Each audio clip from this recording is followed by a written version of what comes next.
Fresh off of 2 blowout wins over Newton and Hugoton, the Hayes High Lady Indians get set for one more game this weekend as they take on the Life Prep Fire with the Shootout Championship on the line.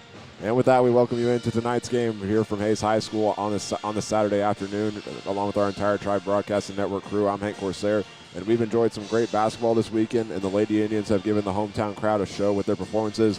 Their key has been a balanced offense that can score inside and out, and they can also play some aggressive defense. But now they get their toughest test in the tournament against a tough Life Prep Fire team that's gone down a tough path to get here and even knocked out the 2023 champion Olathe West in a double-digit victory. And Hayes High has not won the shootout since 2002 and have fallen in this round in the last 2 years against Olathe West and Fort Smith Northside from Arkansas. So that gives motivation for their senior class to check one of many accomplishments they're looking for this season off their list. And we'll also take a look at what Hayes High did last night against Hugoton and a look at Life Prep when we come back. This is Hayes High Basketball on the Tribe Broadcasting Network. Attention drivers and passengers. Your safety is paramount. Buckling your seatbelt is one of the simplest and most effective ways to protect yourself on the road. In the event of a crash, seatbelts can reduce the risk of serious injury by up to 50%.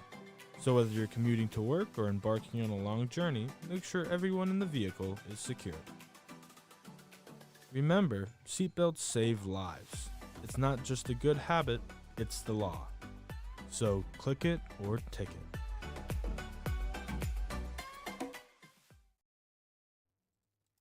Attention to all you Hayes High basketball fans. The season is about to tip off, and we need you back in the stands cheering for our Hayes High Indians. As we hit the hardwood, we have some exciting games at home in December.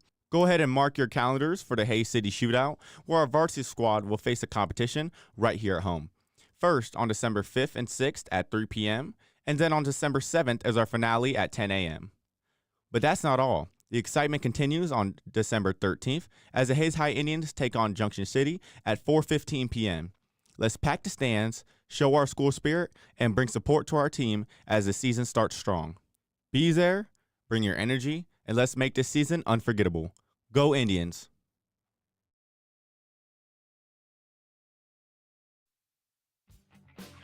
Hello everyone, it's Hank Corsair, your voice of Hayes High Athletics on the Tribe Broadcasting Network. We want to thank you all for tuning into today's game, and we want to remind you all that Tribe Broadcasting is your home for exclusive coverage of Hayes High Athletics with live video of games, team hype videos, features in the monthly news, and so much more.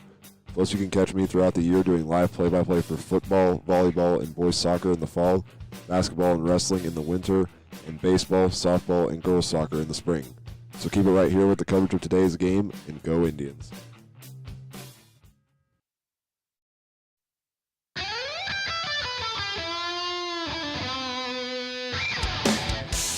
If you wanted to shred like that guy, then you should come join Hayes High's very own guitar club. If you are interested, come hang out with us every Monday and Wednesday from 3:05 to 4:30 at room 116 with Mr. Prophet. We hope to see you there, and remember, practice till your fingers bleed.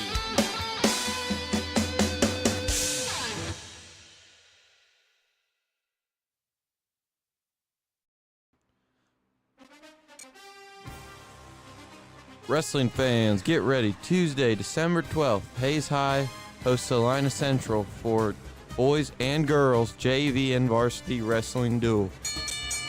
Join us at 4 p.m. to support your Hayes High wrestlers as they battle it on the mat. That's Tuesday, December 12th, 4 p.m. at Hayes High. Let's pack the stands and show our team spirit.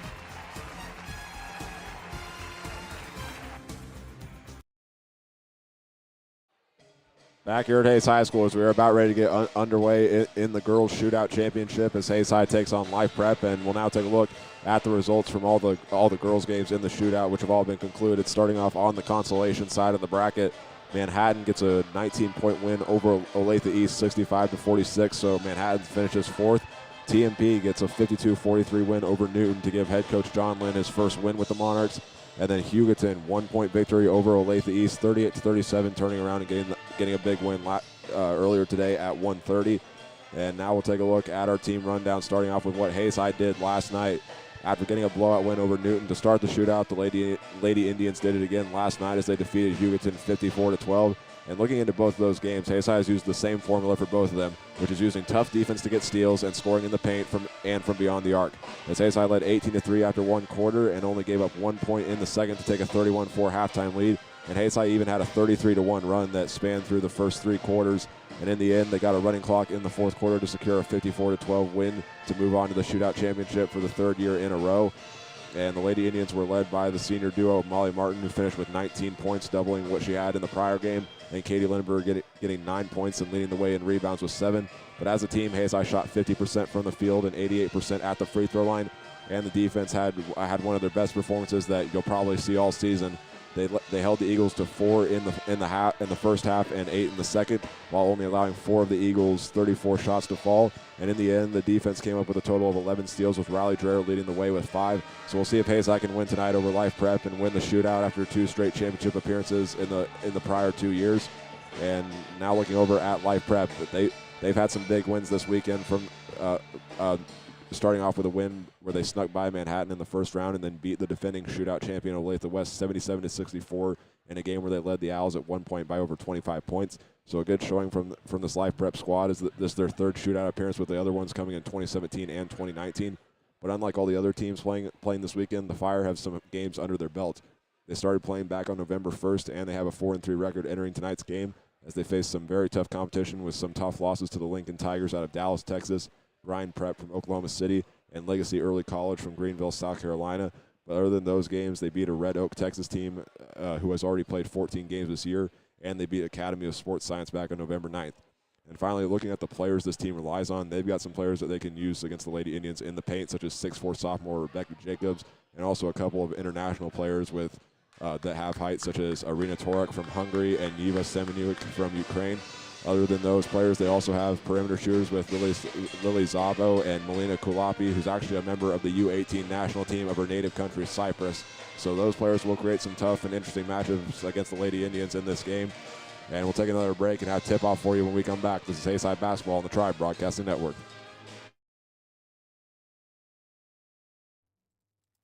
Attention to all you Hayes High basketball fans. The season is about to tip off, and we need you back in the stands cheering for our Hayes High Indians. As we hit the hardwood, we have some exciting games at home in December.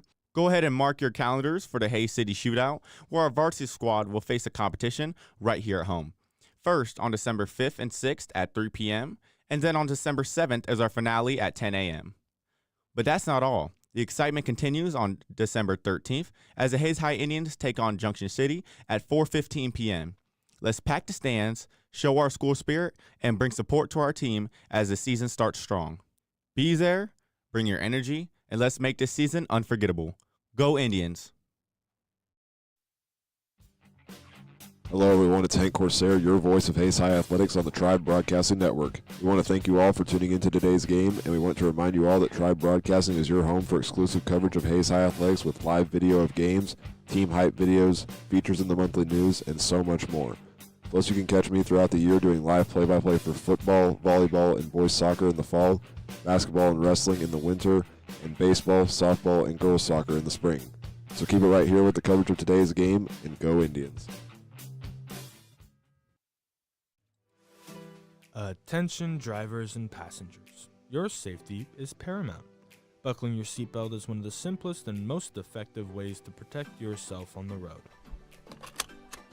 In the event of a crash, seatbelts can reduce the risk of serious injury by up to 50%. So whether you're commuting to work or embarking on a long journey, make sure everyone in the vehicle is secure. Remember, seatbelts save lives. It's not just a good habit, it's the law. So click it or ticket.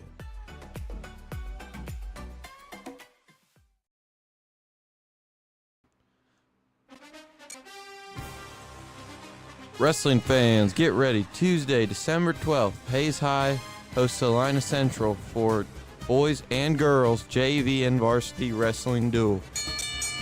Join us at 4 p.m. to support your Hayes High wrestlers as they battle it on the mat. That's Tuesday, December 12th, 4 p.m. at Hayes High. Let's pack the stands and show our team spirit.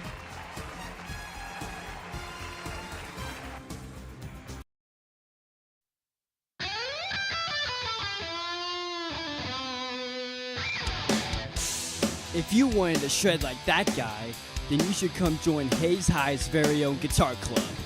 If you are interested, come hang out with us every Monday and Wednesday from 3:05 to 4:30 at room 116 with Mr. Prophet. We hope to see you there, and remember, practice till your fingers bleed.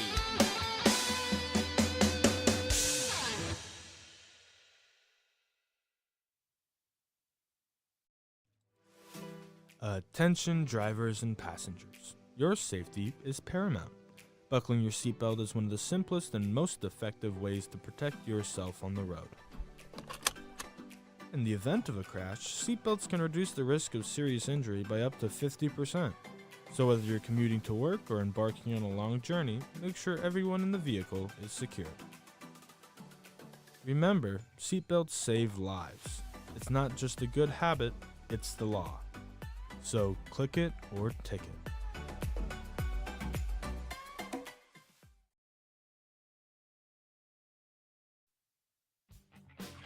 Hello everyone, it's Hank Corsair, your voice of Hayes High Athletics on the Tribe Broadcasting Network. We want to thank you all for tuning into today's game, and we want to remind you all that Tribe Broadcasting is your home for exclusive coverage of Hayes High Athletics with live video of games, team hype videos, features in the monthly news, and so much more.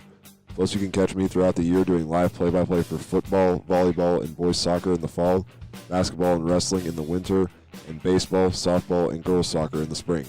So keep it right here with the coverage of today's game, and go Indians.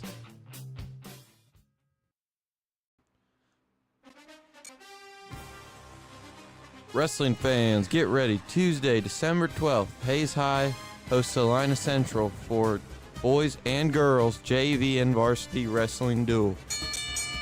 Join us at 4 p.m. to support your Hayes High wrestlers as they battle it on the mat. That's Tuesday, December 12th, 4 p.m. at Hayes High. Let's pack the stands and show our team spirit.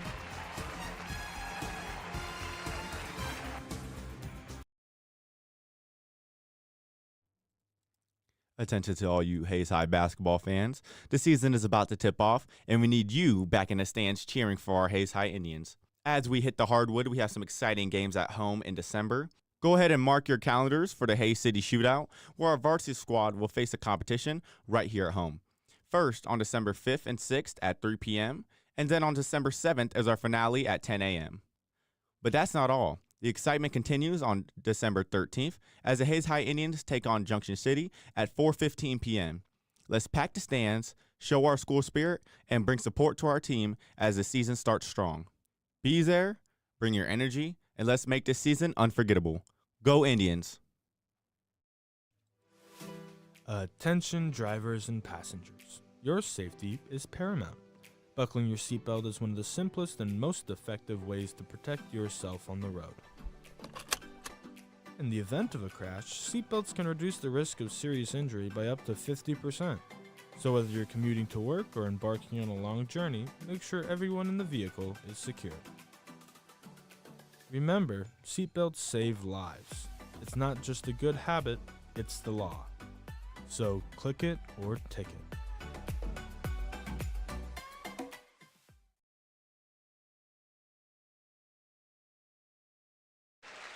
Back here at Hayes High School, we're about ready to get things underway in the Shootout Championship for the girls' side. And right now, we'll give you a quick look at our starting lineup. Starting off with Life Prep, they will go with number 3, Arena Torak, number 4, Lily Zabo, number 13, Rebecca Jacobs, and rounding out is number 23, Ariadna Vidalis, and number 33, Anna Lazarevic.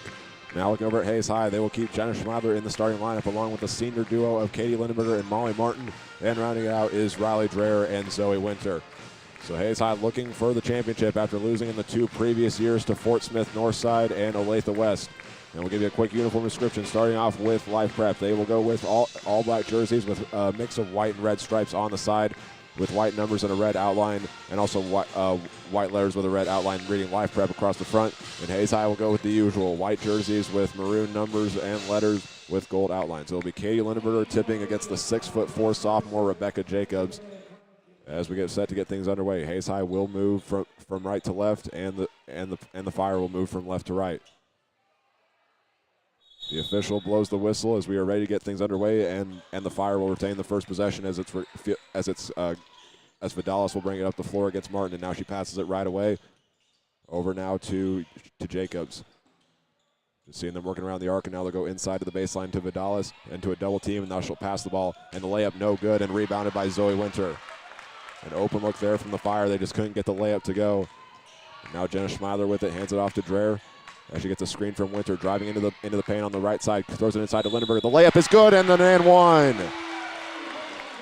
Riley Dreher getting another assist in this tournament, as Katie Lindenberger got pushed to the ground, and she'll go to the line to shoot 2 free throws for Hayes High.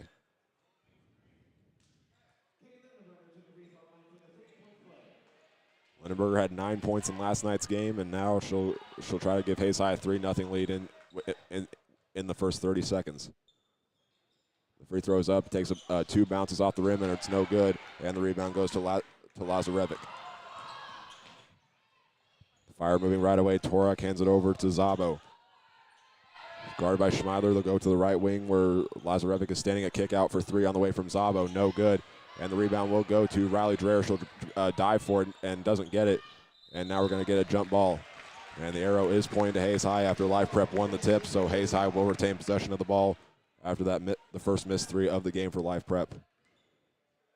That's going to be the key for Hayes High. They got a strike early against Live Prep. They jumped out to, I believe, a 30-4 lead against Olathe West and went on to win that one 77-64. Now Schmeidler with the ball, shoot the faked right. Now we'll drive into the paint on the left side, and another layup is good, and another foul for Hayes High. Jenna Schmeidler, the freshman, just drove right from the left wing to the basket, and Hayes High's got the lead and another foul. This one will go against number 3, Arina Torak. The first foul against the Hungarian native, and the free throw is good.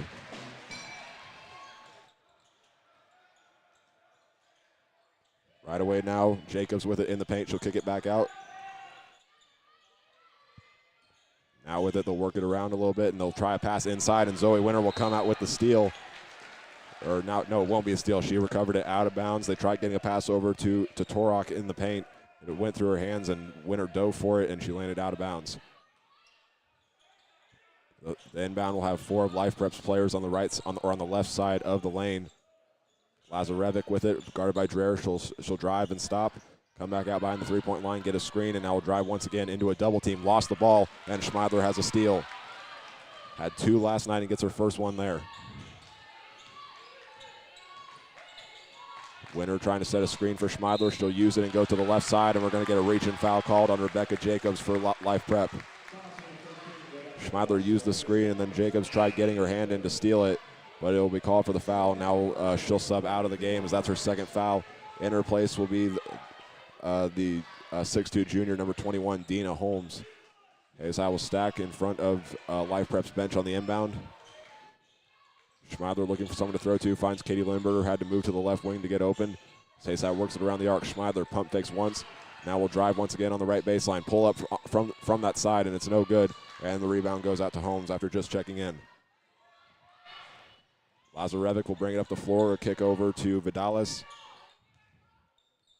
Guarded by Martin. Hands it off to Zabo. Schmeidler playing tight defense, and now a screen. A pull-up 3 from Zabo on the way is good. Lily Zabo gets the first points of the game for the Fires. It's a 5-3 game. Schmeidler had a screen from Winter, but she doesn't use it. Instead, she'll go into the right corner and now give it over to Zoe Winter. She'll dribble once and kick it out to Schmeidler. Now trying to drive, tight defense from Lily Zabo. Number 10 player in the class of 2026 here in Kansas. Now Riley Dreher with it, 10 seconds on the shot clock. She'll drive into the paint, layup no good. Still loose, and Lazarevic comes out with it. We'll go up ahead, and now Lazarevic will slow down as she kicks it out to Vidalis. And we're going to get a foul called against Hayes High as it'll go against Molly Martin. She reached in there trying to get the steal. Now Hayes High is going to make a substitution as they'll check 4 new players into the game, including Molly Buckles, Morgan Armbruster, and we'll also see Lindsey Kanik and Kenley Winter check in for the first time as well. The only player that will stay on the floor for Hayes High is Molly Martin. Zabo with it after a pass from Lazarevic. Martin guarding Vidalis. She'll pull up the shot, no good. And Kanik gets the rebound as it falls to the ground, and it'll be a jump ball. So after Tannick gets her first rebound of the game, it'll be a jump ball, and the arrow is pointing to Life Prep. 5:04 remaining here in the first quarter. Hayes High with a 5-3 lead on the Fire. The pass goes into Holmes, and she'll pull up for three right away. It's off the back iron, no good, and the rebound goes out to Kinley Winter.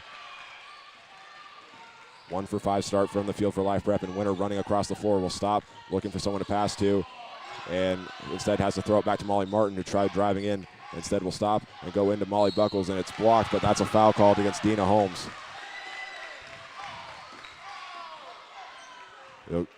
It'll be Dina Holmes' first.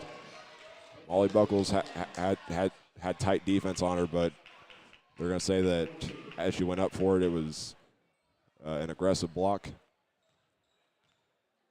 Now Buckles going to the line, 4 points for her in last night's game, and she gets the first free throw to go for Hayes High.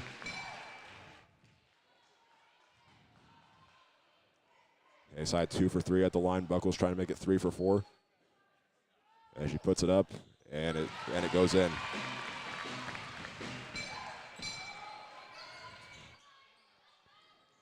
Life Prep will go up the floor with Lazarevic, kicks it over to Holmes as they work it around the arc now to Zabo. Kinley Winter playing tight defense. She did really well last night with 3 steals and almost poked the ball free there. Still some tight defense, and now Zabo has an open look as Kinley Winter couldn't keep up with her. Ball still loose, and Morgan Armbruster had it for a second, but the rebound will go to Vidalis. Now that shot no good, and we're going to get a foul called against Life Prep. We'll see who they call it on as the ref heads over to the scores table. It'll go against number 3, Arena Torok. And now we're going to see a substitution as the Ukrainian native who has an offer from Neosho Community College, Eva Semenuik, checks in for the first time tonight, but Hayes High will go to the free throw line as it's already 5 fouls against Life Prep, and we're not even halfway through this first quarter. Kinley Winter trying to make it a 5-point Hayes High lead. And then she'll put the first free throw up, and it takes a bounce off the right side and goes out. Hayes High shooting 60% at the line to start this game off of 5 free throw attempts. Winter's second free throw, she'll put it up, and it's good.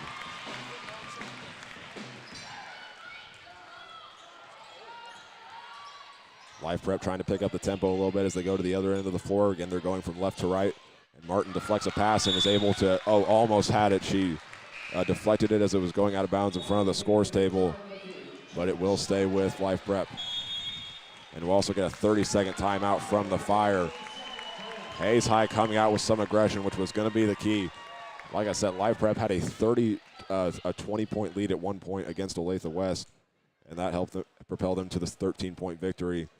But Hayes High scored the first 5 points in this game with a basket right away from Katie Lindenberger. And then following that, they had a layup from Jenna Schmeiler, which included and one, which makes her the leading scorer in this game with 3. And then Life Prep's first points were a 3-pointer from Lily Zabo, the 5'6" junior who is also an NAIS All-League selection, who has an offer from Wichita State. But now Hayes High about to come out of the timeout, trying to make another defensive stand as we have 4:04 remaining here in the first quarter. Hayes High will keep that same group on the floor. For the Fire, they will go with Anna Lazarevic as well as Eva Semenuik. And then Dina Holmes is into the game, and so is Ariadna Vidalis. And rounding it out is Lily Zabo. Pass will go into Vidalis, being guarded by Schmeiler. Standing on the right wing, trying to do some moves, kicks it over to Zabo at the top of the arc, and it's another foul against Life Prep, and another offensive foul. It was on the left side of the court. We'll see who they get it against. It will go on number 12, Eva Semenuik. Her first foul of the game, and the 6th team foul for Life Prep. Schmeiler brings it up the floor. We'll go towards that left side and then kick it over to Buckles, and now over to Armbruster. Tight defense from Vidalis. Winter with it, throws over to Schmeiler. She thought about trying a jump shot, instead will run around a little bit, thought about going in, and now inside to Buckles. She pump fakes and gets the layup. Jenna Schmeiler gets her first assist of the game, and a pump fake layup by Molly Buckles to match her scoring from last night's game. Now a steal from Hayes High. It's Morgan Armbruster, the one that comes out with it I believe that's her first of the season. She had 8 last year. Now she'll stop on the right baseline, kick it out to Schmeidler, who almost lost it out of bounds in front of the student section. Waits for the offense to set up. Lindsay Cannett comes out and then kicks it over to Buckles. Now back over to Schmeidler on the right wing. She'll drive from there and go all the way to the basket. And the layup takes one bounce, no good, and the rebound is Seminole. ASI still shooting 3 for 6 so far from the field to start this game. As Lazarevic kicks it over to find Vidalis. Zabo with it was on a double team. Now she'll kick it over to Seminole, who gets fouled, and an and one.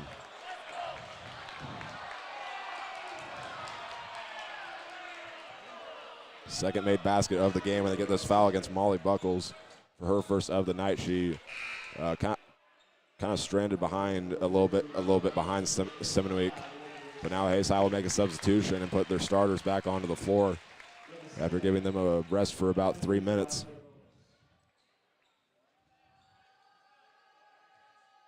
The free throw will come from Seminole, and the free throw is good.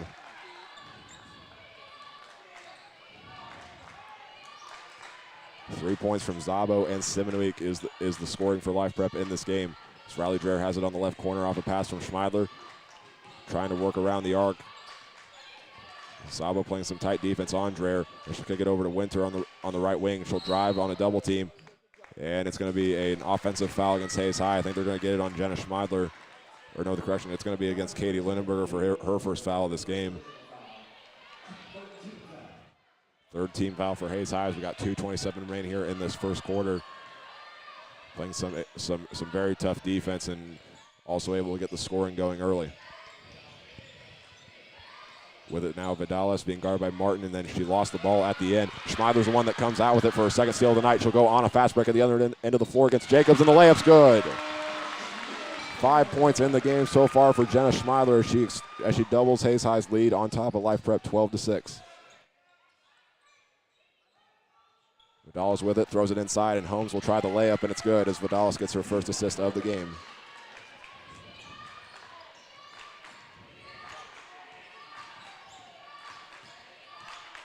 Molly Martin gets a screen from Zoe Winter and then hands it off to Dreher. And Zoe Winter's there for another screen, this time on the left side. Kicks it out to Schmeidler. She lost the ball. She was trying to do a baseline drive, and it goes off the foot of Vidalis, and Hayes High will keep it. And we'll get a substitution now for Hayes High as well as Molly Buckles, the leading scorer for Hayes High, or the second leading scorer for Hayes High, just behind Jenna Schmeidler, returns to the game with her 4 points so far, matching what she had last night against Hugoton. The refs having a discussion in that left corner on Hayes High's end of the floor. Hayes High will stack 4 with Martin, Schmeidler, Buckles, and Lindenberger, and Riley Dreher will be the one inbounding it. Inside to Schmeidler, standing on the left wing. We'll go back to the top of the arc, and we'll actually go back to the H of the midcourt logo, waiting for the offense to set up. And now Lindenberger with it, being tightly guarded by Holmes. Has 4 seconds on the shot clock with Dreher, throws it inside, and she has to regain it and will just chuck up a shot, but she did not get it off in time, and Hayes High turns it over. Katie Lindenberger was tightly guarded by the 6'2 junior Dina Holmes, and then Hayes High just couldn't get an open look as the shot clock expired. Now the inbound will go into Vidalis. She has a rebound and an assist so far in this game as they work it around the arc. Zaba with it, being guarded by Schmeidler, kicks it over to Holmes. She'll try a three-pointer. It's on the way. Takes one bounce off the front of the rim and then off the side. No good. And Molly Buckles comes out with the rebound. 1 for 5 from three-point range to start this game for Life Prep. Different story than what they were used to in yesterday's game. 55 seconds remaining here in the first quarter. Lindenberger on the right wing. Pump fakes once, trying to find someone to throw it to, then lost the ball, and Molly Buckles able to regain it. And we're going to get a timeout called by Hayes High, and it will be 30 seconds. And we'll step away as the two teams talk things over. This is Hayes High basketball on the Tribe Broadcasting Network.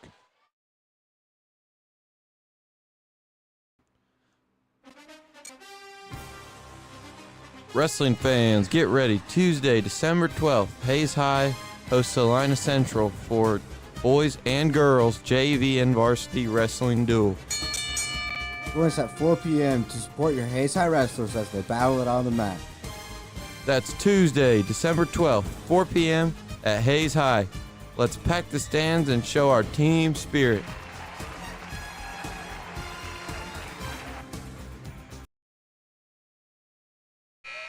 Back here at Hayes High School, following the timeout called by head coach Lynn Melvin with 48 seconds remaining here in the first quarter.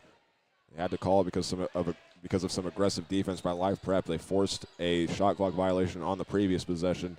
Now with 18 seconds on the shot clock this time around, Hayes High going to try and score to extend their lead as they lead Live Prep 12-8.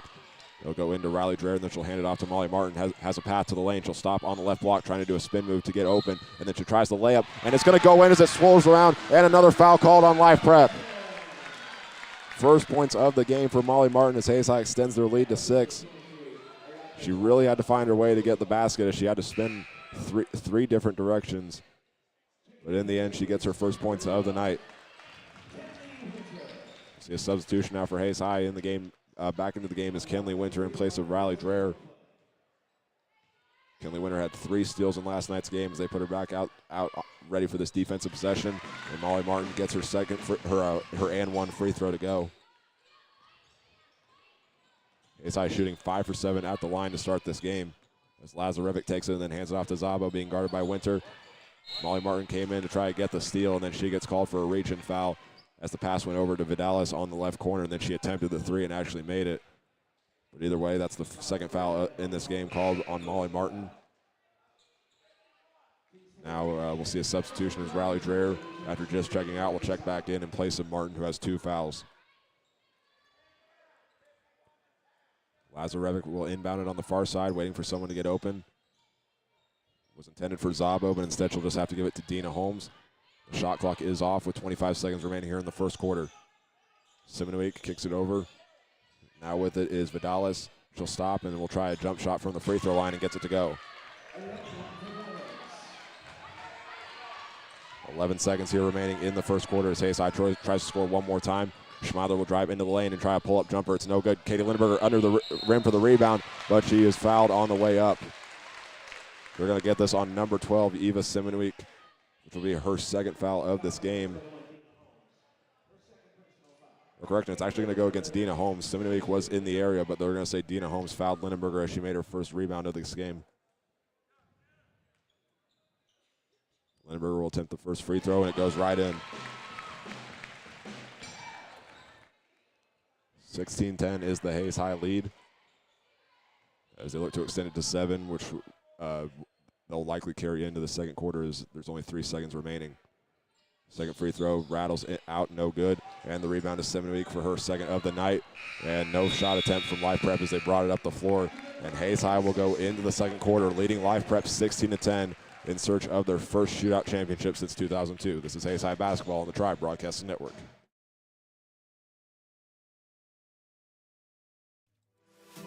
Attention drivers and passengers. Your safety is paramount. Buckling your seatbelt is one of the simplest and most effective ways to protect yourself on the road. In the event of a crash, seatbelts can reduce the risk of serious injury by up to 50%.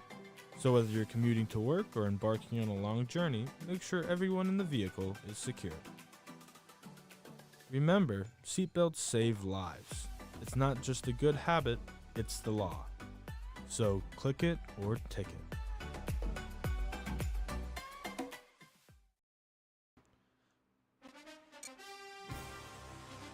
Wrestling fans, get ready. Tuesday, December 12th, Hayes High hosts Salina Central for boys and girls JV and varsity wrestling duel. Join us at 4 p.m. to support your Hayes High wrestlers as they battle it on the mat. That's Tuesday, December 12th, 4 p.m. at Hayes High. Let's pack the stands and show our team spirit.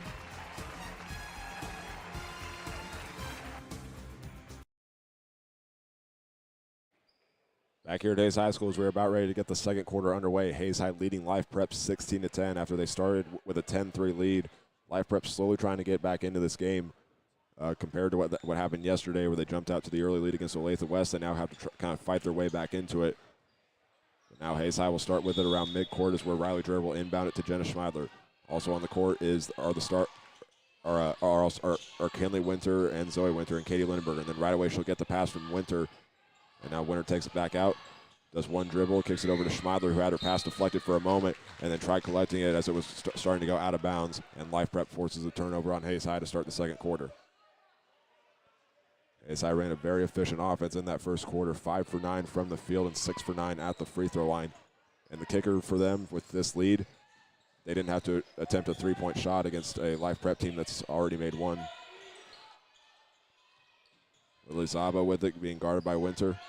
She'll get the screen and will drive in, being guarded on a triple team, and she tries off the backboard, no good. Almost grabs her own miss, but instead Jenna Schmeidler will get the rolling ball. She'll bring it up the floor and move to the left wing, being double teamed, and now Winter takes it. Lindenberger was open for a moment, but then the defense came in, and now Lindenberger takes one dribble and has the shot blocked, but then Vidalis is likely going to get called for the foul, which will be her first of the game. And that is who it will go against. The 5'10 junior, her second foul of this game. First team foul of this quarter for Life Prep. They had 7 in the first. As the first free throw is up for Lindenberger, it's good. She got the first points of the game in the first quarter and then gets the first points of the second quarter as well. This free throw will give Hayes High an 8-point lead. She takes 2 dribbles, gets set. It is up, and it is good.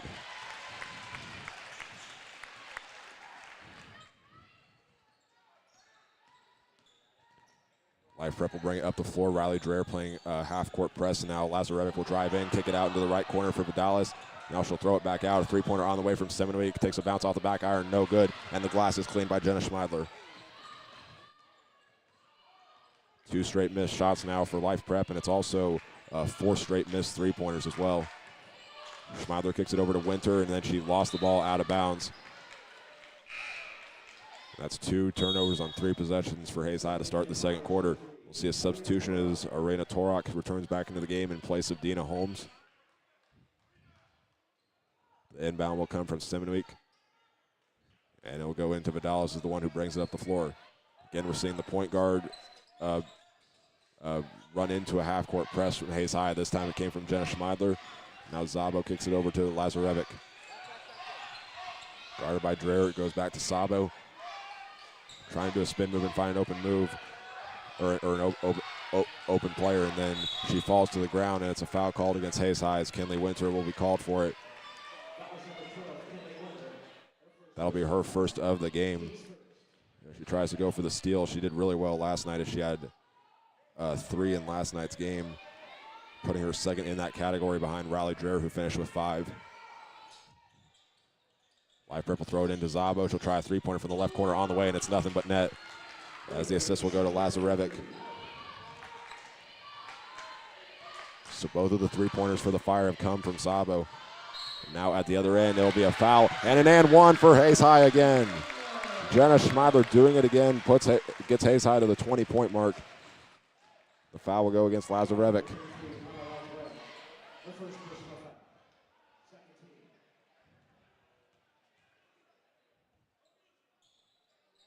So Schmeidler will go to the line and attempt the free throw, and it's good. 21-13 is the Hayes High lead. And now we're going to get a charge foul at the other end. Arena Torok will be called for it, as I believe it was Zoe Winter who fell to the floor. And now another timeout called by Life Prep. It will be 30 seconds, so we'll keep it right here and take a look at our numbers through the first 10 minutes of this game. Hayes High is led once again by Jenna Schmeidler in scoring after she was the leader in scoring for the first game against Newton. She has 8 points so far tonight. Behind her, though, is Katie Lindenberger with 5. And then rounding out is Molly Buckles with 4, Molly Martin with 3, and then Kinley Winter with 1. And looking over at Life Prep, 6 points so far is the leading scorer for Lily Zabo. We mentioned she's the number 10 player in the class of 2026 and has an offer from Wichita State. Also getting the scores are Ariadna Vidalis with 2, Yiva Seminweek has 3, and then Dina Holmes has 2. So 21-13 is the Hayes High lead with 6:06 remaining here in the second quarter. Hayes High will keep all starters on the floor except Molly Martin. Kinley Winter is in her place. As Dreher gets set to inbound it to Schmeidler after the third foul of this quarter for Life Prep, which was a charge called on Arena Torok. The pass will go over. It was intended for Riley Dreher, but she wasn't there at the right time. And another turnover for Hayes High as we'll get another substitution right following the timeout. Dina Holmes comes in place of Torok, who has 3 fouls so far here in just the second quarter. Seminole will inbound it and give it over to Zabo. Full court press now from Jenna Schmeidler is also Kinley Winter playing defense from outside the three-point line. Vidales will take it. We'll get a screen and then kick it over to Lazarevic as they're just working around the arc. Zabo goes inside into a double team where Lazarevic's guarded by Winter and Dreher. 15 seconds on the shot clock as Zabo has to do something with it.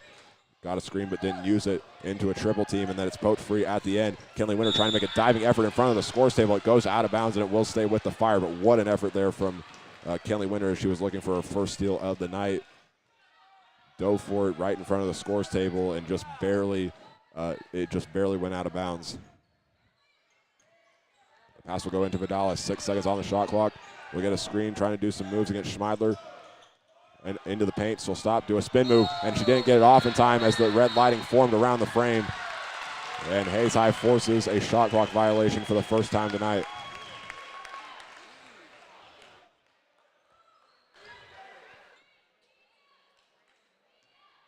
Hayes High has so far scored 6 of the last 9 points from the last 9 combined points from either team in this game.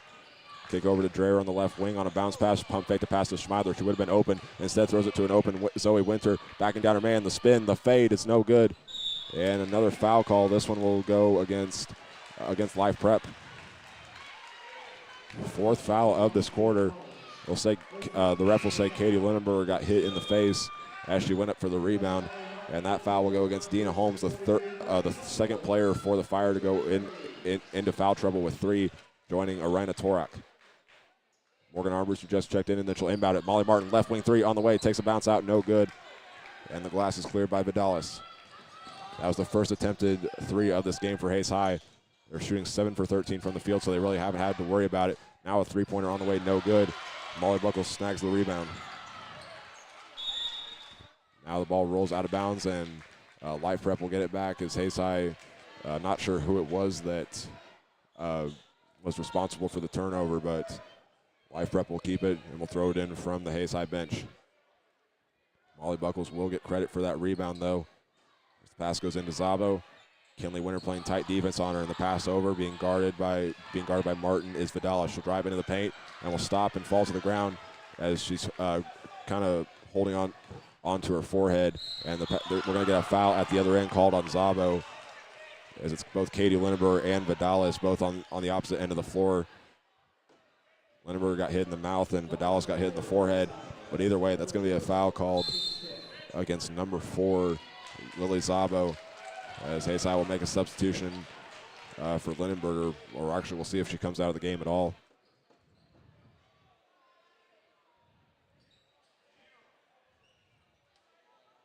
Kinley Winter will go to the line to shoot the free throws. Has gotten 1 point in this game, and that was from a free throw. And Hayes High shooting really well at the line, 9 for 12 so far. Winter will put the first free throw up. It takes 2 bounces off the front and back of the rim and goes in, and that's the 10th made free throw for Hayes High as they extend their lead to 9. So yeah, Lindenberger will check out of the game, and in her place will be the sophomore Lindsay Canick. Winter will take 3 dribbles and put the free throw up, and it takes, again, about the same as last time, a bounce off the front and back of the rim and then goes in. And Hayes High's got their first double-digit lead of this game. So now with it now is Zabo. Winter guarding her. She'll take some steps back and now will drive. Some great defense here from Hayes High. Now a 3-pointer on the way is good from Zabo.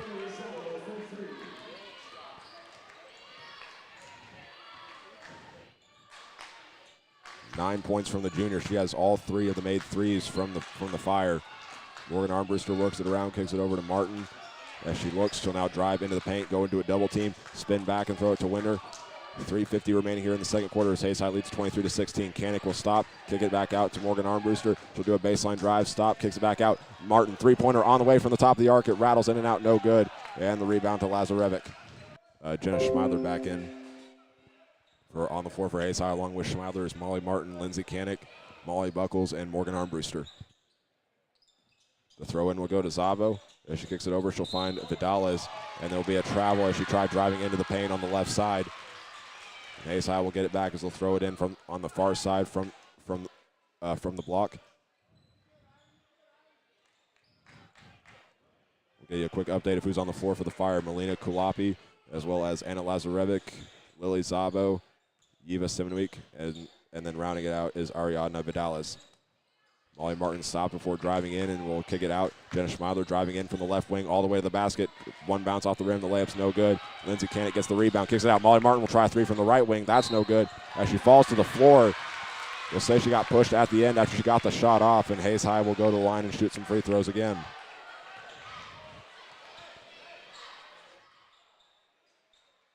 There'll be 3 shots coming up from Molly Martin.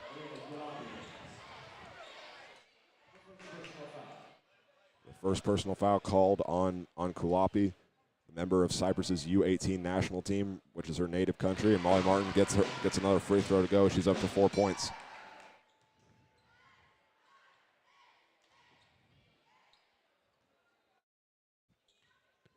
Martin will take 3 dribbles, getting ready for her second free throw. She puts it up, and it's nothing but net. 25-16 is the Hayes High lead as Martin gets up to 5 points. He was a team leader last night against Hugoton with 19. Vidales will bring it up the floor. Armbruster guarding her. She'll do some moves, get a screen. Now will drive to the paint on the left side, kicks it over to the corner. Kulapi, three-pointer on the way, is an air ball, and Molly Buckles has her 3rd rebound of this game. 6 for 17 from the field to start this game for the Life Prep, and the shot is blocked by Vidales. And it will stay with Hayes High as it goes out of bounds. We'll have Armbruster inbound it on the left side of the basket. Hayes High in their box formation. We'll throw it over to Riley Dreher. Now she'll give it back out to Armbruster. Long top of the arc 3 on the way. It's good! Morgan Armbruster, her first score of the game, is the 3-pointer to give Hayes High a 12-point advantage, their biggest lead of the night. The assist will also go to Riley Dreher, her 2nd of the night, and now with it is Simonweek. Vidales will give it over back to the point guard Zabo. Vidales being guarded by Armbruster stops and now will drive into a double team as they work it around. 3-pointer from Simonweek on the way, takes 2 bounces and will roll out, and the rebound goes out to Riley Dreher. Schmeidler with it. She'll now try a pull-up 3. Top of the arc on the way. Rattles out, no good. Rebound to Buckles. That shot's no good. And then Cannett gets the rebound, spins out, and now she can't get it. And the rebound goes out in the end to Simonweek.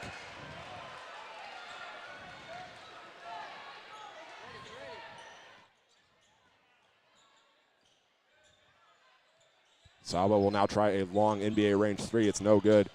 As the ball's still loose, Schmeidler who comes out with it. Might be sensing some urgency here from Life Prep as they're down by double digits for the first time tonight. And another foul called against the Fire. This time it's against Melina Kulapi. Say she reached in as Schmeidler was working on that right side near the student section. Kenley Winter will return back into the game and play some Morgan Armbruster. Had that 3-pointer just a moment ago to give Hayes High the double-digit lead at 28-16. Schmeidler will attempt the free throws with 1:31 remaining here in the first half. We'll remind you to stick around for the halftime show where we will look back at the first half and also take a look at numbers and some scores from around the state as Schmeidler makes the first free throw to extend the Hayes High lead. She'll get ready to attempt her second one, and she's into double figures for the 2nd time this tournament. Vidales will work with it, get a screen, and now drive into the paint. All the way to the basket, left-handed layup, no good, and Buckles has another rebound for Hayes High. And now Hayes High lost the ball as Lindsay Canick dove onto the floor, and it will be labeled as a jump ball, another turnover for Hayes High. 14 points, the biggest deficit also Life Prep has had in this entire tournament. After early on, they got to start this tournament, they got the 5-point win over Manhattan and then the 13-point win over Olathe West yesterday. Lazarevic will inbound it, throw it into the backcourt for Kulapi, the 5'7" senior. Throws it over to the left wing, and now Zaba will try driving in and then get pushed, and the foul call will go against Kinley Winter. That'll be her second foul of this game. And then Katie Lindberger returns into the lineup in place of Lindsay Canick. She got hit in the face a little bit ago and had to come out of the game, but she's back in. Key part of this Hayes High team, the first team WAC selection, and also 5A honorable mention a year ago. And we'll see another substitution for Hayes High. Checking in for the first time is number 21, Kinsley Newell, in place of Kenley Winter. Kinsley Newell's seen action in every game this tournament after playing 18 games last season. Now with it is Sazurka, who checked in for the first time for Life Prep as well. The pass over to Zabo, and now she'll try a three-pointer from the left wing. Short, no good. And we're going to get a foul call against Life Prep.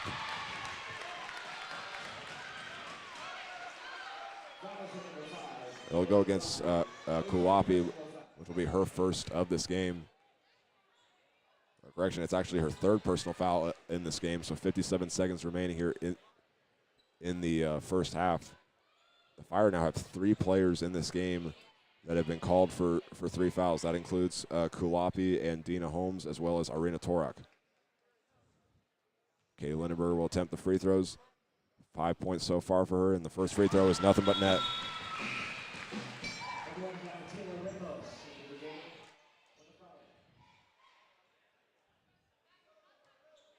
Six points so far for the 6-foot senior. Now we'll make a substitution. Or it won't be a substitution, actually. They'll switch the 2 players in the paint, getting ready to rebound for Life Prep. And the second free throw for Lindenberger is good. Once again, Hayes High doubles the scoring from Life Prep as it's 32-16. Now at the other end, they'll lose the ball. They're still Lazarevic trying to find someone to throw it to, and a jump ball forced by Hayes High, and the arrow is pointing to their side, and they'll get the ball back once again.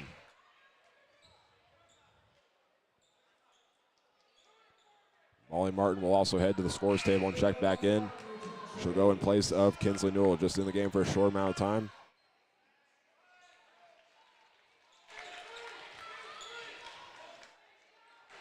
Dre will be the one inbounding it. Kicks it over to Schmeidler. Hayes High has a lot of time to work with a very comfortable lead. Schmeidler waiting for someone to get open. Kicks it over to Buckles. She'll pump fake once and then give it back to Schmeidler. She works towards that right side. And we're going to get a foul call against Katie Lindenberger. As I'm saying, she got a little bit too physical in the paint against one of Life Prep's players. That'll be Katie Lindenberger's second foul of this game, and Hayes High making more substitutions as Newell goes back into the game, and Zoe Winter comes in place of Kenley Winter. Or Zoe Winter will go in place of Katie Lindenberger, that is. The shot clock will be turned off as there's 31 on the game clock and 34 on the shot clock. They'll hand it off to Kulapi, and she'll kick it back over.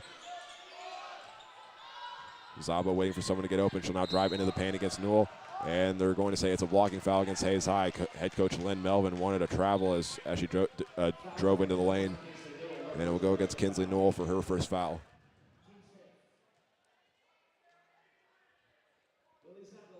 Lily Zaba will go to the line, the leading scorer so far in this game for the Fire. Has made all 3 of their 3-point shots as they've attempted 13 in this game. First free throw bounces off the front and back, then back to the front, and that's where it rolls out. It's just the second attempted free throw in this game for Life Prep, and they've only made 1. That one was a free throw by Yiva Simnweek, who has 3 so far in this game, and the second free throw from Zabo is up, and it's good. She enters into double figures. Hayes High will just walk it up the floor trying to score in these final 15 seconds. Schmeidler guarded by Lazarevic. Waiting for the offense setup. She'll do some dribble moves, driving, do a spin move, and fade away as the shot is good. What a move by Jenna Schmeidler. She goes into the paint and attempts the fadeaway and gets it to go. And Hayes High will go into halftime as the half-court shot from the Fire is no good. Leading 34-17, just putting on an absolute show for the home crowd fans, and looking for their first championship in the shootout since 2002. And we'll have our halftime show for you when we come back. This is Hayes High Basketball on the Tribe Broadcasting Network. Hello, everyone. It's Hank Corsair, your voice of Hayes High Athletics on the Tribe Broadcasting Network. We want to thank you all for tuning into today's game, and we want to remind you all that Tribe Broadcasting is your home for exclusive coverage of Hayes High Athletics with live video of games, team hype videos, features in the monthly news, and so much more. Plus, you can catch me throughout the year doing live play-by-play for football, volleyball, and boys soccer in the fall, basketball and wrestling in the winter, and baseball, softball, and girls soccer in the spring. So keep it right here with the coverage of today's game, and go Indians. Attention drivers and passengers. Your safety is paramount. Buckling your seatbelt is one of the simplest and most effective ways to protect yourself on the road. In the event of a crash, seatbelts can reduce the risk of serious injury by up to 50%. So whether you're commuting to work or embarking on a long journey, make sure everyone in the vehicle is secure.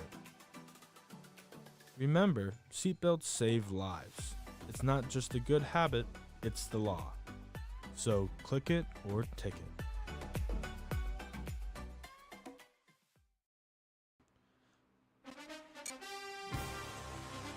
Wrestling fans, get ready. Tuesday, December 12th, Hayes High hosts Salina Central for boys and girls JV and varsity wrestling duel.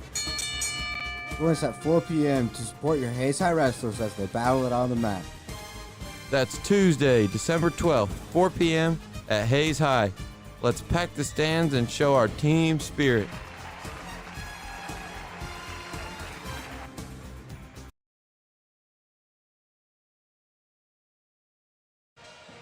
Back here at Hayes High School as the Lady Indians leading at the break 34-17 over the Life Prep Fire.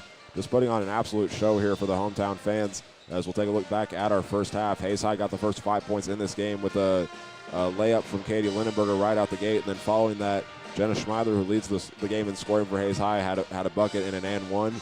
But that would follow with Lily Zabo, who has made all the three-pointers in this game for Life Prep, getting the first points of the game for the Fire. And Hayes High would jump out to a 10-3 lead and then kind of go back and forth with Life Prep for the remainder of that first quarter. But either way, Hayes High took a 16-10 lead into the second half, and then, or second quarter, that is. And then Katie Lindenberg scored the first points in the first quarter, and she did so in the second quarter as well with 2 free throws. Following that was Zabo hitting another three-pointer, and then Hayes High went on a run, scoring the next 5 points to get their first double-digit lead of the game. But Zabo would cut that short to make for her third made three-pointer of this game to make it 23-16. And Hayes High would follow with a 9-0 run, starting off with 2 free throws from Molly Martin and also a three-pointer from Morgan Armbruster to extend the Hayes High lead to 32-16, doubling what the Fire had. And then they just made 1 free throw at the end, which came from Esther Zerka. And then after that, the Jenna Schmeidler would pull up at the free throw line and make a fadeaway shot in the final seconds of that first quarter. And Hayes High leads at 34-17 at the break. And we'll take a look at our individual and team numbers when we come back. This is Hayes High Basketball on the Tribe Broadcasting Network.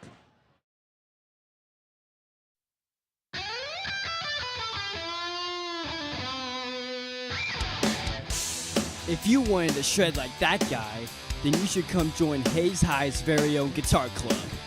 If you are interested, come hang out with us every Monday and Wednesday from 3:05 to 4:30 at room 116 with Mr. Prophet. We hope to see you there, and remember, practice till your fingers bleed.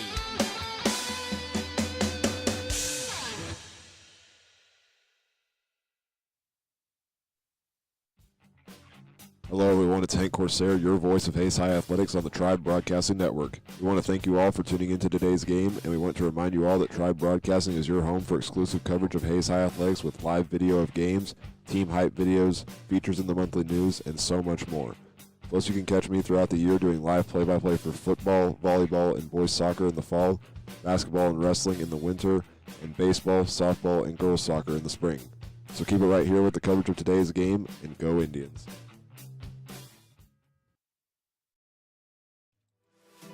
Attention drivers and passengers. Your safety is paramount.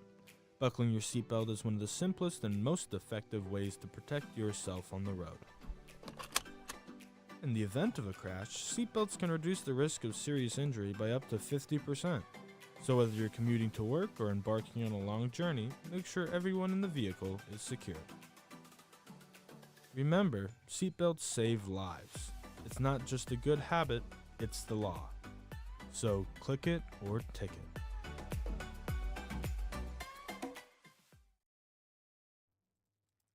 Attention to all you Hayes High basketball fans. The season is about to tip off, and we need you back in the stands cheering for our Hayes High Indians. As we hit the hardwood, we have some exciting games at home in December. Go ahead and mark your calendars for the Hayes City Shootout, where our varsity squad will face a competition right here at home. First, on December 5th and 6th at 3 p.m., and then on December 7th as our finale at 10 a.m. But that's not all. The excitement continues on December 13th as the Hayes High Indians take on Junction City at 4:15 p.m. Let's pack the stands, show our school spirit, and bring support to our team as the season starts strong. Be there, bring your energy, and let's make this season unforgettable. Go Indians!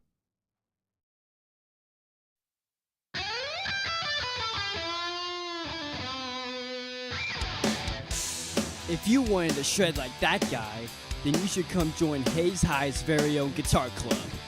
If you are interested, come hang out with us every Monday and Wednesday from 3:05 to 4:30 at room 116 with Mr. Prophet. We hope to see you there, and remember, practice till your fingers bleed.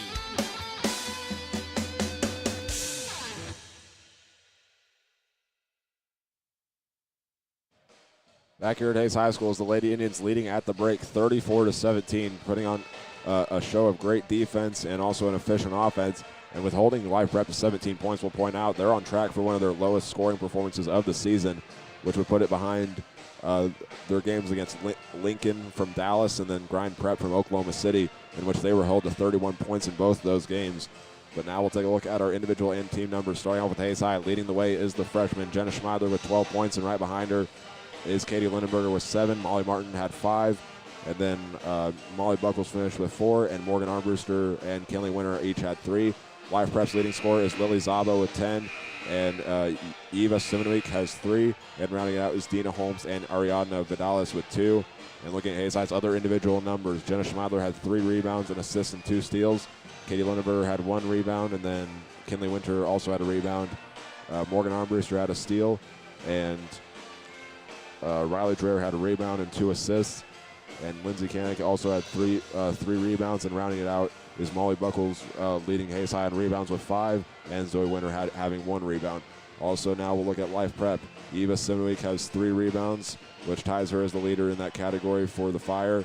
Dina Holmes had a rebound, and Ariana Vidalis had 2 rebounds, a block, and an assist. And Anna Lazarevic had 3 rebounds and 1 assist.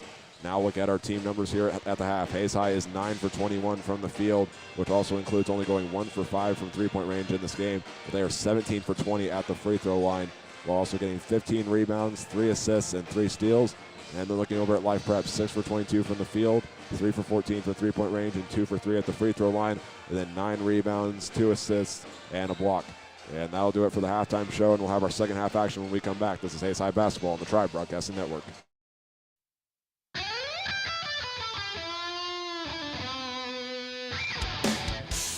If you wanted to shred like that guy, then you should come join Hayes High's very own guitar club. If you are interested, come hang out with us every Monday and Wednesday from 3:05 to 4:30 at room 116 with Mr. Prophet. We hope to see you there, and remember, practice till your fingers bleed.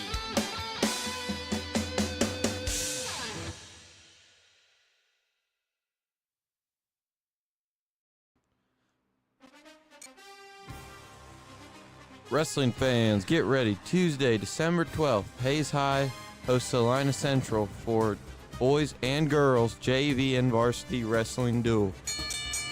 Join us at 4 p.m. to support your Hayes High wrestlers as they battle it on the mat. That's Tuesday, December 12th, 4 p.m. at Hayes High. Let's pack the stands and show our team spirit.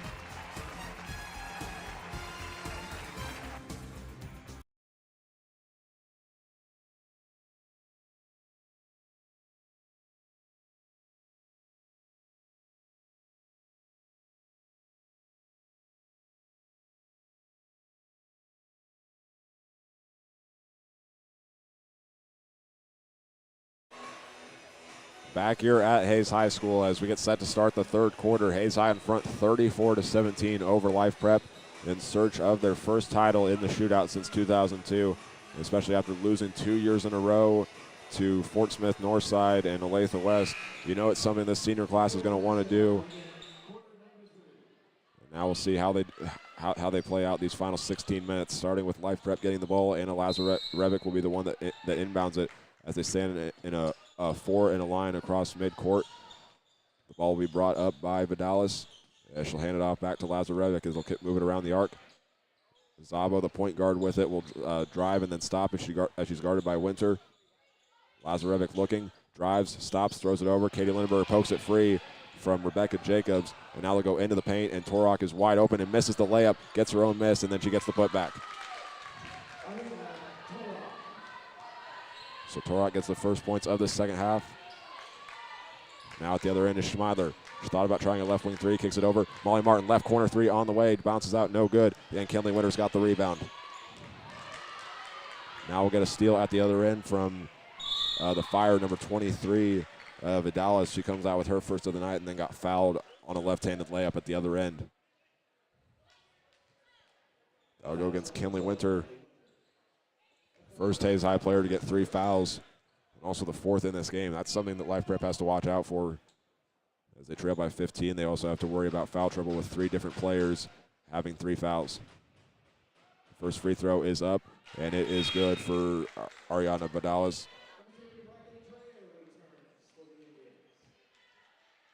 3 points so far for her in this game.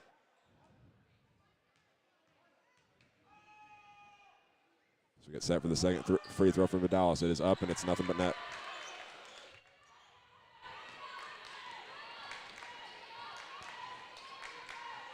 Live Prep scoring the first 4 points of this third quarter, just trying to cut into the Hayes High lead. Schmeidler with it, kicks out to Dreher. She thought about driving, instead will work back towards that right wing. Pump fake shot from Winter. She'll drive in, and the layup is no good as she was fading away from it. It's going to be a foul call against the Fire, number 13, Rebecca Jacobs.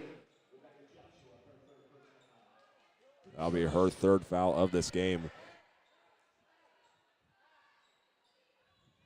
Riley Dreher will inbound it. Hayes High going in the box formation with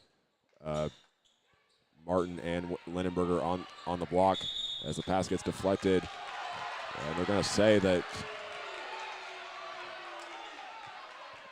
I don't know if they said it went out of bounds or if it was a foul against Hayes High, but now Lynn Melvin getting angry with the official.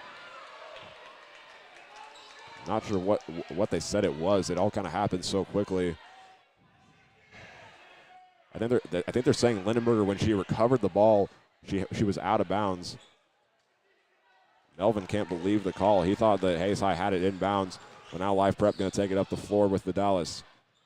Trying to start a scoring run. They'll give it back to Torok.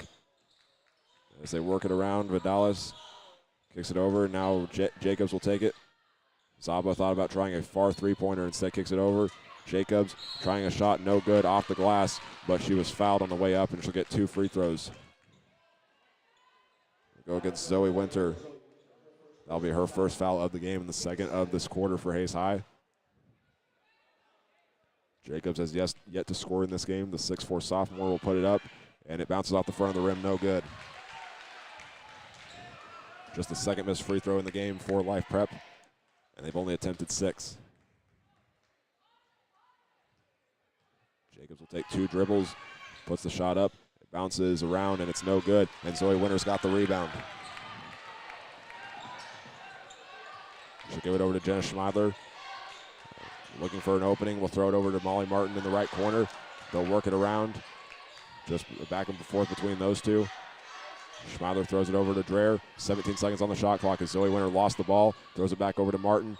Now Dreher takes it as it's stolen by Vidalis. Her second of the night, and then Zoe Winter will steal it back for Hayes High. And we're going to get a jump ball as the arrow will stay with Hayes High here within the first 2 minutes.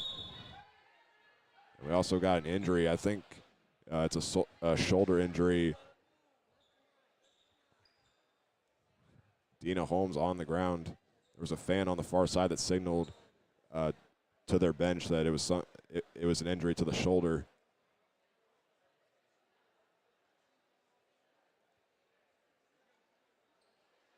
And as they take a look at this, we'll step away here with 6:12 left in the third quarter. This is Hayes High Basketball on the Tribe Broadcasting Network.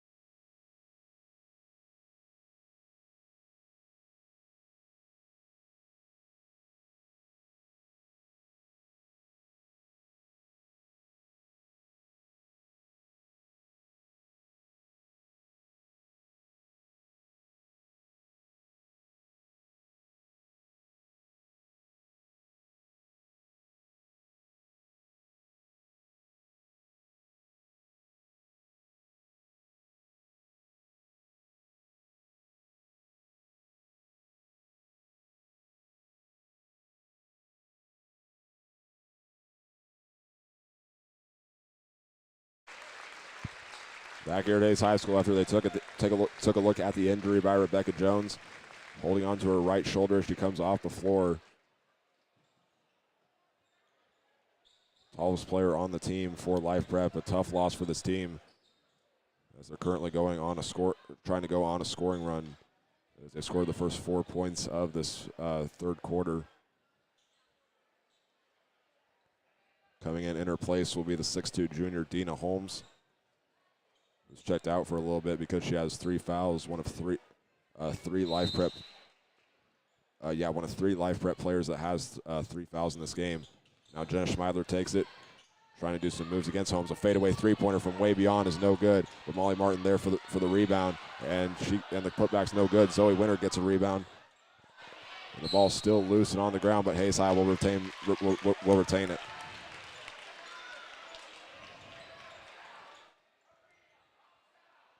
Molly Martin will be the one inbounding it on the right side of the basket underneath.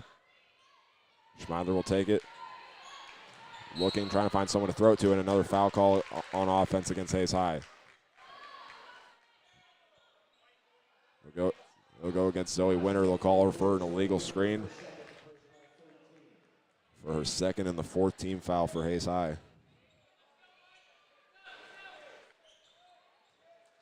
2 minutes in, Hayes High has not scored yet. They did get that final basket from Jenna Schmeidler in the final seconds of the first half. With it now is Holmes. Now they'll try a three-pointer from Lazarevic. Takes one bounce, no good. Molly Martin will come down with the rebound, her second of the game. We'll go up the floor. Katie Lindenberger underneath the basket. Can't get the layup to go, but another foul call against the Fire. She got hit on the way up. We'll get it on Lily Zabo, leading scorer still for Life Prep. That will be her second team foul. That'll be her second, and it's also the second team foul for Life Prep.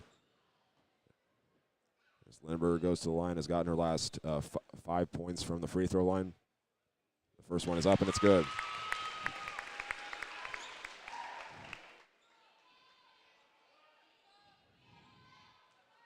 Hayes High now 18 for 21 at the line. So for Katie Lindenberger, she has gotten the first points in each of the first 3 quarters for Hayes High, as she looks to extend the lead to 15 with the free throw and switches it. 9 points for Lindenberger, matching what she had last night. The shot from the right baseline for Life Prep, no good. And Hayes High snags the rebound. Schmeidler looking. Pump fakes to a cutting Martin, and now she'll drive into the lane. Floater, it's good from the left baseline. 14 points for Jenna Schmeidler as Hayes High extends their lead.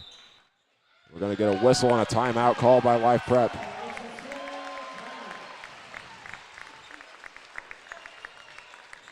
It will be a full timeout, so we'll step away as the two teams talk things over. This is Hayes High Basketball on the Tribe Broadcasting Network.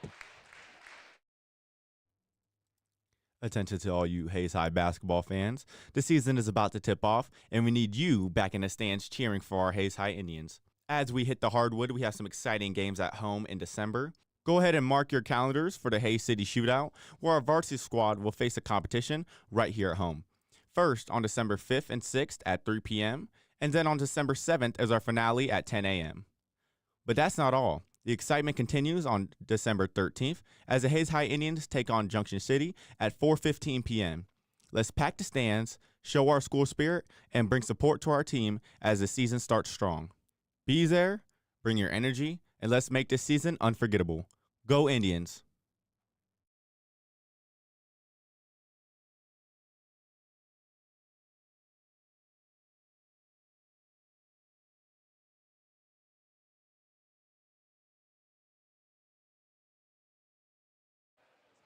Back here at Hayes High School following the Life Prep timeout. Hayes High extending their lead to 17 with that last made basket from Jenna Schmeidler, extending her scoring to 14 on the night. So doing a really good job in this tournament for just the first 3 games of her high school career. Had 8 points last night against Life Prep, and then the night before had 21. She already looks to try and surpass her season high. With it now is Vidales for Life Prep, and we'll give it back out to Zabo, standing near midcourt as they almost lost it. Now Vidales gets it back off a pass from Jacobs. The shot no good. The rebound will fall to Lazarevic for her 4th, and we're going to get a whistle and a foul call against Hayes High. We'll Go against Morgan Armbruster for her second of the night. 3 straight missed shots from Life Prep as they're trying to fight back into this game. We're down 17 at half and still down by 17. 3-pointer from Vidalis. She'll try it. It's off the side of the rim and short. And Morgan Armbruster was there for the rebound, but instead she'll just let it roll out of bounds. And Hayes High will keep it.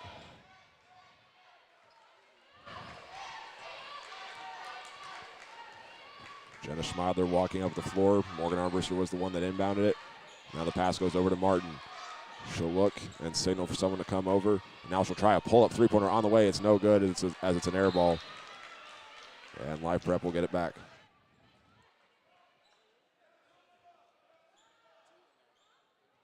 Hayes High 9 for 26 so far from the field in this game. As Zabo will kick it over and find Vidalis.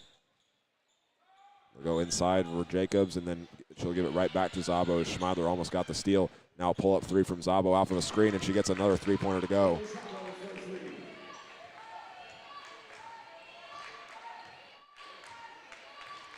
$13 points for Zabo. She's made all 4 of the 3-pointers in this game for Life Prep, and her other point was off of a free throw that got her to 10 points. Schmeidler looks, trying to find an opening, and then Molly Buckles sets the screen, pump fakes the 3, kicks it over to Molly Martin. Now Morgan Armbruster, left corner 3 on the way, takes 1 bounce and no good, and the rebound goes out to Holmes.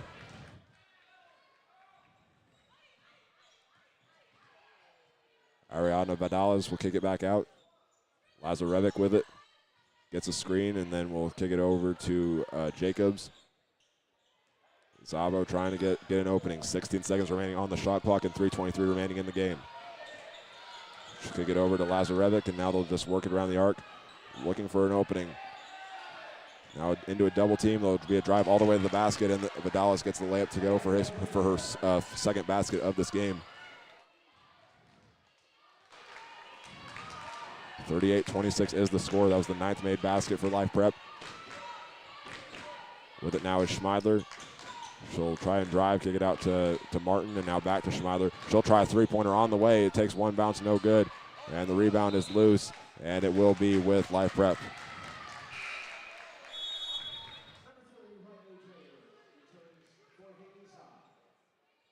Riley Dreher checks back into the game for Hayes High in place of Morgan Armbruster. And Life Prep will keep their same group on the floor, including Dina Holmes as well as Ariadna Vidalis, Anna Lazarevic, Rebecca Jacobs, and Lily Zabo into the game. Now they'll try a 3-pointer on the way from Lazarevic, and it's good, and the assist goes to Vidalis.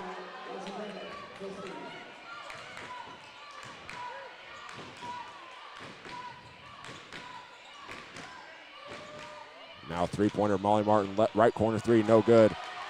And Lazarevic has her 5th rebound of the game.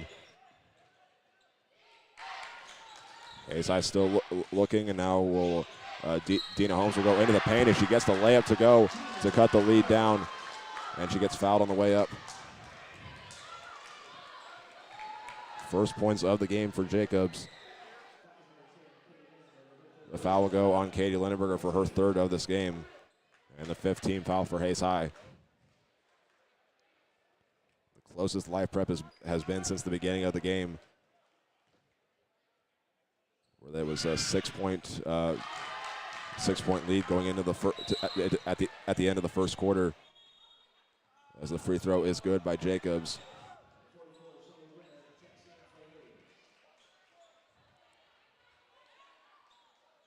.2:15 remaining here in the 3rd quarter. 11-0 run here from the Fire. They'll go over to Riley Dreher. Now she'll do a bounce pass inside to Winter, and now we'll go into Lindenberger, and the pass deflected by Jacobs. They'll go to the other end for the Fire. They'll kick it over. Zabo, she'll try a left wing 3. It's on the way, and it's good. The assist will go to Dina Holmes, and now we're going to get a timeout called by Hayes High. And just like that, a little bit ago, Hayes High had a 17-point lead at 38-21, and now Life Prep on a 14-0 run cuts it down to 3. And now we'll step away as the two teams talk things over on the 30-second timeout. This is Hayes High basketball on the Tribe Broadcasting Network.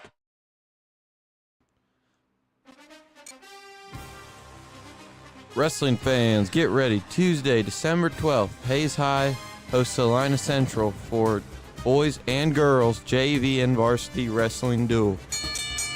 Join us at 4 p.m. to support your Hayes High wrestlers as they battle it on the mat. That's Tuesday, December 12th, 4 p.m. at Hayes High. Let's pack the stands and show our team spirit.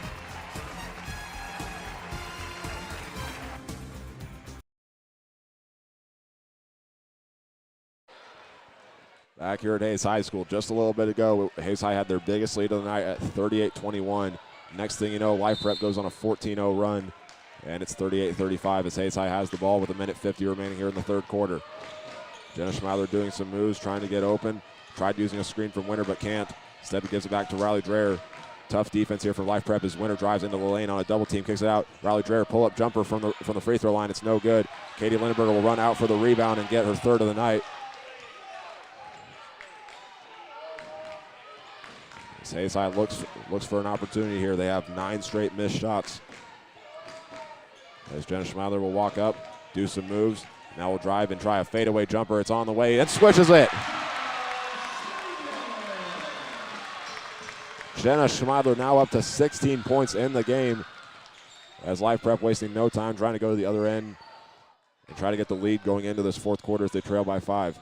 The drive into the paint from Lazarevic. The layup off the side of the rim, no good. And a foul called against Life Prep. They're going to get over the back on number 21, Dina Holmes. That will be her 4th personal foul, the first player in this game to reach there.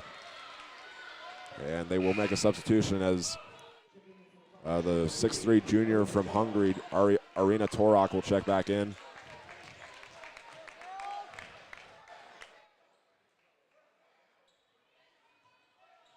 It'll be Jenna Schmeiler walking up the floor as we're in the final minute of this third quarter. Riley Dreher with it, looking, throws cross court for Jenna Schmeiler. She's wide open. She'll try the three-pointer. Nylon! Jenna Schmeiler up to 19 points off the assist from Riley Dreher, her third of the night.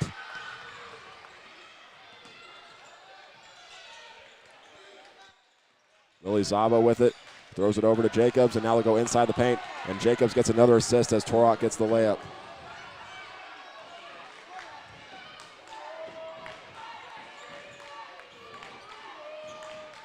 43-37 is the score.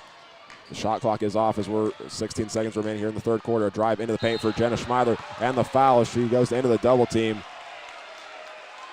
We'll see who they call it on. They'll go against number 13, Rebecca Jacobs, for her third of the night. Or actually, that's her 4th foul. That's 2 players now for the Fire that have 4 fouls in this game. Now Jenna Schmeiler will attempt the first free throw, and she gets it to go.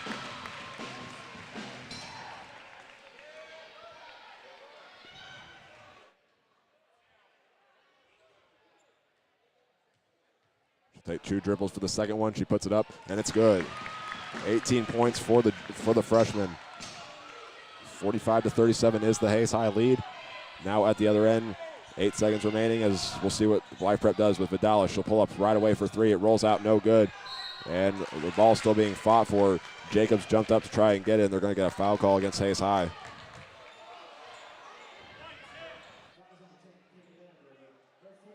That'll be Katie Lindenberger's 4th foul in this game, so Hayes High will likely make the substitution. And right now we can see Len Melvin signaling for the bench, and Molly Buckles will be the one that reports to the scores table for the final second of this third quarter. Actually, there'll be some free throws coming up here for Life Prep. Rebecca Jacobs. She'll put the first one up, and it bounces off the front of the rim. No good. Life Prep has only gone 5 for 9 from the free throw line in this game. As Katie Lindenberger will go out of the game, and like we said, Molly Buckles will check in her place.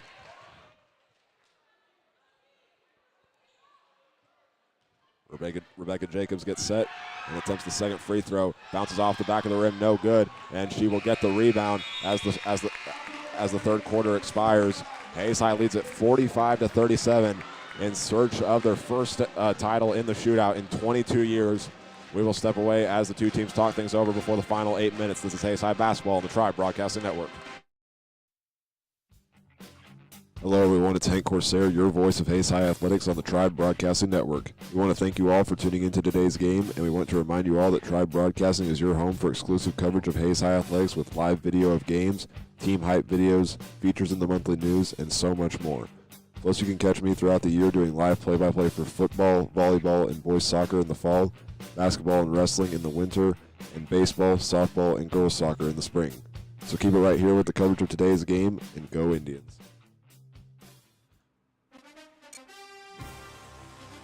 Wrestling fans, get ready. Tuesday, December 12th, Hayes High hosts Salina Central for boys and girls JV and varsity wrestling duel. Join us at 4 p.m. to support your Hayes High wrestlers as they battle it on the mat. That's Tuesday, December 12th, 4 p.m. at Hayes High. Let's pack the stands and show our team spirit.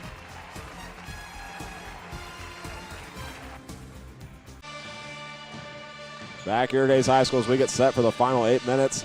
And when we came out at halftime, it was looking like it was going to be a runaway by Hayes High. Next thing you know, we got a game as Life Prep scores more than they did in the entire first half. 20 points in the third quarter, 17 in the first half is what they had. But Hayes High will get the ball to start the fourth quarter, leading 45-37.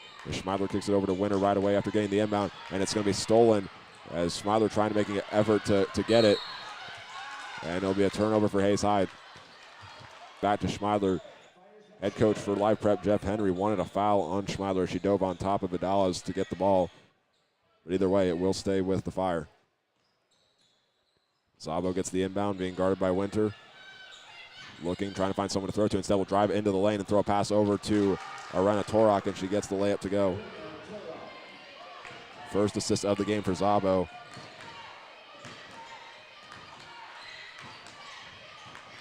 With it now, Molly Martin will try a three-pointer from the right corner, and it goes.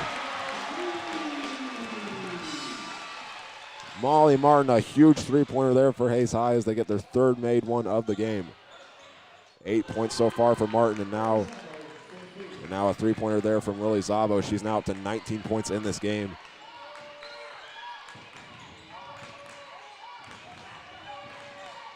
Now Hayes High working around the arc. Zoe Winter with it. She pump faked once and now will dribble. Driving into the lane on a double team. Tries it off the glass. It takes a few bounces on the rim and goes in. First points of the game for Winter. She was able to fight her way into the paint and get the ball to bounce off the glass and in. Now a drive in from Vidalas, and she'll try a reverse layup and get it to go.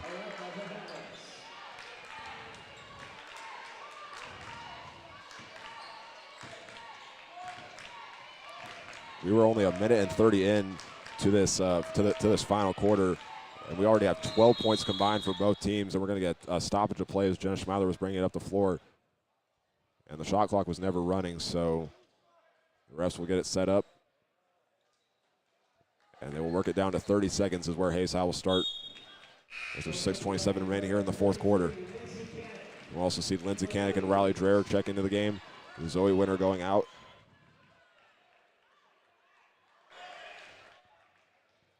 Molly Martin will be the one inbounding as Jenna Schmeidler in the back part of Hayes High's half of the court. Riley Dreher touched it and then saved it from going into the backcourt.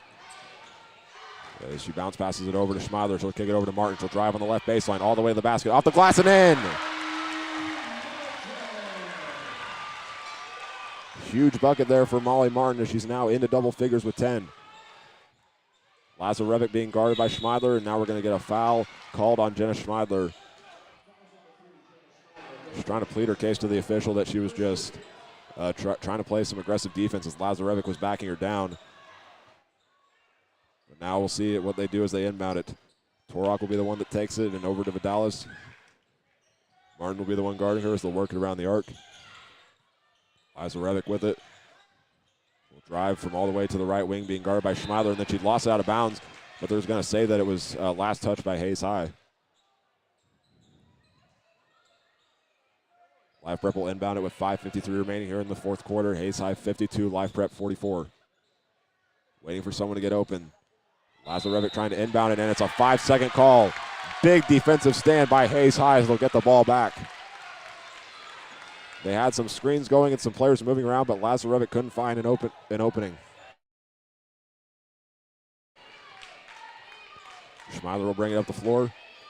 Vidales will be the one guarding her. She gets a screen from Buckles and will drive on the right side and got bumped at the end by Rebecca Jacobs. And that will be, I believe it will be her 5th foul of this game. And that will be the end for her night. She checks out, finishing with 3 points, a rebound, an assist, and a steal. And checking into her place will be Dina Holmes. That's another player checking in her place that's in foul trouble for Life Prep. Just a tough situation that the Fire have to work with. So Riley Dreher will inbound it in front of the Hayes High bench. She looks and kicks it over to Martin. She'll wait for the offense to set up, and now we'll try driving in and stop. Goes back out and gives it over to Jenna Schmeidler. She does a dribble move and will drive on the right side of the paint. Kicks it over. Molly Martin, right corner 3. Rolls out, no good. Molly Muckles with the rebound, has the shot blocked, and it goes out of bounds, but it will stay with Hayes High.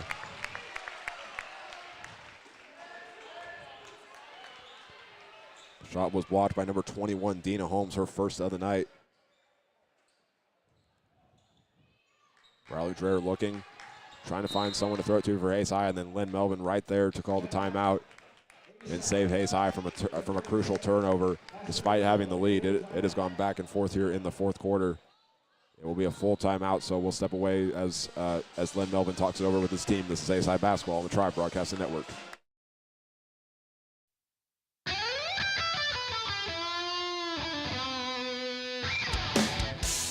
If you wanted to shred like that guy, then you should come join Hayes High's very own guitar club. If you are interested, come hang out with us every Monday and Wednesday from 3:05 to 4:30 at room 116 with Mr. Prophet. We hope to see you there, and remember, practice till your fingers bleed.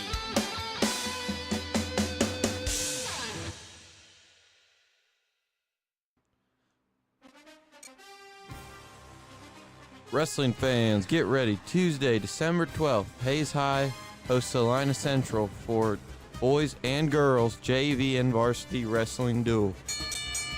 Join us at 4 p.m. to support your Hayes High wrestlers as they battle it on the mat. That's Tuesday, December 12th, 4 p.m. at Hayes High. Let's pack the stands and show our team spirit.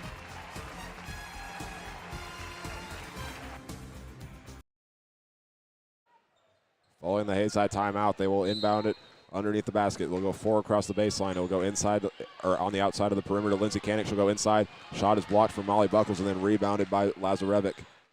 Again, it's blocked by Dina Holmes once again. As Life Prep quickly goes to the other end of the floor, it's a pass out.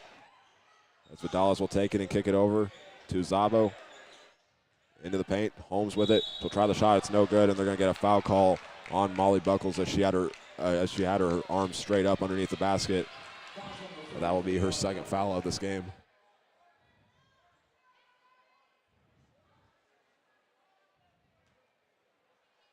So Dina Holmes will go back to the free throw line. 2 points for her so far in this game. As she gets set, she'll put the free throw up, and it takes 3 bounces off both the rim and the backboard and goes in.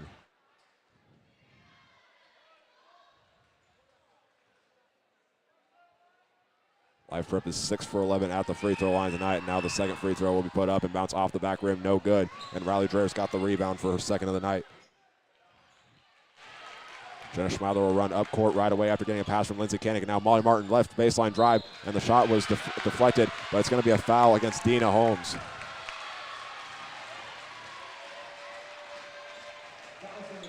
And she is heading towards the Life Prep bench, as that is her 5th personal foul of the game.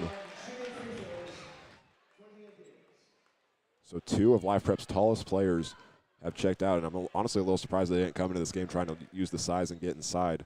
We've seen them shoot the ball from 3-point range quite a bit. But now Molly Martin will go to the line to attempt the free throws. She just entered into double figures a little bit ago with the shot that extended the Hayes High lead to 52-44. She takes a few dribbles and puts the shot up, and it bounces out, no good. Hayes High shooting 84% at the line on their 25 attempts. This will be the 26th for Martin right here. It is up, and it bounces off the back iron, no good, and Lazarevic comes out with the rebound.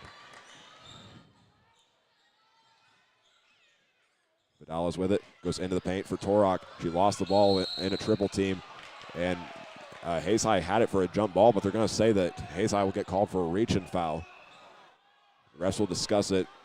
I think one is whistling for a foul and the other is whistling for a jump ball, and it will come out in the end as a jump ball, but it will stay with Life Prep either way. Katie Lindenberger coming back into the game for Hayes High, holding the 7-point lead with 4:46 remaining in the game.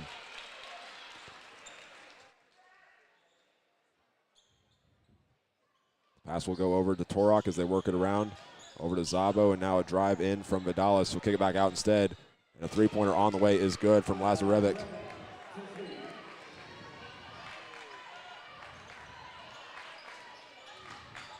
Vidalis will also get her third assist of the game with that made shot. Now will be a steal, and coming out with it is Vidalis. Should go down to the other end of the floor. Lazarevic into a double team. She'll kick it back out to Zabo. 4-point lead for Hayes High.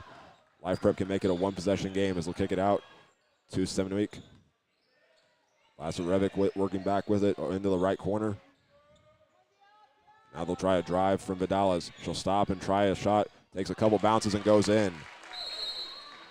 So once again, it's another player for Life Prep entering to double figures. And it's now just a one-possession game here at Hayes High School. 52-50 is the score, and we're also going to get a discussion at the scores table. We'll see what it is.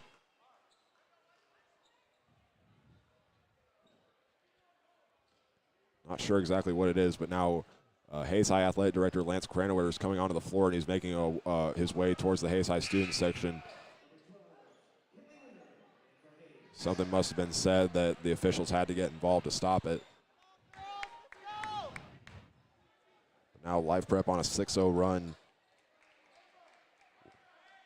with a free throw, a three-pointer, and then that last made bucket from Ariadna Vidalis.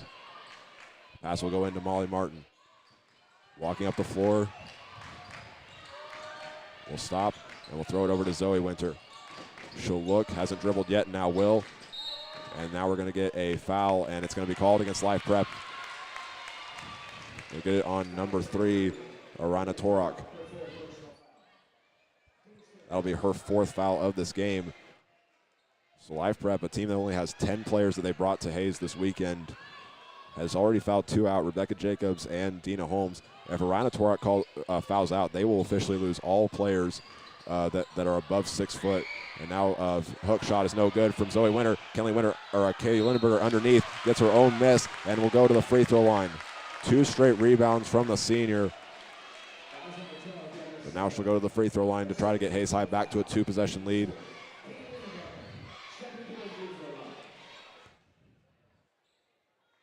Underneath the basket is Torok and Seminweek for Life Prep. Lindenberger gets set, puts the first free throw up, and it's nothing but net. 3rd Hayes High player to enter into double digits is Katie Lindenberger. 53-50 is our score.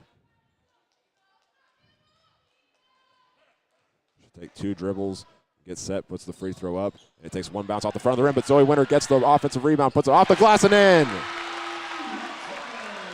Huge rebound there from Hayes High. We were talking about them taking a 4-point lead. Instead, they take a 5-point lead with Zoe Winter getting a rebound and her second made basket of the game.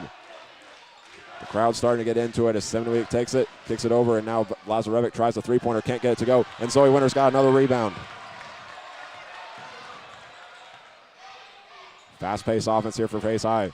Schmeidler kicks it over. Kenley Winter thought about trying a 3, drives into the lane, off the glass, no good. Katie Lindenberger gets the rebound, tries the shot, that's no good, and Seminweek has her 4th rebound of the game.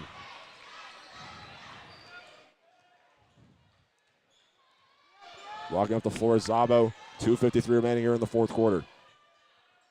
Kenley Winter on the defense. They'll get a screen. Zabo will stop. Has to throw the ball to somebody and will go into the lane for Torok to try a fadeaway shot, and it's good.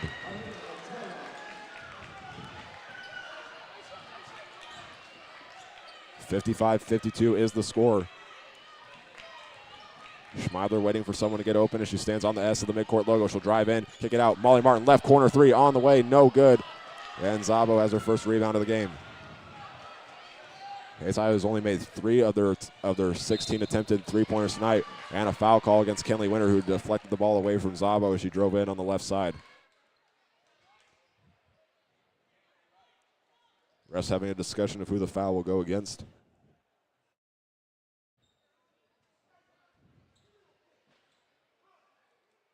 They're still discussing it.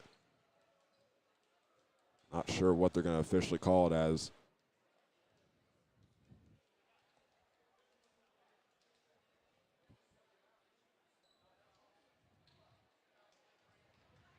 The foul will go against number 3, Jenna Schmeidler. That'll be her second personal foul and the third team foul for Hayes High.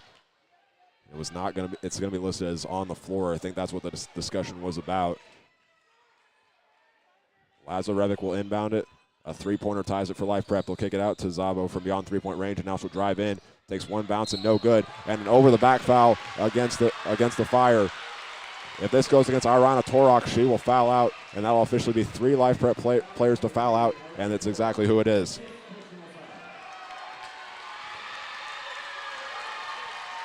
So Hayes High has some players in that can get in the paint. For Life Prep, they fouled out a player that's 6'3", one that's 6'4", and one that's 6'2". Their only player that's at 6 foot is Esther Sturksa, who hasn't checked in yet tonight. And now, as I say that, she checks in the place of Irina Torok after she falls out. Katie Lindenberg will go to the free throw line. Hayes High holding that 3-point lead in the final 2 minutes of this game.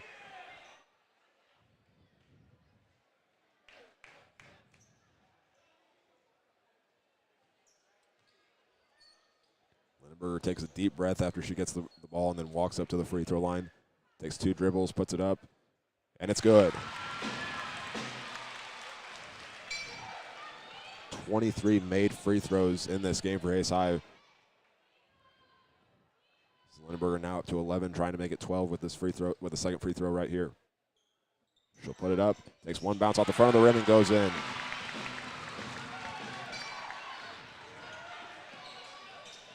Fast tempo up the court for Life Prep as they wasted no time. Vidales drives in, kicks it over. Zoe Winter deflects the pass, and Molly Martin's the one that's going to come out with the steal. And now she falls to the floor as Vidales tried going for the steal as well. Schmeidler with it. Has to go up the floor to avoid the violation. And just with 1 second to spare, gets past half court. She'll walk up the floor, waiting for someone to get open. She'll do a spin move, stop, kicks it over. Zoe Winter, left wing 3 on the way. Off the back iron, no good, and it bounces over the backboard.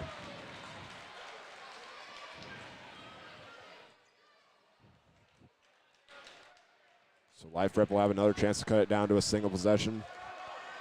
After Molly Martin just got her first steal of the night, she had 2 against Hugoton in the prior game. With it now is Seminweek, looking for someone to pass it to. Finds Circa. She waits for someone to get open. Katie Lindenberg will be the one guarding her, and she'll kick it over to Sabo. Back over to Lazarevic in the right corner. She'll drive, being guarded by Schmeidler, and lost control of the ball as she gets it over to Circa. And now a three-pointer on the way, and it bounces out, no good. But it's rebounded by Seminweek for her 5th of the night, and she gets it off the backboard to go. Or actually, it's number 10, Circa, that gets the rebound, or she got a pass and then put it back in.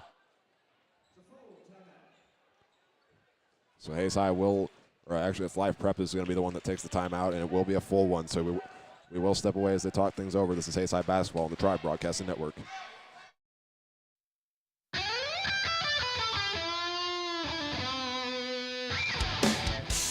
If you wanted to shred like that guy, then you should come join Hayes High's very own guitar club. If you are interested, come hang out with us every Monday and Wednesday from 3:05 to 4:30 at room 116 with Mr. Prophet. We hope to see you there, and remember, practice till your fingers bleed.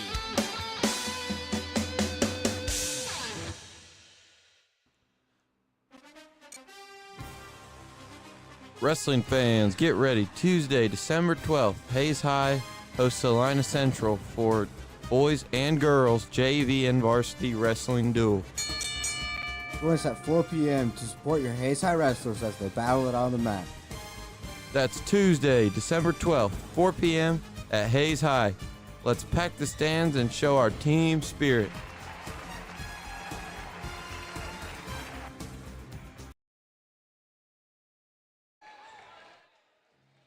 Following the live prep timeout, Hayes High will have the ball. 1:04 to go here in the fourth quarter after that last made bucket from the 6-foot sophomore Esther Sirksa.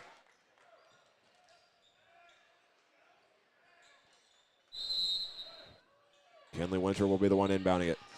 3 players in full court press for live prep. In fact, they're all doing it as they're all in the left half of the court. And now Jenna Schmeiler will run up the court. 57 seconds remaining in the game. 26 on the shot clock.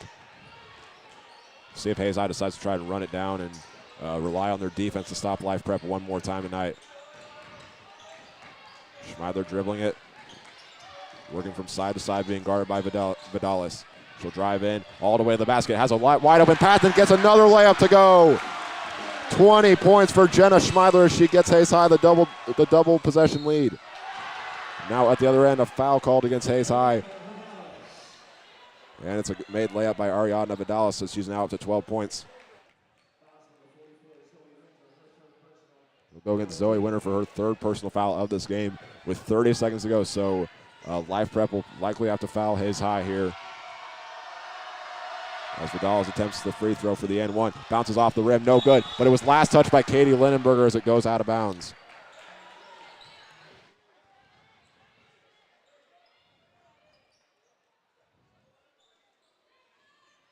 Inbounding it will be Anna Lazarevic.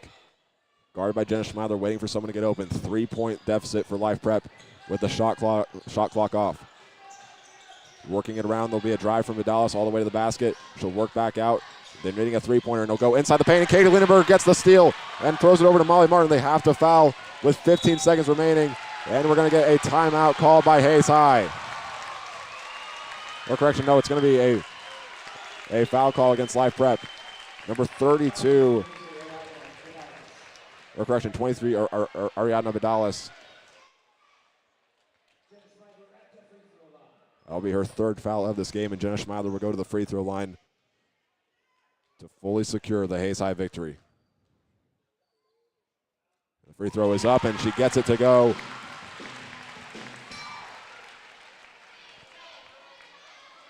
In just her 3rd game, she already surpasses her season high of 20, or matches her season high of 21, and then surpasses it with 22 with the second made free throw.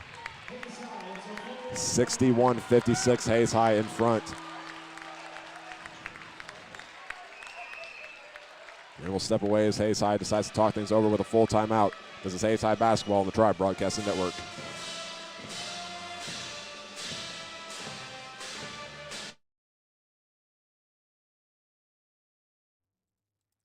Attention to all you Hayes High basketball fans. The season is about to tip off, and we need you back in the stands cheering for our Hayes High Indians. As we hit the hardwood, we have some exciting games at home in December.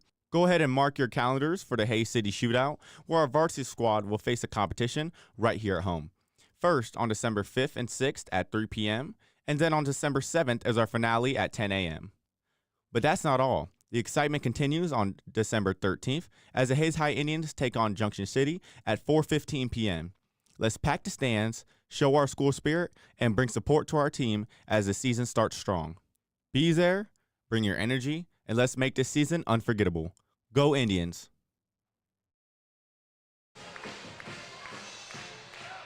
Hayes High in front 61-56 in these final 14 seconds of the girls shootout championship game. 2 made free throws for Jenna Schmeiler puts her up to 22 points, already surpassing her season high in just the 3rd game. She had 21 points against Newton. And now live prep having to go quickly if they want to stay in this game.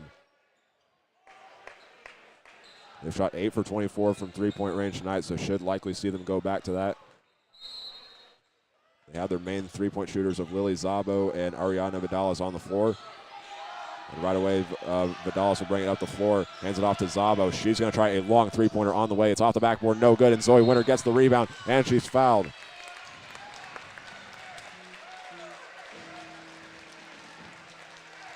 So she'll go to the free throw line with 4 seconds remaining.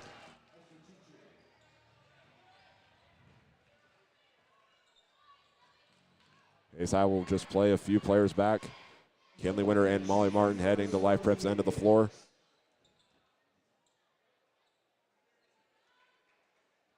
But they will keep Jenna Schmeidler and Katie Lindbergh in to rebound as Zoe Winter gets set to attempt the free throw. It goes fully silent as she attempts the free throw, and it goes.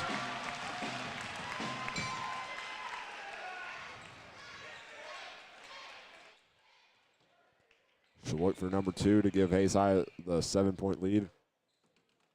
Again, it goes fully silent. She'll put the free throw up, takes one bounce, and then goes in. Hayes High goes 28 for 34 from the free throw line on the night. And as you hear the buzzer sound, for the first time in 22 years, the Hayes High Lady Indians are the shootout champions. They defeat Life Prep 63-56 where they had a huge lead at halftime. Life Prep came fighting back, but Hayes High pulls away in the end to get the 7-point victory and improve to 3-0 on the year. And we'll have our post-game show for you when we come back. This is Hayes High Basketball on the Tribe Broadcasting Network.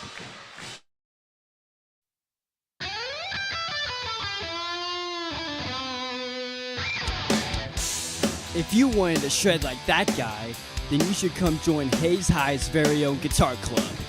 If you are interested, come hang out with us every Monday and Wednesday from 3:05 to 4:30 at room 116 with Mr. Prophet. We hope to see you there, and remember, practice till your fingers bleed.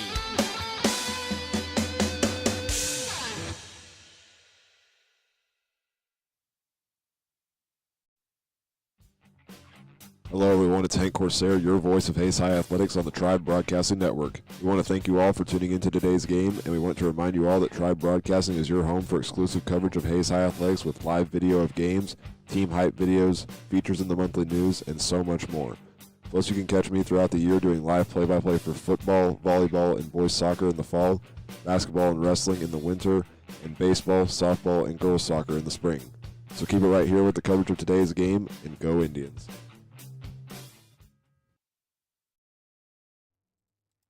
Attention to all you Hayes High basketball fans. The season is about to tip off, and we need you back in the stands cheering for our Hayes High Indians. As we hit the hardwood, we have some exciting games at home in December. Go ahead and mark your calendars for the Hayes City Shootout, where our varsity squad will face a competition right here at home. First, on December 5th and 6th at 3 p.m., and then on December 7th as our finale at 10 a.m. But that's not all. The excitement continues on December 13th as the Hayes High Indians take on Junction City at 4:15 p.m. Let's pack the stands, show our school spirit, and bring support to our team as the season starts strong. Be there, bring your energy, and let's make this season unforgettable. Go Indians!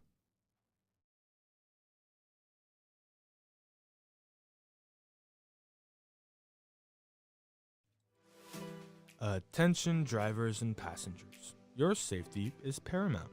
Buckling your seatbelt is one of the simplest and most effective ways to protect yourself on the road.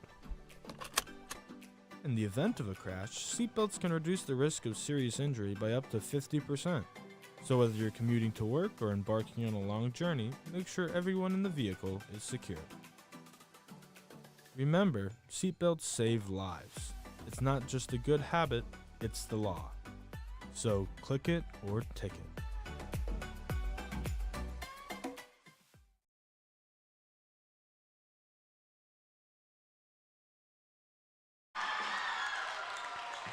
Back here at Hayes High School on the post-game show as Hayes High gets the win 63-56 to win their 6th ever Hayes City Shootout. Now we'll take a look at the road it took to get to that win. Hayes High jumped out to a 5-0 lead, but then Life Prep had some a three-pointer follow after that. And then Hayes High would get buckets from both, or some three-pointers from Molly Buckles and Kenley Winter. And then Molly Buckles would get a bucket as well along that run. And then as two sides traded back and forth for the remainder of that first quarter, Hayes High held a 16-10 lead. And then that carried into an 18-13 lead going into the second quarter, followed by a five-point run, which included a basket and one from Jenna Schmeidler, and then 2 free throws from Kenley Winter. And Life Prep would make another three-pointer from Lily Zabo to cut down the lead to 7. But Hayes High would go on a 9-0 run to follow with 2 free throws starting from Molly Martin and then a three-pointer from Morgan Armbruster. And it would be concluded with 2 free throws from Katie Lindenberger. And Hayes High took a 34-17 lead into halftime. And then looking over at the third quarter. Life Prep got the first 4 points, but Hayes High responded with 4 of their own to keep that 17-point lead. And just like that, the 17-point lead would vanish. 14-0 run there for the Fire, starting off with a three-pointer from Lily Zabo, and then another three-pointer later on from Ariana Vidales. And the final three-pointer in that run was from Lily Zabo to make it 38-35. But Hayes High would score 5 points after that too, with a basket from Jenna Schmadler, and she would also have a three-pointer as well. And Hayes High took a 45-37 lead going into that final quarter, and continued to go back and forth in the fourth. Hayes High had a 48-39 lead, which eventually turned into 52-44. 6 straight points would follow from the Fire, including a free throw coming from Dina Holmes, as well as a three-pointer from Ariana Vidales. And then it became a 2-point game as Vidales also had a layup. And then Hayes High later on 57-52 lead. Then a bucket was scored by Esther Sirksa for her only made shot of the game. And then 59-54 was the lead, as after Hayes High had a bucket from Jenna Schmeidler. And then after a bucket from Ariana Vidales, Hayes High would score the final 4 points of the game, and they would win tonight by a final score of 63-56. So Hayes High is currently being honored right now as the Hayes City Shootout champion, as Katie Lindenberger receives the Girls MVP award. But again, Hayes High gets the win tonight to get their first title in 22 years since 2002, where they defeated rival Great Bend 52-40 in the Shootout finals. And we'll take a look at some of our individual and team numbers when we come back. This is Hayes High Basketball on the Tribe Broadcasting Network.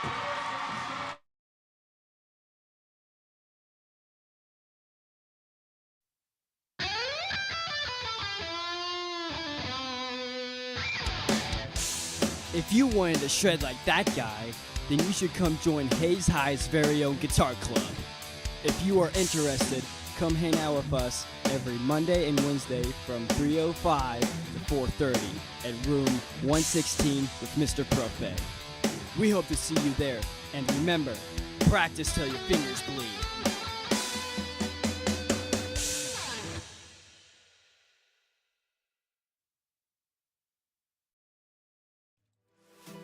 Attention drivers and passengers. Your safety is paramount. Buckling your seatbelt is one of the simplest and most effective ways to protect yourself on the road. In the event of a crash, seatbelts can reduce the risk of serious injury by up to 50%.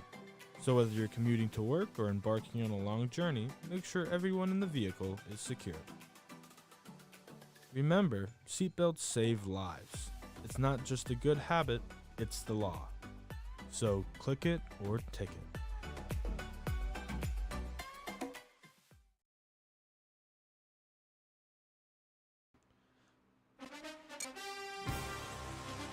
Wrestling fans, get ready. Tuesday, December 12th, Hayes High hosts Salina Central for boys and girls JV and varsity wrestling duel. Join us at 4 p.m. to support your Hayes High wrestlers as they battle it on the mat. That's Tuesday, December 12th, 4 p.m. at Hayes High. Let's pack the stands and show our team spirit.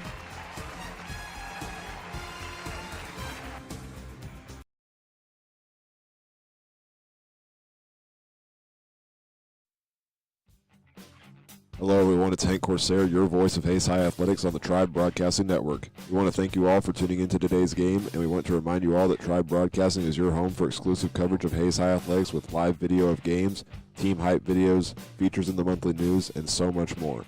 Plus, you can catch me throughout the year doing live play-by-play for football, volleyball, and boys soccer in the fall, basketball and wrestling in the winter, and baseball, softball, and girls soccer in the spring. So keep it right here with the coverage of today's game, and go Indians.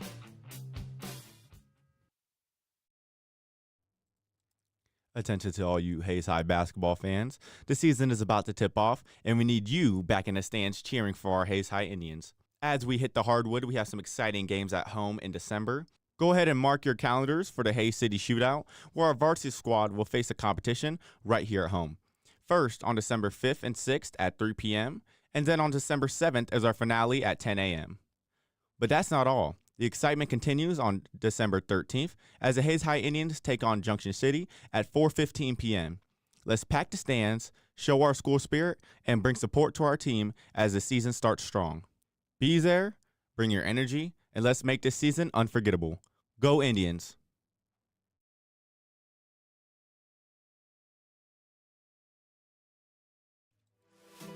Attention drivers and passengers. Your safety is paramount.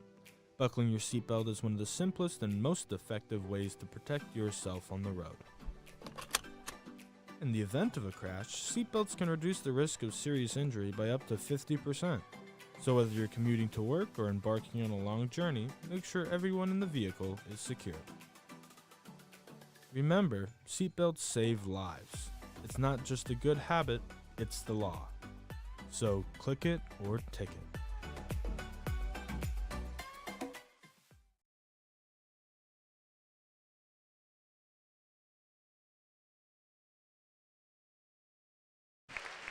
Back here at Ace High School on the postgame show as the Lady Indians get the win 63-56 over Life Prep, and we'll now take a look at our individual and team numbers. As currently at Hayes High School, they are honoring Dustin Armbruster as this next game between the Hayes High boys and Blue Valley Northwest will be his 1,000th game called with Hayes High. So from one broadcaster to another, congratulations, Dustin.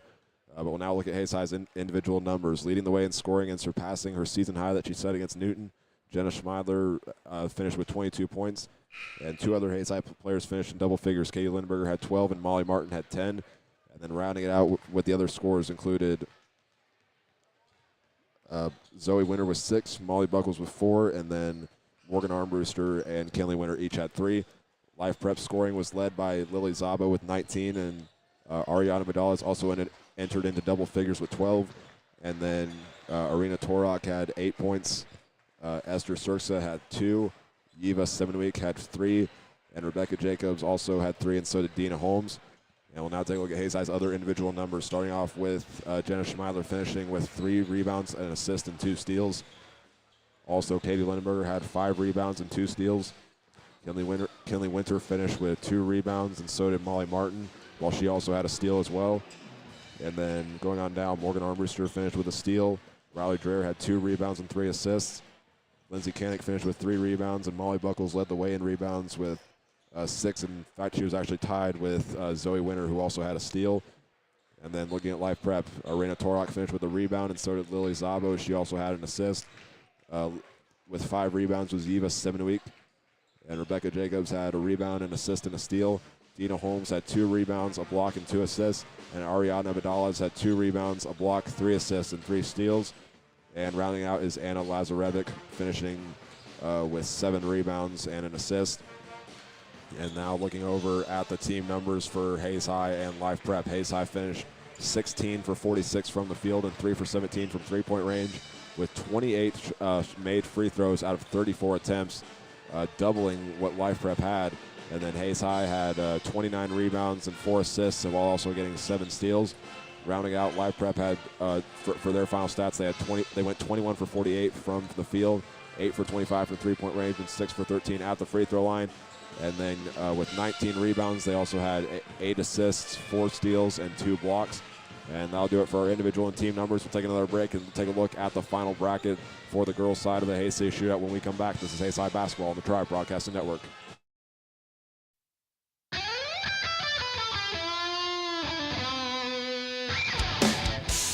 If you wanted to shred like that guy, then you should come join Hayes High's very own guitar club. If you are interested, come hang out with us every Monday and Wednesday from 3:05 to 4:30 at room 116 with Mr. Prophet. We hope to see you there, and remember, practice till your fingers bleed.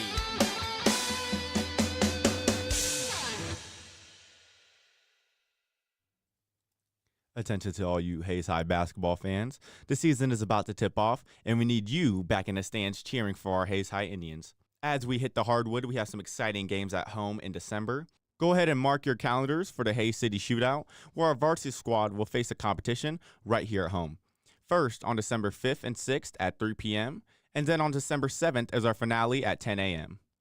But that's not all. The excitement continues on December 13th as the Hayes High Indians take on Junction City at 4:15 p.m.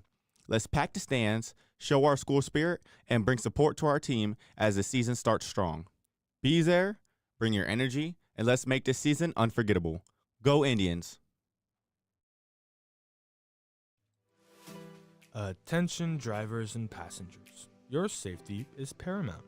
Buckling your seatbelt is one of the simplest and most effective ways to protect yourself on the road. In the event of a crash, seatbelts can reduce the risk of serious injury by up to 50%. So whether you're commuting to work or embarking on a long journey, make sure everyone in the vehicle is secure. Remember, seatbelts save lives. It's not just a good habit, it's the law. So click it or ticket.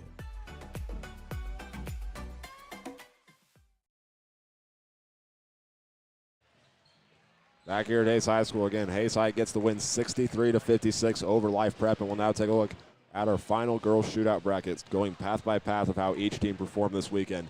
Hayes High, of course, getting the 67-29 win over Newton to start, and then Hugoton, who Hayes High played last night, stunned Olathe East, winning that one 41-35. Life Prep got started with a very close game against Manhattan, but they pull away 53-48, and Olathe West got a big 21-point win over TMP. And we'll go down the rest of that consolation side. Olathe East beat Newton the very next night at HMS 37-20, and Manhattan took a 53-32 win over, got a 53-32 win over TMP. And then in the 7th place game this morning, TMP gives new head coach John Lynn his first win with the Monarchs as they defeat Newton 52-43, and Manhattan finishes in 4th, winning over Olathe East 65-46. Hayes High got the 54-12 win over Hugoton last night to move on to the championship game as we look over at the winner's side of the bracket. And Life Prep had the big lead early on and never looked back as they defeated Olathe West 77-64. The 3rd place game, Hugoton by 1 point defeats Olathe West 38-37. And then Hayes High, just as we were talking here, 63-56, they defeat Life Prep to win their first championship since 2002. And also, 2 Hayes High players get honors in the game. Katie Lindenberger was listed as the most outstanding player for her performance in the tournament, and winning the MVP award was number 11, Molly Martin. So congratulations to those two, and congratulations to the Hayes High Lady Indians winning the championship. And we'll have our pregame show for the Hayes High boys as they get set to take on Blue Valley Northwest when we come back. This is Hayes High Basketball on the Tribe Broadcasting Network. Hello everyone, it's Hank Corsair, your voice of Hayes High Athletics on the Tribe Broadcasting Network. We want to thank you all for tuning into today's game, and we want to remind you all that Tribe Broadcasting is your home for exclusive coverage of Hayes High Athletics with live video of games, team hype videos, features in the monthly news, and so much more. Plus, you can catch me throughout the year doing live play-by-play for football, volleyball, and boys soccer in the fall, basketball and wrestling in the winter, and baseball, softball, and girls soccer in the spring. So keep it right here with the coverage of today's game, and go Indians.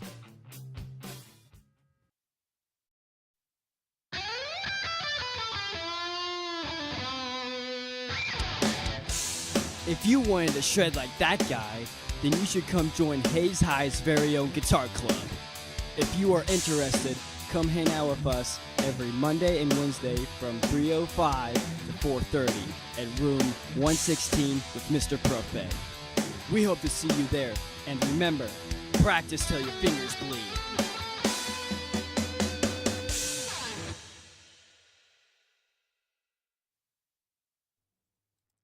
Attention to all you Hayes High basketball fans. The season is about to tip off, and we need you back in the stands cheering for our Hayes High Indians.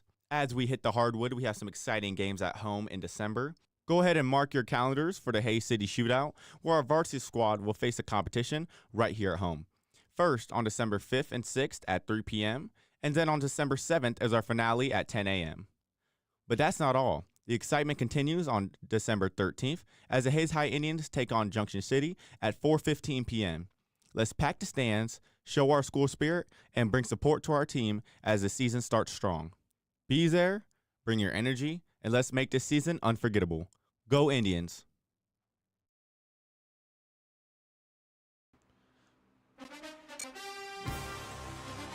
Wrestling fans, get ready. Tuesday, December 12th, Hayes High hosts Salina Central for boys and girls JV and varsity wrestling duel. Join us at 4 p.m. to support your Hayes High wrestlers as they battle it on the mat. That's Tuesday, December 12th, 4 p.m. at Hayes High. Let's pack the stands and show our team spirit.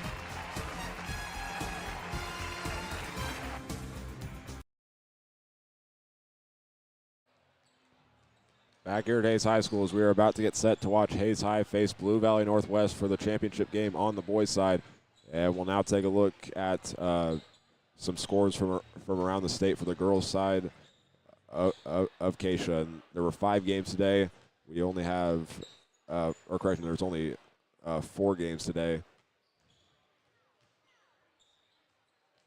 Or, 2 other games today as we take a look at those. Garden City facing off in their tournament to start the season against Palmer Ridge. They fall to the Grizzlies 59-53.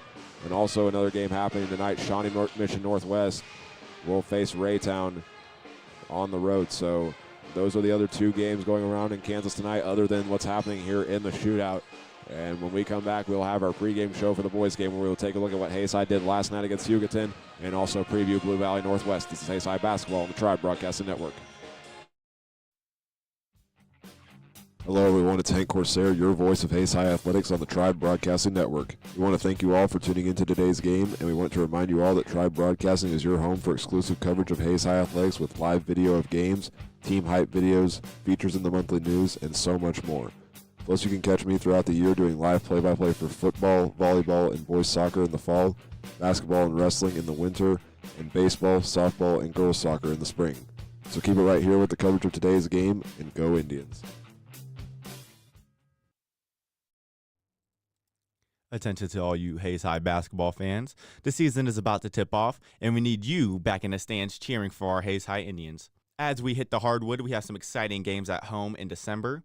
Go ahead and mark your calendars for the Hayes City Shootout, where our varsity squad will face a competition right here at home.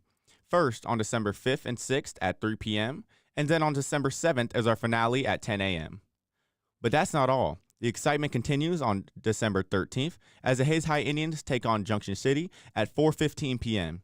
Let's pack the stands, show our school spirit, and bring support to our team as the season starts strong. Be there, bring your energy, and let's make this season unforgettable. Go Indians! Attention drivers and passengers. Your safety is paramount. Buckling your seatbelt is one of the simplest and most effective ways to protect yourself on the road. In the event of a crash, seatbelts can reduce the risk of serious injury by up to 50%. So whether you're commuting to work or embarking on a long journey, make sure everyone in the vehicle is secure. Remember, seatbelts save lives. It's not just a good habit, it's the law. So click it or ticket.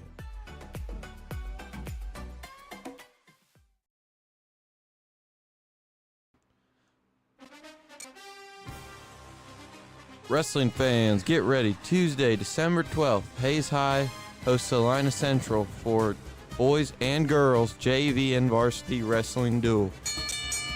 Join us at 4 p.m. to support your Hayes High wrestlers as they battle it on the mat. That's Tuesday, December 12th, 4 p.m. at Hayes High. Let's pack the stands and show our team spirit.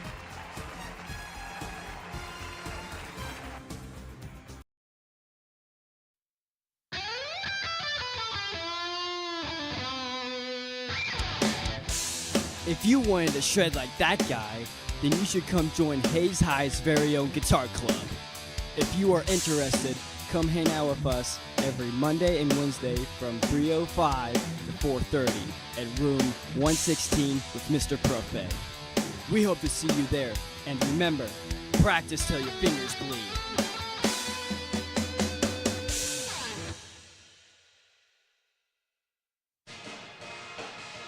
We welcome you back to Hayes High School as the Indians get set to take on Blue Valley Northwest with a shot at the boys' championship of the Hayes City Shootout on the line. And we're now going to take a look at what Hayes High did last night against Hugoton. And first off, what a game that was. Back and forth in the fourth quarter, but in the end, the Indians prevailed after a missed 3 from Hugoton as time expired, and Hayes High won 47-45. It was the second game in a row where Hayes High had to fight and push through a lot of different things, such as multiple players in foul trouble and a Hugoton team that shot 28% from three-point range and went 3 for 6 in the final quarter before the missed buzzer beater. But the key for Hayes High was to slowly let the game come to them as they led for a majority of it and held a 21-13 advantage near the end of the first half. But the Eagles carried an 11-point run into the third quarter and led 24-21, and eventually it was tied at 32 going into the final 8 minutes. So the fourth quarter went back and forth, but Hayes High took a 45-40 lead and nailed some key free throws in the end to fully secure the victory. And that was a statement win for Hayes High against Hugoton because they just played in the third-place game here at Hayes High School prior to Hayes High against Life Prep for the girls' championship. And they had Sunrise Christian in some tough situations, but in the end, Sunrise Christian prevailed in that game by a final score of 72-47. But once again, though, Dawson Reuter led the game in scoring, but it was a good team effort for Hayes High as 3 players got at least 8 points, such as Jonathan Cano, Trey Oakley, and Cooper Johnson. But now they face one of the biggest tests they'll face, Blue Valley Northwest. The Huskies have not had an easy road to get to the championship, though, as they played arguably 2 of some of the best teams in the tournament as they beat the defending champion Life Prep 59-43, and they got a 9-point victory over the third-place finishing Sunrise Christian Buffaloes. And Northwest is picking up right where they left off last season at 20-3, but losing in the first round of the 6A state tournament at Koch Arena in Wichita. But aside from that result, that 20-3 record in the 6A class and going unbeaten in the Eastern Kansas League just shows the basketball culture that the Huskies have, because they are a dynasty in Kansas with 6 state titles and multiple players that have gone on to play at the Division I level. This includes Alston Mason from Arizona State, Grant Stubblefield at Omaha, and one that a lot of people listening will recognize, former Kansas Jayhawk and current Denver Nugget Christian Brown. And this year they once again have a lot of star players, with Trevor Garlington and Brooks Bauman being the main ones of focus. So those players will be the leaders for the Huskies, and this is a very good team Hayes High will face, as we'll have tip-off and starting lineups when we come back. This is Hayes High Basketball on the Tribe Broadcasting Network. Attention to all you Hayes High basketball fans. The season is about to tip off, and we need you back in the stands cheering for our Hayes High Indians. As we hit the hardwood, we have some exciting games at home in December. Go ahead and mark your calendars for the Hayes City Shootout, where our varsity squad will face a competition right here at home. First, on December 5th and 6th at 3 p.m., and then on December 7th as our finale at 10 a.m. But that's not all. The excitement continues on December 13th as the Hayes High Indians take on Junction City at 4:15 p.m. Let's pack the stands, show our school spirit, and bring support to our team as the season starts strong. Be there, bring your energy, and let's make this season unforgettable. Go Indians! Attention drivers and passengers. Your safety is paramount. Buckling your seatbelt is one of the simplest and most effective ways to protect yourself on the road. In the event of a crash, seatbelts can reduce the risk of serious injury by up to 50%. So whether you're commuting to work or embarking on a long journey, make sure everyone in the vehicle is secure. Remember, seatbelts save lives. It's not just a good habit, it's the law. So click it or ticket.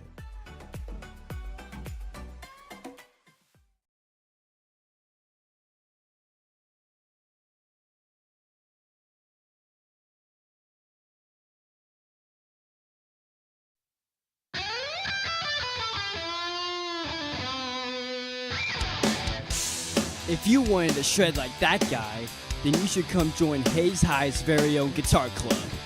If you are interested, come hang out with us every Monday and Wednesday from 3:05 to 4:30 at room 116 with Mr. Prophet. We hope to see you there, and remember, practice till your fingers bleed.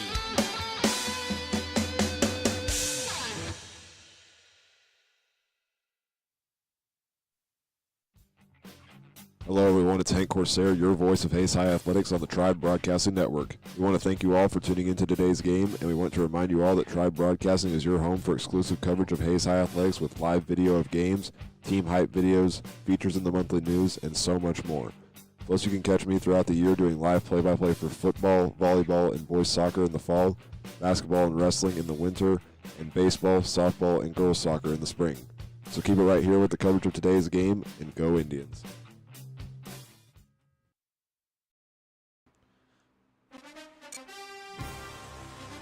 Wrestling fans, get ready. Tuesday, December 12th, Hayes High hosts Salina Central for boys and girls JV and varsity wrestling duel. Join us at 4 p.m. to support your Hayes High wrestlers as they battle it on the mat. That's Tuesday, December 12th, 4 p.m. at Hayes High. Let's pack the stands and show our team spirit.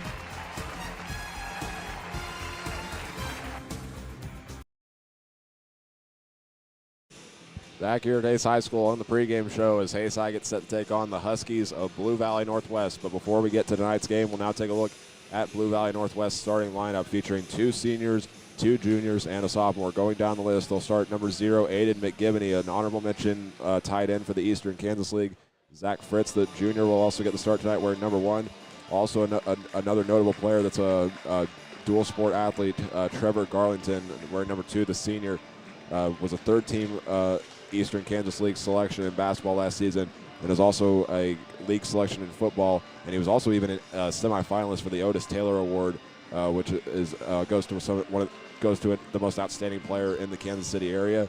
Tommy Chapman will be the lone sophomore starting, and then rounding it out is the senior wearing number 13, the Cowley Community College baseball commit, Keaton Humphrey, will be starting tonight. And we'll take another break and have Hayes High starters and tip off when we come back. This is Hayes High Basketball on the Tribe Broadcasting Network. Attention drivers and passengers. Your safety is paramount. Buckling your seatbelt is one of the simplest and most effective ways to protect yourself on the road. In the event of a crash, seatbelts can reduce the risk of serious injury by up to 50%. So whether you're commuting to work or embarking on a long journey, make sure everyone in the vehicle is secured. Remember, seatbelts save lives. It's not just a good habit, it's the law. So click it or ticket.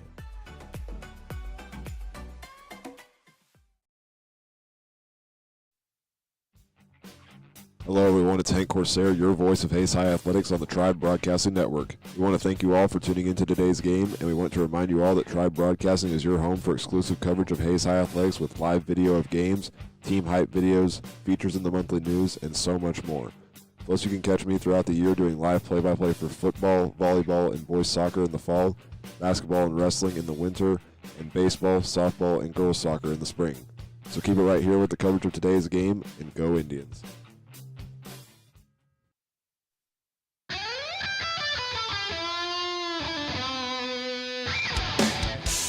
If you wanted to shred like that guy, then you should come join Hayes High's very own guitar club.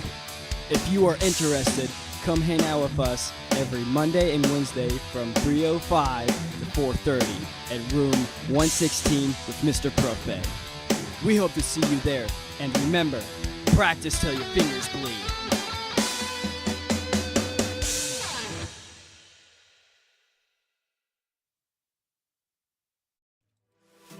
Attention drivers and passengers. Your safety is paramount. Buckling your seatbelt is one of the simplest and most effective ways to protect yourself on the road. In the event of a crash, seatbelts can reduce the risk of serious injury by up to 50%. So whether you're commuting to work or embarking on a long journey, make sure everyone in the vehicle is secured. Remember, seatbelts save lives. It's not just a good habit, it's the law. So click it or ticket.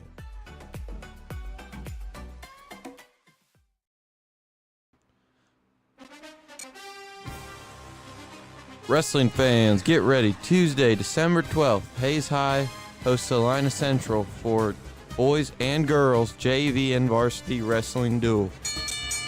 Join us at 4 p.m. to support your Hayes High wrestlers as they battle it on the mat. That's Tuesday, December 12th, 4 p.m. at Hayes High. Let's pack the stands and show our team spirit.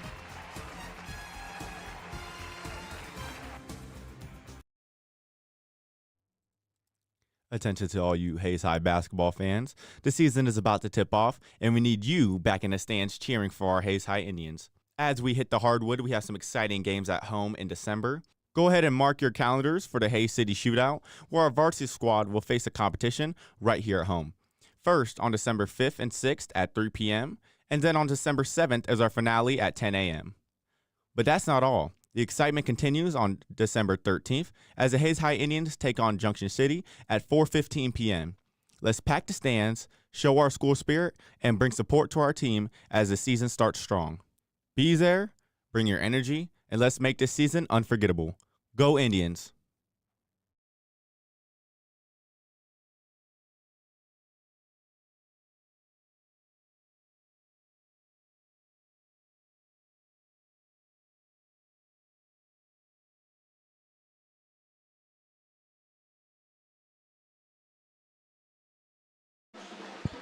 Back here at Hayes High School as we are about set to tip things off, and we'll give you Hayes High starters right now, starting with Johnny Cano, 5'10 senior, wearing number 2. Good performance from him last night with 9 points and 4 rebounds. Also getting a start, Trey Oakley, another Hayes High player, finishing above 8 points. Cooper Johnson will round out that group as he had 8 points and 4 rebounds. Isaac Fox will make a start tonight, the team leader in steals for last season. And Dawson Reuter, after leading scoring in both games, even despite being a bench player in the first game against Newton, he had 9 rebounds and an assist last night to go with his 12 points. Hayes High will be wearing the all-white with the maroon numbers on a gold outline, reading Hayes across the front in white letters with a maroon outline. And the Huskies going all black with white numbers and black lettering on the front with a white outline that says skis across the front. The tip will come against Isaac Fox and Aiden McGibney. Hayes High will work from right to left and the Huskies from left to right. They'll throw up the tip. It is up, and it will go to the Huskies as this game is underway. Trevor Garlington will be the one bringing up the floor, being guarded by Cano. He'll go towards that left side and hand it off to Chapman. Huskies working around the arc. McGibney with it, doing a spin move against Fox. Will try a fadeaway jumper. That's no good. And Dawson Reuter comes down with the first rebound of the game. Trey Oakley will be at point, bringing it up the floor. Tight defense from Trevor Garlington as Oakley lost the ball and then kicks it over to Isaac Fox. Pump fakes once and then a pump fake from Oakley as he gets the pass. And it's a steal as it's number 13, Keaton Humphrey, that gets it. As he'll go to the other end, he'll stop. We'll throw it back out into the left corner. Three-pointer on the way from Trevor Garlington. Takes a bounce off the back iron, and Johnny Cano has the rebound. 2 stops in the first 45 seconds from Hayes High. As Isaac Fox gets it on a double team off of a pass from Johnny Cano. He'll spin his way into the paint, kick it out as it's deflected. Trey Oakley thought about trying a 3. Will take one bounce in as it takes one bounce off the rim, and it's a rebound by Isaac Fox as he's fouled. So Hayes High missed the first shot, but Isaac Fox there for the rebound, and the foul will go against number 13, Keaton Humphrey. Johnny Cano will be the one inbounding it. Hayes High will put 2 on the block and also have Cooper Johnson in the right corner and Isaac Fox at the top of the arc. He'll pump fake once. Now Reuter with it on the left wing, almost stolen as he threw it over to Fox. Hayes High just working around the arc. This is a game where they can't rush anything. The Huskies can capitalize off mistakes. And now Johnny Cano throws it inside to Dawson Reuter as he gets a double team. Trapped on the baseline and will take 2 dribbles in and lost it out of bounds. Reuter trying to plead that it was last touched by Trevor Garlington, but it will be Husky ball.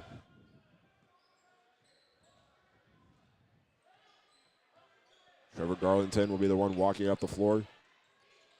3rd team selection in the Eastern Kansas League last season. Kicks it over to Tommy Chapman, guarded by Cooper Johnson. Now over to McGibney, and then a drive in here from Humphrey. He'll drive all the way, and it can't get it to go. And Isaac Fox has another rebound as the Huskies miss their first 3 shots in this game.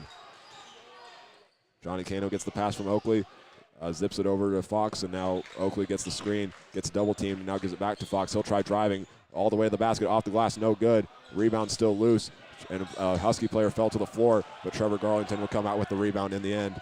We'll go up court, and Garlington will get double teamed as he goes in for the layup. Cooper Johnson comes out with the rebound. 2 minutes in, no score. A lot of defense so far in this game. You have Hayes High using their size underneath to stop layups from Blue Valley Northwest. And then you're seeing some steals from the Huskies as Cooper Johnson takes it, throws it across court to Johnny Cano. Right wing 3 on the way. Takes a bounce off the front of the rim. No good as it goes out of bounds. It will be Hayes High ball. Dawson Reuter was there, and so was Keaton Humphrey. But in the end, the official will say it's Hayes High ball. They'll keep that same inbounding formation. This time, Cooper Johnson will run across court from the right corner to the left corner. Stops on the left wing, gives it into Dawson Reuter. Hook shot on the way, takes one bounce in, and then gophers out. And Zach Fritz has the rebound.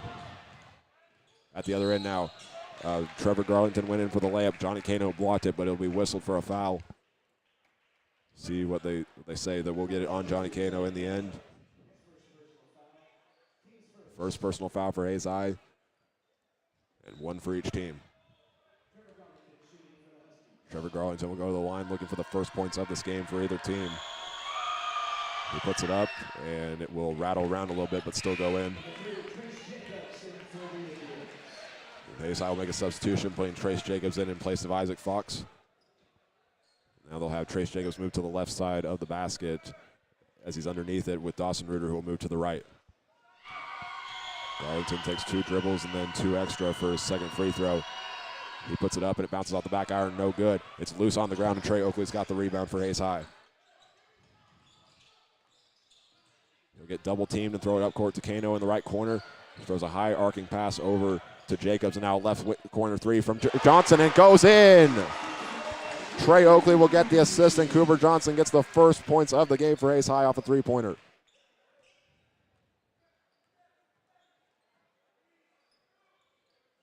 With it now is McGivney. He'll throw it over to Humphrey.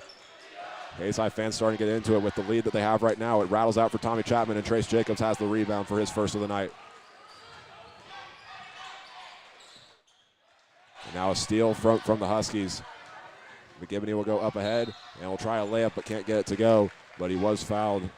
See who they get it against. There was Dawson Reuter and Trey Oakley underneath the basket, but it will go against Trey Oakley for his first and the second team foul for Hayes High.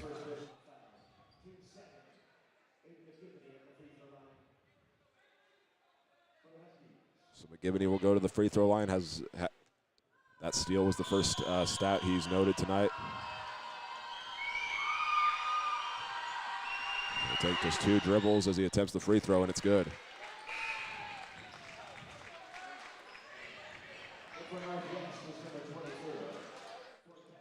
So we'll try to tie it up right here with the free throw, and Johnny Kano will check out of the game. And Carter Lang will check in his place, and he'll likely be the one manning the point as Trey Oakley goes into the lane to try to go for the rebound if this free throw from McGivney is no good. He gets set, puts it up, and it's nothing but net. 3-3 is the score with 4:40 remaining here in the first quarter. Full court press here from the Huskies as Carter Lang has the ball, throws it up court to a wide open Trace Jacobs. And so we'll just give it back to Oakley as the Huskies caught up after he caught it. Jacobs with it now. Looking, goes inside to Dawson Reuter, takes 1 dribble, kicks it out into the corner. Cooper Johnson will try another one, and he gets another one as well. Dawson Reuter gets the assist, and it's 6 points so far from Cooper Johnson as he has all of Hayes High scoring. McGivney, long college range 3 on the way. He just pulls right up and makes it. He's waiting for the offense to set up, but just decided he was going to do it himself. Hayes High going up court right away. Trace Jacobs with it. And now Cooper Johnson, he'll try another 3. This one no good. Able to grab his own miss though. Guess we'll just kick it back out for Hayes High to set things up. Drive into the lane and a steal as Tommy Chapman comes out with it, and Dawson Reuter couldn't handle the pass. And it's a layup good by Trevor Garlington. Now we're going to get a foul called on the Huskies as Carter Lang fell to the floor. Holding onto his hip, he's still on the ground, but then gets helped up by Cooper Johnson. They will get this on Aiden McGivney for his first of the night.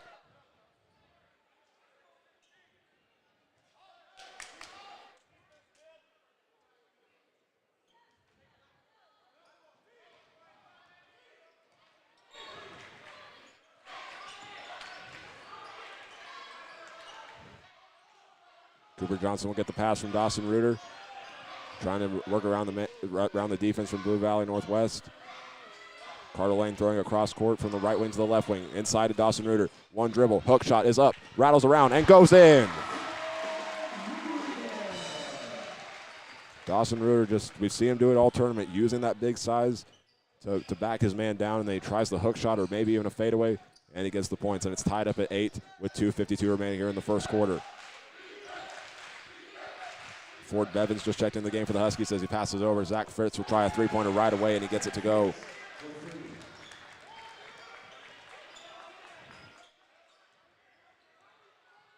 (11-8) is the Husky lead. Full court press still as Carter Lang will go up the court. Trey Oakley now a bounce pass, and they'll get the whistle, and it's a 10-second violation as Hayes High couldn't get it past half court. It's the first one we've seen at Hayes High this tournament, and the shot clock does help that out a little bit as they have to get it over before the 25-second mark. And Blue Valley Northwest head coach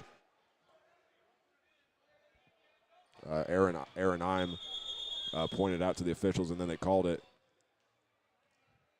I guess substitution for Hayes High before play resumes.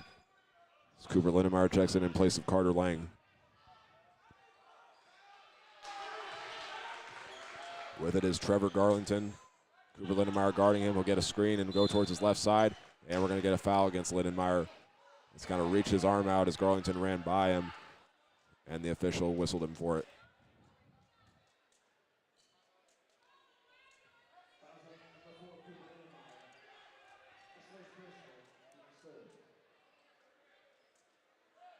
Now working from that far side, they'll stack three and keep a guy on the low block. Zach Fritz will work with it, guarded by Trey Oakley. He'll drive into the paint, and he lost the ball right away, but they're going to say it's a foul on the floor. And we'll see who they whistle this one against. It'll be against number 3. It'll go against Trace Jacobs, wearing number 3. Was listed as number 5 coming into this tournament, but they switched some players' numbers around. Now a three-pointer on the way from Zach Fritz. He'll try it, high arcing, no good. Dawson Reuter comes down with another rebound for Hayes High. We'll kick it over. And now a three-pointer on the way from Dawson Reuter, and he swishes it! Dawson Reuter at the top of the arc ties it back up for Hayes High.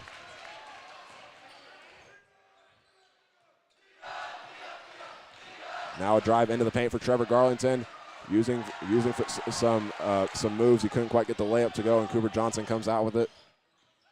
Now Trey Oakley a drive, pump fakes into the corner, can't get it to go, and now Dawson Reuter with the rebound, and he's fouled on the way up, and he'll go to the line to shoot 2 free throws. Reuter already has 5 of Hayes High's points so far. He's actually second, as it's only 2 Hayes High players that have scored. The leader is Cooper Johnson with those 2 made threes.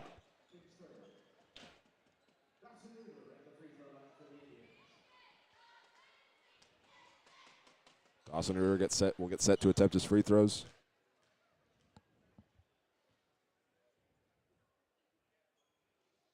He puts it up, and it's good. So Hayes High back in front with 4 straight points now from Dawson Reuter. And they'll make a substitution as Trey Oakley comes out of the game. On the floor for Hayes High will be Kano, Johnson, Reuter shooting free throws, and then Lindenmeyer and Fox.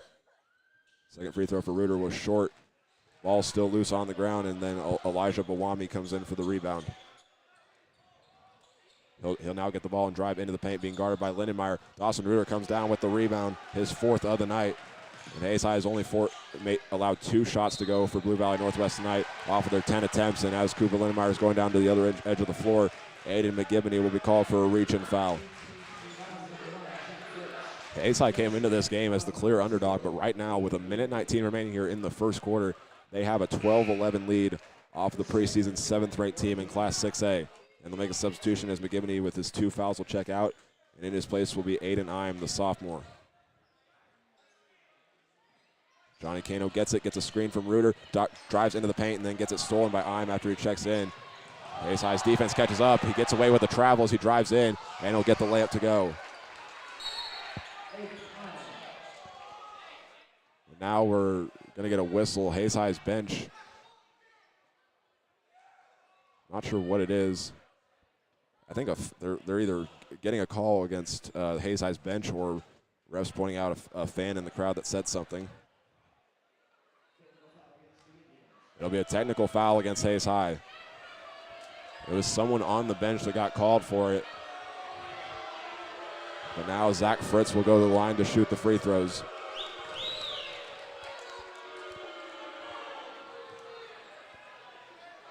He'll take just one dribble, and he'll put it up, and it's good.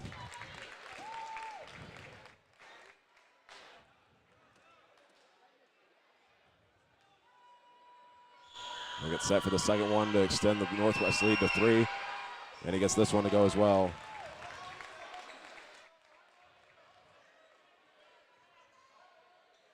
So it will be Blue Valley Northwest ball. Inbounding it will be Aiden Ime. Throws it into Zach Fritz, who just made those 2 free throws. 1:03 remaining here in the first quarter. Pass goes over to Bawami, and he kicks it over. Now Ford Bevins with it. Working around the arc is for the Huskies. They're Just trying to find an opening as Hayes High trying to play some tight defense. Works it back over, and now Ford Bevins will try a three-pointer. That one's no good, and Cooper Lindenmeyer comes out with the rebound. And we're going to get a foul now, as it will be a jump ball. There was some heavy contact by the Huskies, but either way, Hayes High will keep possession of it because the arrow is pointed to their side.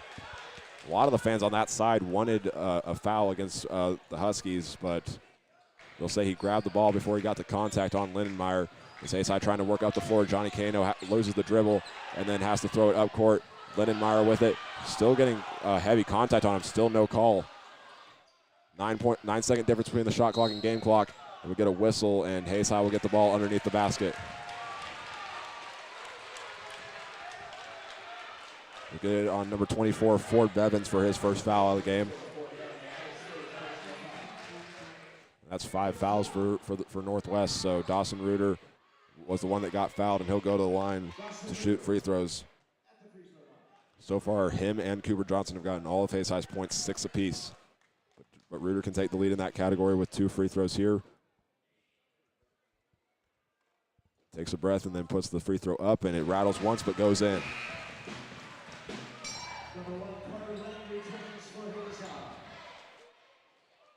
Johnny Cano will come out of the game, and Carter Lang returning in his place. And Dawson Reuter will be checking out in a moment as Trace Jacobs goes to the scores table but doesn't check in. He once again takes another breath to make it a 1-point game. The free throw is up, takes 1 bounce, and is no good, but it will be Blue Valley Northwest ball. Trace Jacobs comes in Dawson Reuter's place. He exits as the leading scorer with 7 of Hayes High's 13 points. 21 seconds remaining. Shot clock is dead. Fritz will bring it up the floor, being guarded by Fox. Kicks it over to Chapman. Working around the arc, looking for the open look and possibly the last shot as well. Eim gives it over to Chapman. And back out to Fritz. Guarded by Fox. Eim thought about trying Chapman thought about trying a jumper, but now will as the clock expires. And Blue Valley Northwest will take a 17-13 lead into the second quarter. It's been a very entertaining game as both squads fight for the championship of the Hays City Shootout. This is Hays High Basketball on the Tribe Broadcasting Network. Attention to all you Hays High basketball fans. The season is about to tip off, and we need you back in the stands cheering for our Hays High Indians. As we hit the hardwood, we have some exciting games at home in December. Go ahead and mark your calendars for the Hays City Shootout, where our varsity squad will face a competition right here at home.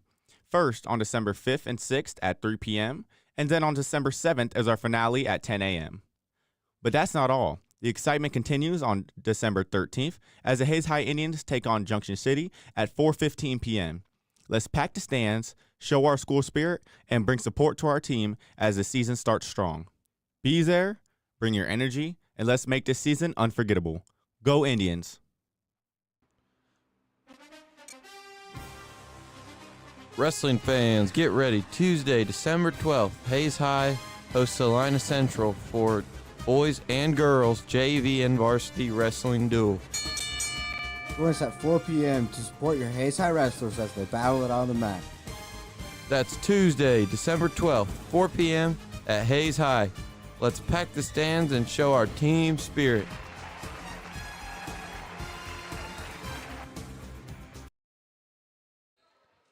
Back here at Hays High School as the second quarter gets underway with the Huskies in front of the Indians 17-13 in a very competitive game so far, battling it out for the championship. But the Huskies will start with it. Trevor Garlington gets the inbound from Zach Fritz. Hays High puts the starters back on the floor, but also throws Cooper Lindenmeyer in there as well. And a three-pointer right away from Zach Fritz is off the back iron, no good. And Cooper Johnson comes down with his 4th rebound of the game. Blue Valley Northwest 5 for 15 from the field to start this game. Pass over to Dawson Reuter. He'll drive into the paint, spins into the basket, and now it loses it. Cooper Johnson pull up 3 from the left corner, rattles out, no good. And the rebound is recovered by Elijah Bawami. We'll kick it out and then work it around a little bit. Into the paint now. Humphrey being guarded by Reuter, kicks it out. Zach Fritz drives against Oakley, almost lost it. Now we'll play back with Humphrey as he will travel with it, trying to fake one way and then go the other, being guarded by Dawson Reuter. Now Hays High gets set to inbound it. I said earlier the key for Hayes High was to not make mistakes. So far it's been Blue Valley Northwest making the mistakes in this game. Oakley walks it up the floor, has 5 seconds to get it across and then lost it as it's stolen from him by Zach Fritz for his first of the night, and the layup is good by Elijah Bawami.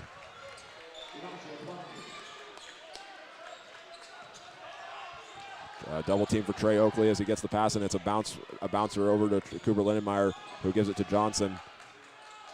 He'll try getting a pass inside, and Bawami back-to-back steal, or he'll get his first steal of the night as he drives into the paint, lost the ball, and Isaac Fox comes out with his first steal of the night. Going to the other end on a double team, kicks it out. Cooper Lindenmeyer on the left wing, waits for Hayes High's players to catch up as they trail 13-19 with 6:30 remaining here in the second quarter. Trey Oakley will look. Will dribble towards that left side, stop, and give it over to Cooper Johnson. He'll fake a pass one way, drive in a little bit, stop, back out to Lindenmeyer. 10 seconds on the shot clock. He lost the ball again, and then it's loose again as Keaton Humphrey gets his second steal. Into the corner now for Zach Fritz. Another three-pointer for him on the way, and it's no good, but he gets his own, but Keaton Humphrey gets the rebound and the putback. We'll also get a whistle and a timeout called by Hayes High. So we'll see how long it is. It'll be a 30-second timeout. So we'll keep it right here as they're talking things over. Give you a stat update as the Huskies lead 21-13. Hayes High has gotten all their points from both Dawson Reuter and Cooper Johnson. 7 for number 34 and 6 for number 11. Leading scorer right now for the Huskies is a tie between Aiden McGibney and Zach Fritz, each with 5. And then Trevor Garlington has 3. And then rounding it out with 4 different players having 2 points are Tommy Chapman, Elijah Bawami, Aiden Ime, and then Keaton Humphrey. So Hayes High's Cooper Johnson will inbound it. Trey Oakley and Jonathan Kano in the backcourt to counter against this full court press that we saw for the Huskies bring out. Well, they'll force players into a double team. Kano will take it. Trying to go up court, gives it back to Trey Oakley. He has 5 seconds to get across. Hayes High's already had 1 backcourt violation tonight. As he'll dribble forward, gets a bounce pass up to Trey Oakley just in time as he'll run up and kick it over to Cooper Johnson. As the pass was deflected, he still caught it. And now Kano gives it over to Oakley. 14 seconds on the shot clock. Reuter takes it, looks, gives it over to Fox. Hayes High working around from wing to wing.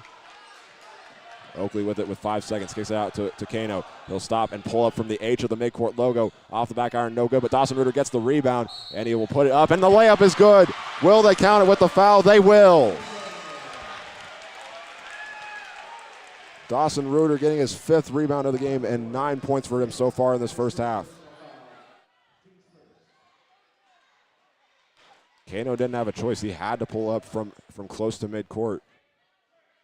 But either way, Hayes High cuts into this Northwest lead as the foul call will go against Zach Fritz for his first. The shot is up by Dawson Reuter, and he gets it to go, and already he's in to double digits. It's a handoff now here to Bawami. They'll work it around the arc, and they'll kick it over to Humphrey. He'll drive, spin around Reuter, and the layup is good. As Reuter stays straight up, they will get him for the foul, and the layup is good.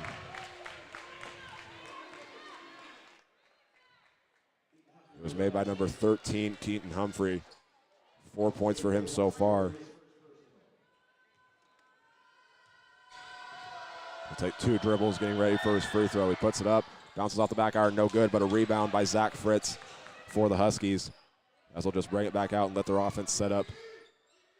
Kick it over into the left corner, drive all the way to the basket for Humphrey, and he's fouled once again. Will it be an and one? It'll be a charge against Hayes High, or correction, against Blue Valley Northwest.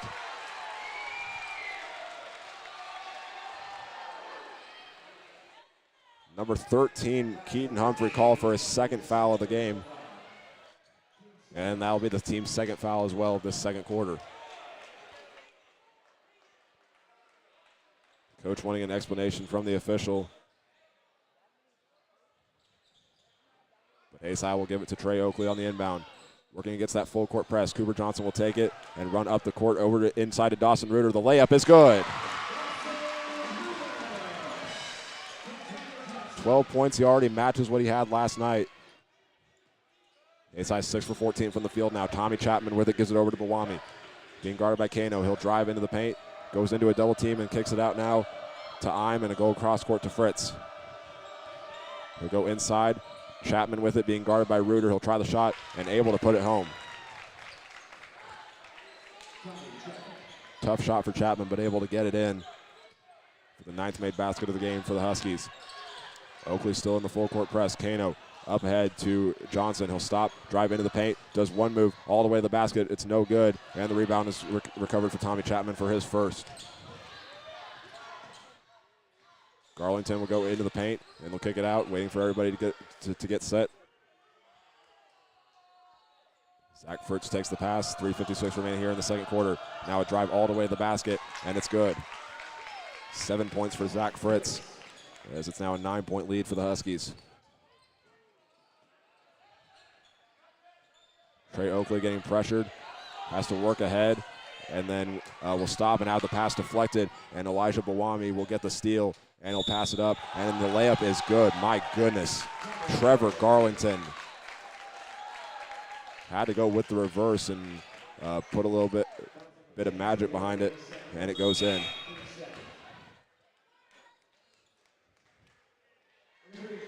So 11 is the lead for the Huskies. Trevor Garlington goes to the line after an impressive made shot that leads to an and one, and the foul call will go against Trey Oakley for his second. He'll put the free throw up, and it rattles out, no good. Rebound number 2 for Cooper Lindenmeyer. Kano will go into a double team again, and Johnson up ahead to Cooper Lindenmeyer, and can't get it as it goes right through his hands. And another turnover for Hayes High. This is the point where Northwest will start to play into their style of play, as it's a drive into the paint for Trevor Garlington. He'll try the fadeaway shot and get fouled on the way up. And he'll go back to the line.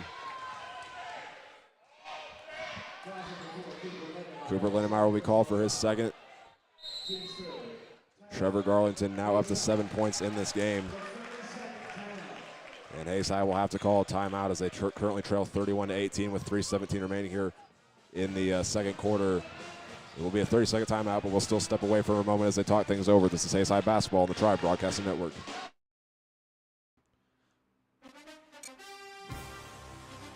Wrestling fans, get ready. Tuesday, December 12th, Hayes High hosts Salina Central for boys and girls JV and varsity wrestling duel. Join us at 4 p.m. to support your Hayes High wrestlers as they battle it on the mat. That's Tuesday, December 12th, 4 p.m. at Hayes High. Let's pack the stands and show our team spirit.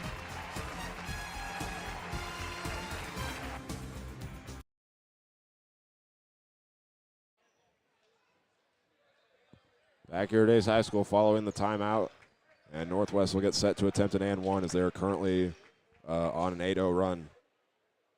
It was close at the end of the first quarter, but now the Huskies starting to play into their style that they work with in their system under their head coach Aaron Ime. There'll be a free throw coming from Trevor Garlington, and he gets it to go. 8 points for him so far, as it's a 14-point lead. Hayes High will go with Kano with it. Being guarded tightly, we'll work towards that right side. We'll stop over to Reuter, and now Jacobs takes it. Kano gives it over. Cooper Johnson, top of the arc three on the way. Rattles out, no good. Cooper Lindenmeyer underneath the basket for the rebound. A reverse layup, rattles around and goes home. Huge shot there for Cooper Lindenmeyer to break the run.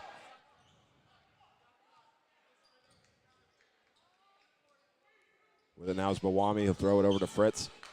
Working it around. I'm with it back over to Chapman. Now a drive from Garlington. Kicks it back out to Bawami. Being guarded by Kano all the way to the basket against Reuter. And it's going to be a foul call against Hayes High. Foul on number 34, Dawson Reuter, for his first of the game. That's Reuter's second in this game.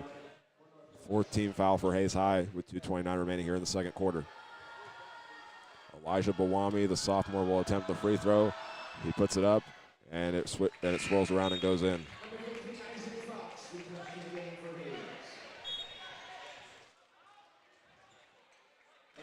See a substitution for Hayes High. Isaac Fox back into the game. They'll put him underneath the basket. On the other end is Trace Jacobs. The shot will be up by Bawami, and it's nothing but net.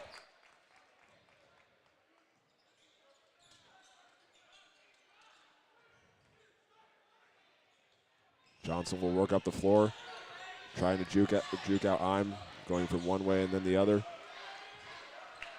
Kano will take it, get a screen from Fox going towards the left. They drive into the paint, lost the ball, and Bawami comes out with steal number 3. We'll go up ahead, throw it over, and now Zach Fritz will try another three-pointer on the way. It rattles out, no good. Rebound to Aiden Im, and he'll be fouled on the way up as he tried going for the putback. Go against Isaac Fox for his first.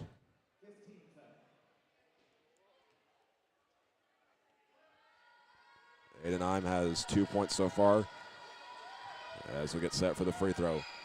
He'll put it up, and it takes a bounce off the front of the rim and no good.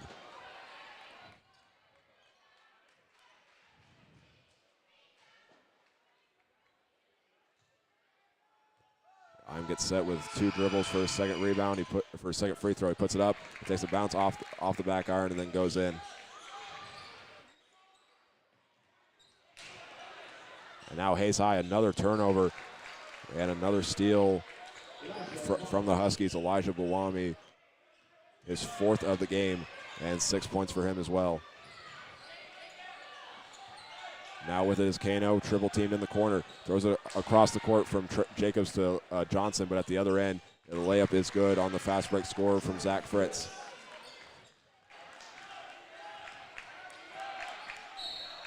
Now we'll get a whistle and a foul call against the Huskies. Number 2, Trevor Garlington, for his first personal foul on the team's 3rd. Minute 33 remaining here in the second quarter. Hayes High trailing by 19 against the Huskies, and we'll see substitutions as Lincoln Elliott will come in for the first time. Lindenmeyer will throw it into Kano. So bring it up the floor, being guarded by Fritz. Leading scorer for the Huskies with 9. Now Kano will back up, looking one way. Cooper Lindenmeyer fell to the floor, and now Kano lost the ball at the end and is able but now Bawami comes out with it, and at the other end he'll try the layup, and it gets another one to go. 5 steals in the first half for Bawami as he's now up to 8 points to extend the lead to 41-20. Johnson will stop as he was about to enter the paint. Now Lindenmeyer takes it in the right corner. And we'll move towards the right wing before passing it over to Kano. 55 seconds remaining here in the first half. Kano gives it over to Fox, and then he lost the ball, but able to regain it. And so dribble, going towards his left side, and a steal from Zach Fritz. As he'll go to the other end against Fox. Euro step into the lane, rattles home. Zach Fritz noticed that he could strike, and then he got the steal. Shot clock is dead here in the final 30 seconds, and we're going to get a foul call against Elijah Bawami.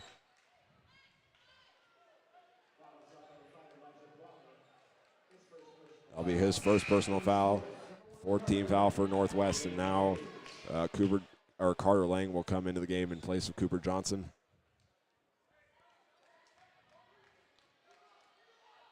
Lindenmeyer gives it over to Lang as he waits for the offense to set up. He'll go one way and then throw it across court to Kano. Wait for the offense to set up again. Hayes High can do whatever they want here with the shot clock off. They're down by 23 as Kano will get a screen and will try throwing it into the paint, but Zach Fritz will intercept the pass as he goes to the other end. In the final 3 seconds, he's going to travel with it. And it'll be Hayes High ball.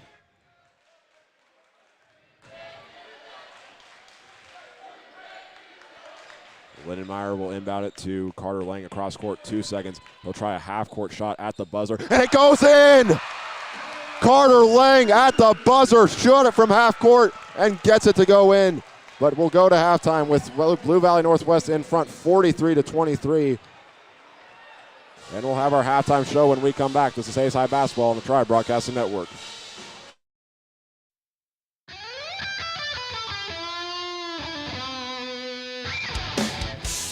If you wanted to shred like that guy, then you should come join Hayes High's very own guitar club.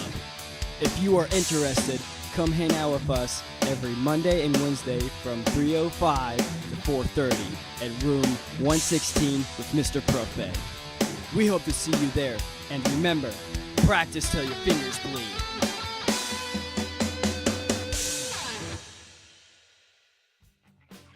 Hello everyone, it's Hank Corsair, your voice of Hayes High Athletics on the Tribe Broadcasting Network. We want to thank you all for tuning into today's game, and we want to remind you all that Tribe Broadcasting is your home for exclusive coverage of Hayes High Athletics with live video of games, team hype videos, features in the monthly news, and so much more. Plus, you can catch me throughout the year doing live play-by-play for football, volleyball, and boys soccer in the fall, basketball and wrestling in the winter, and baseball, softball, and girls soccer in the spring. So keep it right here with the coverage of today's game, and go Indians.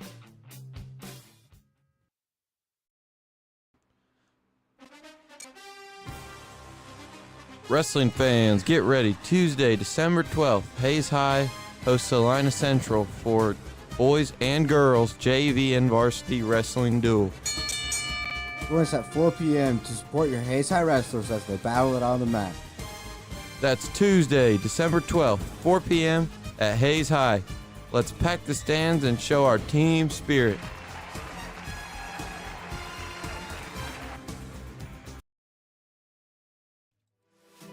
Attention drivers and passengers. Your safety is paramount.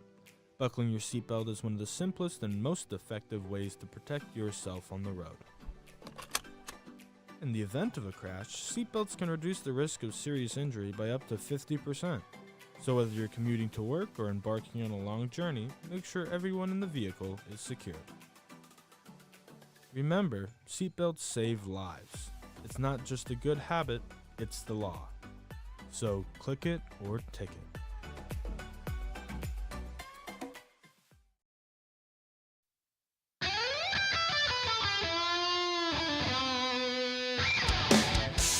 If you wanted to shred like that guy, then you should come join Hayes High's very own guitar club.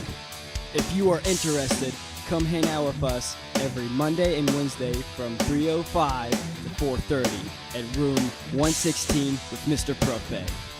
We hope to see you there, and remember, practice till your fingers bleed.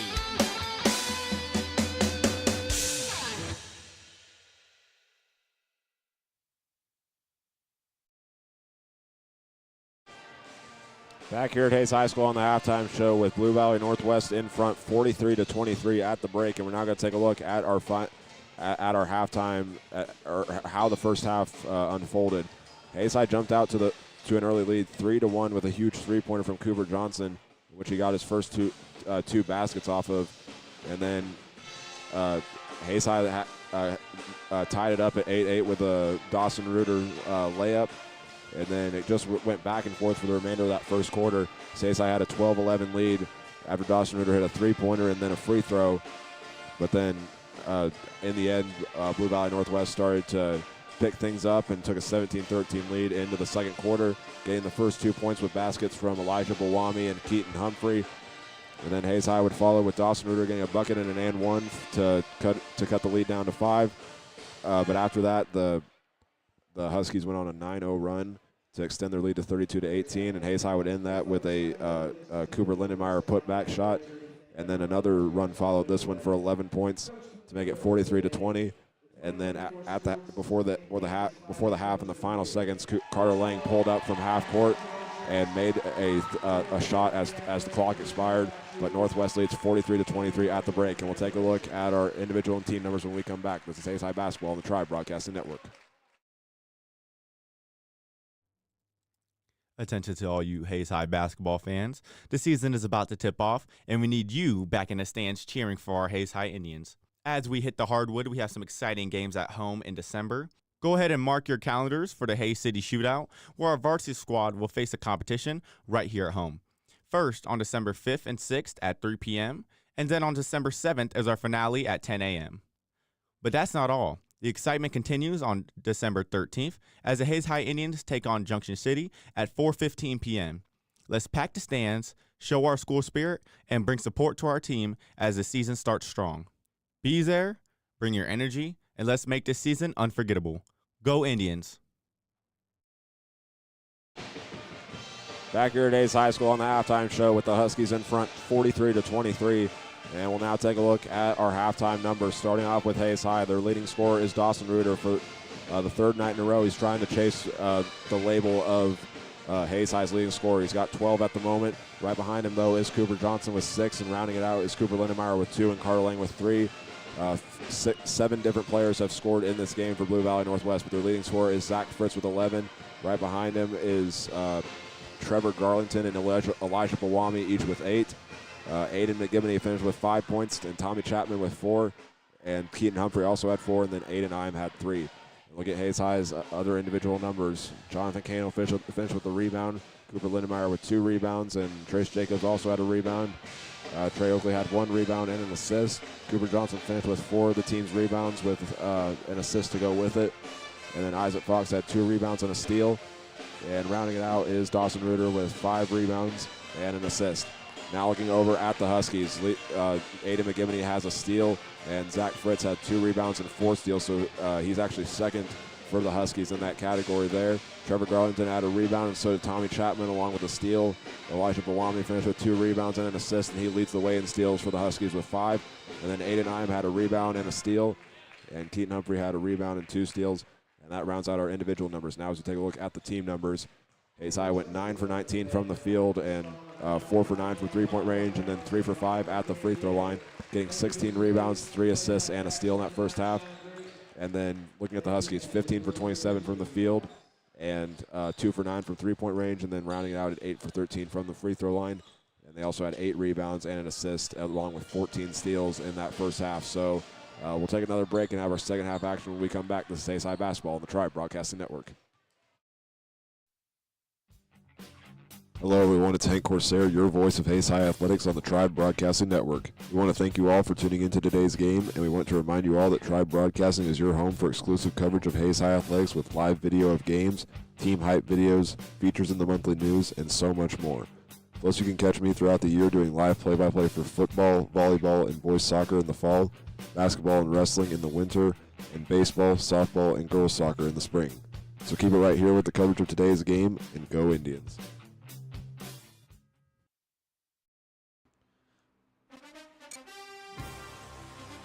Wrestling fans, get ready. Tuesday, December 12th, Hayes High hosts Salina Central for boys and girls JV and varsity wrestling duel. Join us at 4 p.m. to support your Hayes High wrestlers as they battle it on the mat. That's Tuesday, December 12th, 4 p.m. at Hayes High. Let's pack the stands and show our team spirit.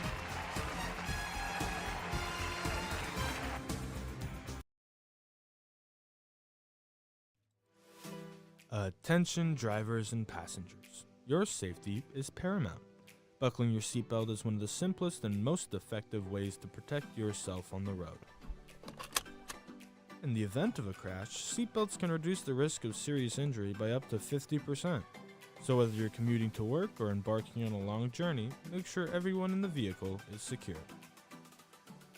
Remember, seatbelts save lives. It's not just a good habit, it's the law. So click it or ticket.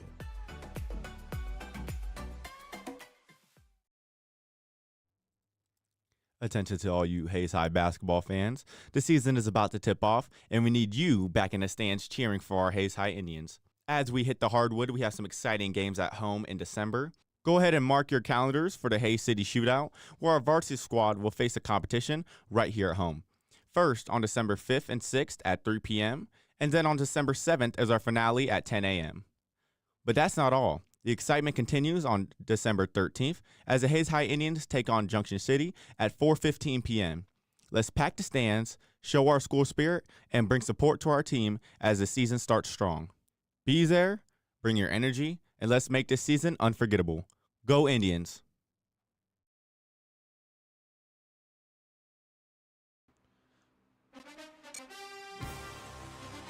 Wrestling fans, get ready. Tuesday, December 12th, Hayes High hosts Salina Central for boys and girls JV and varsity wrestling duel.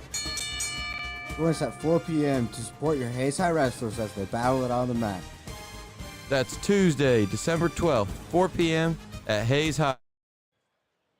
Back here at Hayes High School as we are ready to get the second half underway. Hayes High will start with the ball down 20 against the 7th-ranked team in Class 6A, Blue Valley Northwest. Johnson will inbound it to Kano, and right away full court press from Trevor Garlington for the Huskies. As Hayes High puts their starters onto the floor. Reuter gets the pass, will look around. Oakley all the way to the basket, and the layup is good with an and one. And the second assist of the game for Dawson Reuter. Was able to find Trey Oakley as he was cutting. And Hayes High's got the first points of the second half.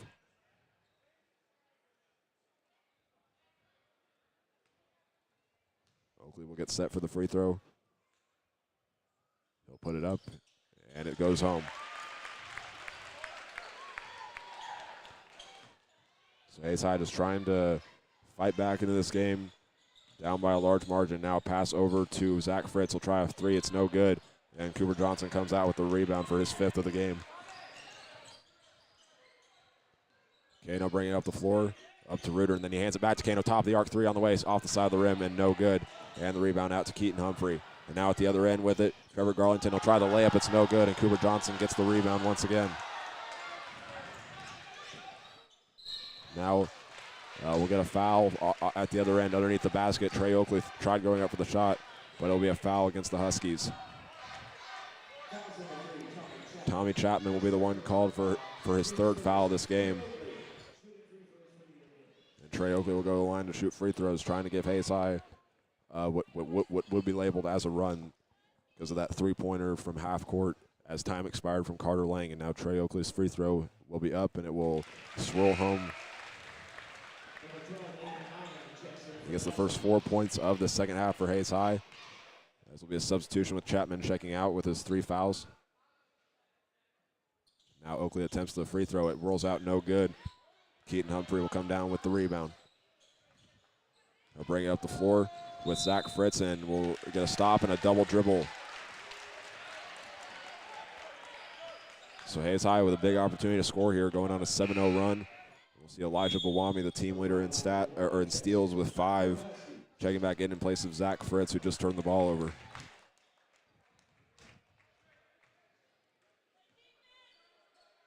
Kano will bring it up the floor. Defense starting to play back a little bit for the Huskies. And he'll throw it over to Trey Oakley on the left wing. Looks, bounce pass over to Fox. And he'll stop at the top of the arc, try going inside to Reuter, but it'll be stolen by Humphrey. It'll be rolled up ahead to McGibney.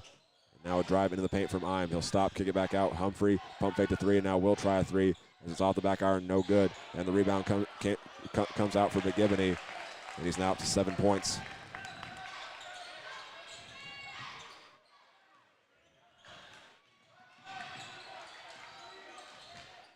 Hayes High at the other end. Trey Oakley back over to Kano.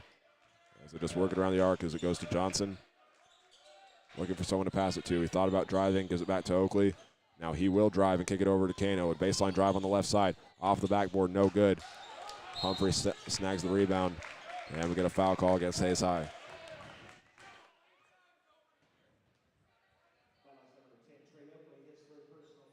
So that'll be the 3rd personal foul against Trey Oakley, who tried getting the ball back. As Trevor Garlington walks it up the floor. 6:12 remaining here in the 3rd quarter. Hayes High trailing by 18. The pass goes over to Humphrey, and now back over to Bawami. Guarded by Oakley, they'll kick it back out. McGibney takes it, hands it off to Ime. He'll drive, kick out to Humphrey. Left corner or right corner 3 on the way is no good. And Isaac Fox has rebound number 3. Cooper Johnson will take it. He'll drive on the left side, spin move. We'll kick it back out, or we'll pump fake the pass to Trey Oakley, and now we'll have it stolen by Trevor Garlington, who gets it stolen back from him, from Johnny Kano. Isaac Fox pump fakes, throws it cross court to Johnson. 13 seconds on the shot clock with Oakley. Now over to Fox. They tried going inside to the Reuter, but it was stolen by Aiden Ime as it was deflected a little bit. Now he'll drive across court. We'll stop and we'll try a right wing 3. It's on the way and short, and the rebound goes to Trey Oakley. Trey Oakley with it. He'll stop and will be called for a charge underneath the basket. As falling to the floor was, try to get a view of who it is. It was Aiden Ime. And we'll get a substitution now as Carter Lang goes in for Trey Oakley, who already has 4 fouls in this game. And now Aiden Ime will go to the bench as well after he took that charge. A little slow as he walks back to the bench. And now the Huskies will take it. Trevor Garlington working towards that left side, gets a screen, and now will drive, being guarded by Dawson Reuter, and then Reuter fell down, which caused Garlington to fall down, and now Reuter called for his 3rd foul. 5 minutes remaining here in the 3rd quarter. Hayes High still trailing by 18. The Huskies will line up 4 across the baseline as they throw it in. Garlington will take it, being guarded by Lang. The layup is good. Into double figures now for Garlington as he extends the lead back to 20.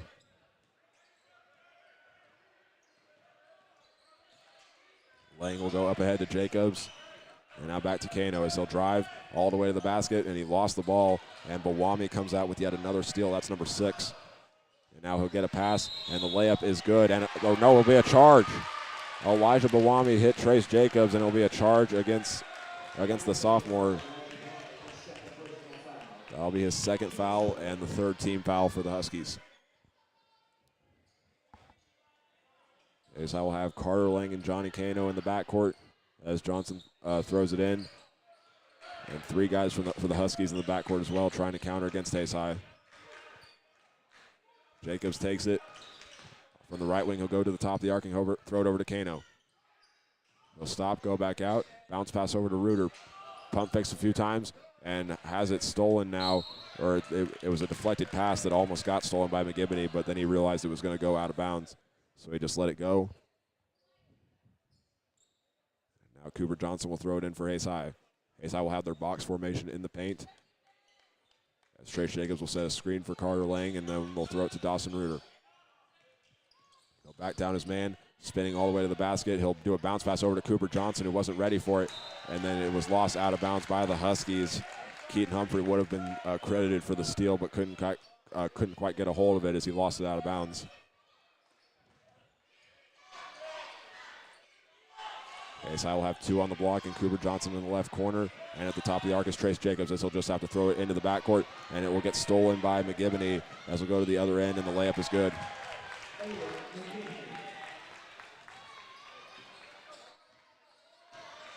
18 for 35 in this game for Blue Valley Northwest. They have been able to take advantage of what Hayes High gives them, which was something that the Indians couldn't do. Now Carter Lang will get a bounce pass into Reuter as he gets triple teamed and now loses the ball. It's still on the ground, and the steal will come out by Trevor Garlington. It's 2-on-2 at the other end. It's a pass over from Garlington to Bawami, and that's Garlington's first assist of the game as Bawami becomes another player for the Huskies to enter into double figures. 51-27 is the lead, and Hayes High will call a timeout. It will be a full timeout, so we'll step away as the 2 teams talk things over. This is Hayes High basketball on the Tribe Broadcasting Network. Attention to all you Hayes High basketball fans. The season is about to tip off, and we need you back in the stands cheering for our Hayes High Indians. As we hit the hardwood, we have some exciting games at home in December. Go ahead and mark your calendars for the Hayes City Shootout, where our varsity squad will face a competition right here at home. First on December 5th and 6th at 3 p.m., and then on December 7th as our finale at 10 a.m. But that's not all. The excitement continues on December 13th as the Hayes High Indians take on Junction City at 4:15 p.m. Let's pack the stands, show our school spirit, and bring support to our team as the season starts strong. Be there, bring your energy, and let's make this season unforgettable. Go Indians!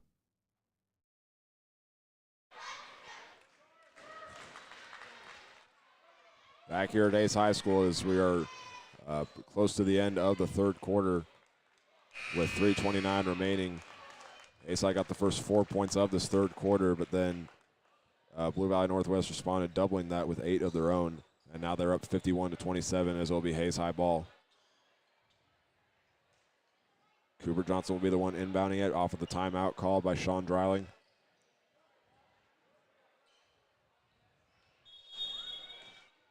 Cooper Johnson will get it in to Kano. Trevor Garlington still playing in the backcourt. Now he'll get help from Zach Fritz into a double team. Carter Lang got hit by Bawami, and now he'll get double teamed, trying to find someone to throw to, and then he'll be fouled by Bawami. That will be his third foul and the fourth for Northwest.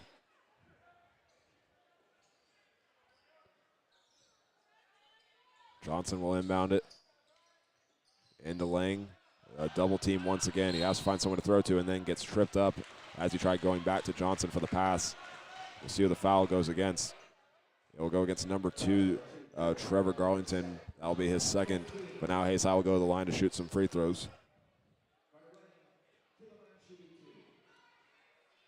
It'll be Carter Lang. 3 points so far for him in this game, and that was because of that half-court shot at the buzzer as the first half expired.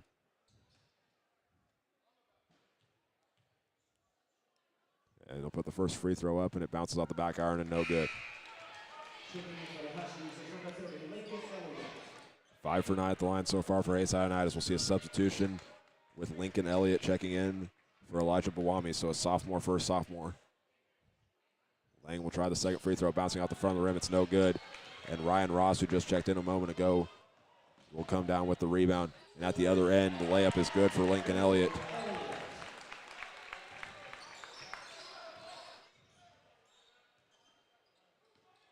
Kano with it. Up the court, he'll hand it off to Carter Lang. Waiting for the offense to set up, gives it back over to Kano. And now he'll get a screen from Reuter as he goes from left to right. Now Dawson Reuter, big man three on the way, rattles out, no good. And Lincoln Elliott has his first rebound of the night.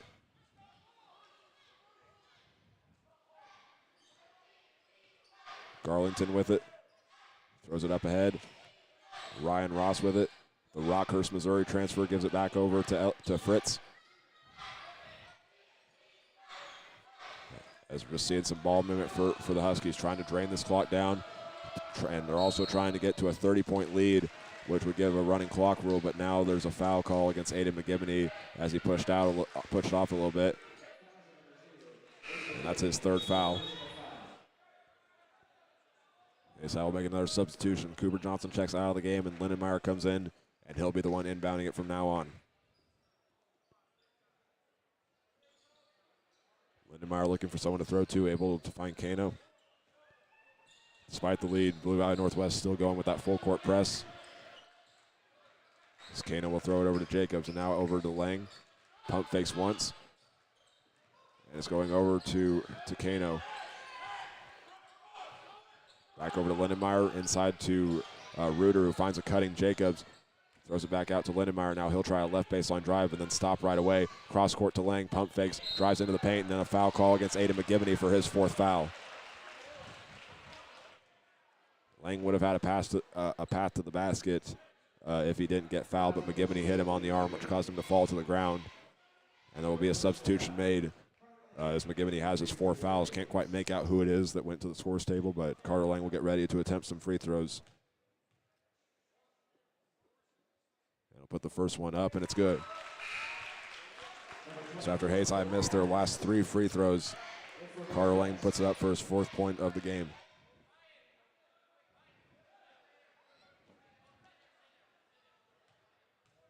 Lang will take 2 dribbles, getting ready for that second free throw. He'll put it up and in.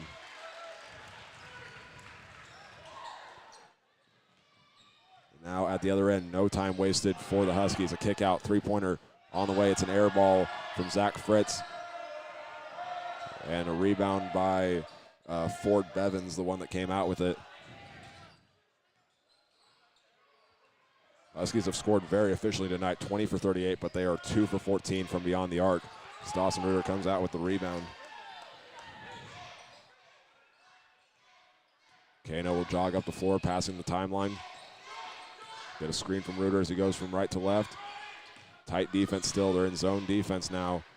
And now Kano with it, driving into the paint, kicks it out to Cooper Lindenmeyer, over to Jacobs, pump fakes a 3. Now Carter Lang, left wing 3 on the way. Bullseye!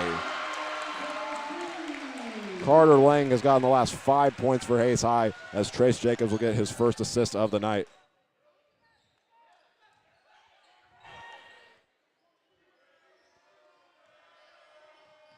Zach Fritz with it.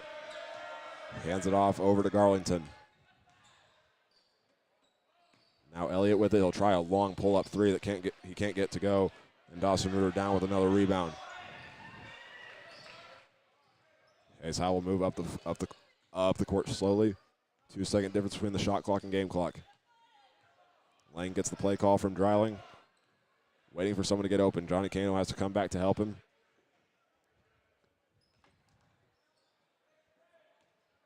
Now Cano with it off a pass from Jacobs. 15 seconds remaining and 12 on the shot clock.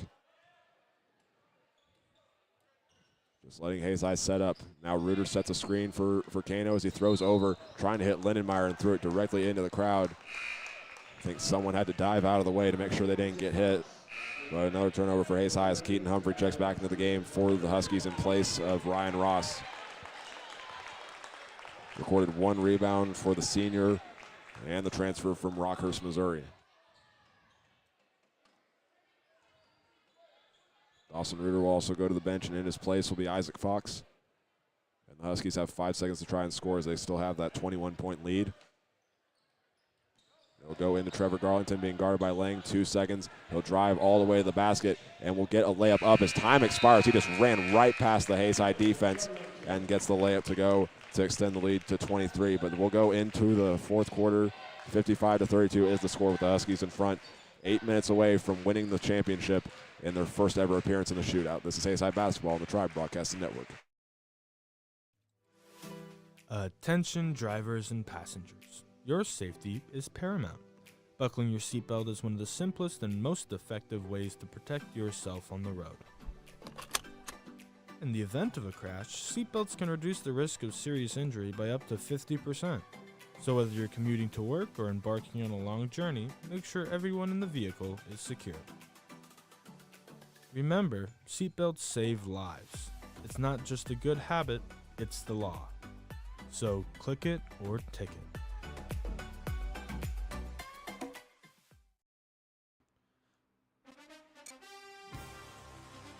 Wrestling fans, get ready. Tuesday, December 12th, Hayes High hosts Salina Central for boys and girls JV and varsity wrestling duel.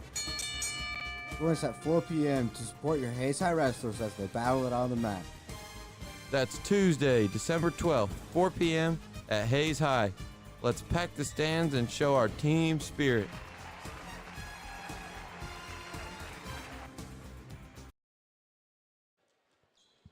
Back here at Hayes High School, we're about ready to start the final 8 minutes. Northwest in control of this game, 55-32 as they start with the ball for this final quarter. With it now is Garlington. He'll kick it over. 3-pointer on the way from Chapman in the right corner. Can't get it to go. Rebound and putback from Aiden Ime, though, will follow.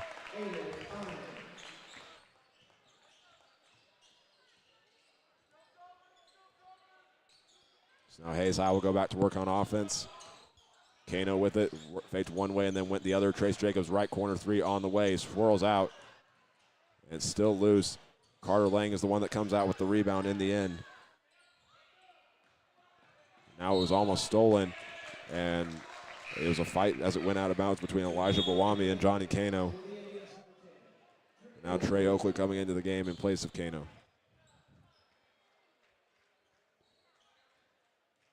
Hayes High down 25 here in the final 7 minutes. Still performed really well this weekend in the shootout. And this is a high level team for Blue Valley Northwest. Like I said in the pregame show, 6 state titles, all since 2010. As now they'll try a 3-pointer. It's on the way and no good. And the rebound again for Aiden Ime, and he gets another putback.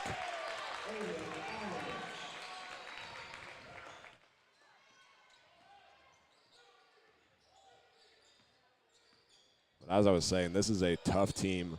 Picked as 7th in the KBCA preseason poll. But they are much tougher than they look, and they face some very tough competition year-round after going 20-3 last year. As Carter Lane now throws it over to Trey Oakley. He'll stop, trying to find someone to throw to. Instead, will put the shot up. It's no good. Trace Jacobs there underneath. He can't get that shot to go, and Tommy Chapman has the rebound.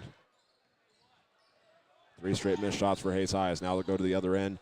Garlington, 3-pointer, it's an air ball, and Cooper Lindenmeyer with his 3rd rebound of this game. Blue Valley Northwest has shot 50% from the field, but they were 2 for 4 to start the game from 3-point range. But that's now 14 straight missed threes.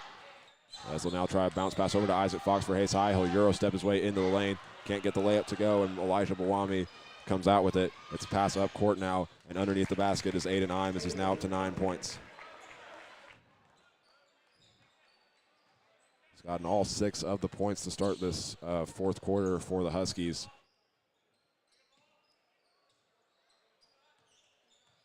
.537 remaining in the game. He'll go over to Trey Oakley. As he'll spin over to Lang. He's standing on the left wing. Pump fakes it to Lindenmeyer, now to Trey Oakley.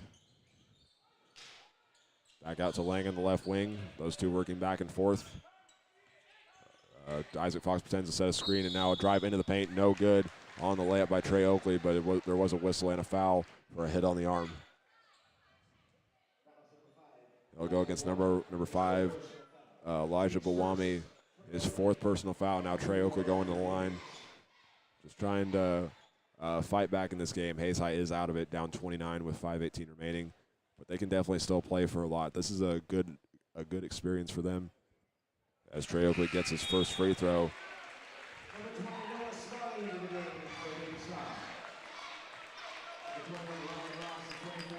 So as I was saying, this game is good experience for Hayes High for the road that they have up ahead. As we give you a look at Hayes High's upcoming schedule, they'll go to Liberal on the 10th and then play their final home game before winter break against Junction City on the 13th, before playing a week later against Manhattan for their final game before winter break. That last free throw was good by Trey Oakley.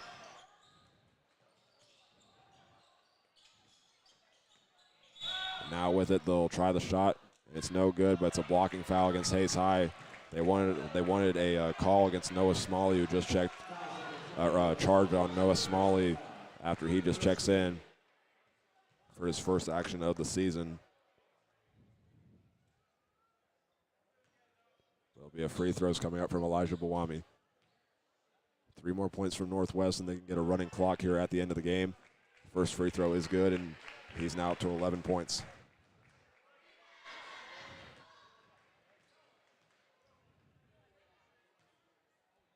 Second free throw is up from Bawami. Rattles out, no good. And we're going to get a foul and against the Huskies.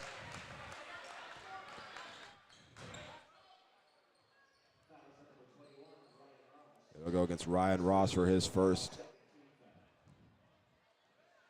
As we enter the final 5 minutes, Carter Lang will bring it up the floor, working towards his right side over to Lindenmeyer. Looking, pump fakes, now back out to Lang at the top of the arc. He'll drive on the left side, kicks it out to Noah Smalley, over to Trey Oakley, left corner 3 on the way. Is off the back iron, no good. And the rebound is to number 5, Bawami. The foul will go against Noah Smalley. 5 straight missed shots now for Hayes High after that missed 3 from Oakley. Ross will inbound it to Bawami.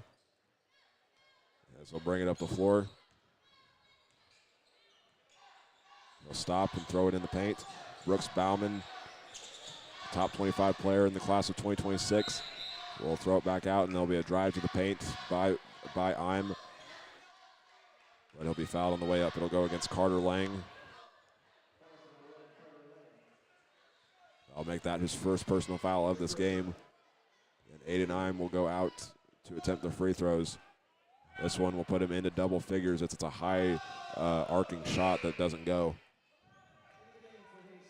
Hayes High will make another substitution, getting his first action at the varsity levels. Number 13, Brody Harmony, 5'10" junior, coming in for Cooper Lindenmeyer. Ime takes 2 dribbles for his second free throw. He puts it up, and it rattles out no good. As the rebound's fought for, it tips back right to him. But then Isaac Fox comes out with the steal. He'll go to the other end, and he loses the ball, but it will stay with Hayes High as Bawami hit it out of bounds. Just a sophomore, but has seen a lot of minutes in this tournament. He is a huge part of this team for as young as he is. On both offenses, he's got 11 points, and defense with 4 rebounds and also 6 steals. And Hayes High hits the 3-pointer as it's Carter. I believe it was Carter Lang that hit it. They'll go inside, and Brody Harmony steps up and makes the steal. As Hayes High will go to the other end, and the shot is blocked by number 21, Ryan Ross. But it will stay with Hayes High. 3:58 remaining here in the fourth quarter. We'll also see more substitutions as Vinny Mattioni, the freshman, will check in for the first time, and Lincoln Elliott also back in as well. And Ford Bevins returns in place of Bawami. Still one more freshman that hasn't seen action tonight, and that's number 4, Baron Marshall. As Carter Lang will try another three. It's on the way, no good and short. Brody Harmony comes out with the rebound. Hayes High will recollect themselves, trying to score. Drive into the paint from Lang, kicks it out. Isaac Fox, three-pointer from the right wing, on the way, no good. Rebound to Ford Bevins. They'll go up court. Bevins will get the pass from Elliott. The three-pointer on the way from Bauman. Bounces out, no good. And it's a steal after a rebound from Mattioni. Hayes High will go to the other end. And we'll see a foul. And Hayes High will get 2 free throws here, 3:15 remaining. And we'll go on Ford Bevins for his second. So Noah Smalley will look for his first varsity points. Only recorded 1 assist last season, as we'll get 2 free throws right here. And the first free throw rattles out, no good.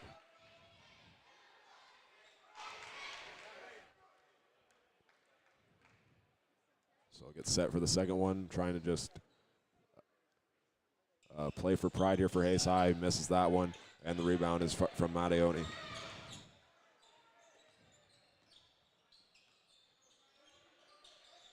With it now is Bevins. He'll throw it inside to Bauman as he looks. And Lincoln Elliott with it into a double team as he drives into the paint. Bauman pump fakes a three, being guarded by Fox, and will stop and bring it back out. Bounce pass into the paint. Pass over to Mattioni as he's guarded by Brody Harmony. It's no good. Tip in from Ryan Ross. That's no good, but he gets his own miss. Now the Huskies will bring it back out. That was just their 50th shot attempt, and now with it is Bauman. He'll try a jump shot. It takes a bounce off the front of the rim. It's no good, but it will be Hayes High ball.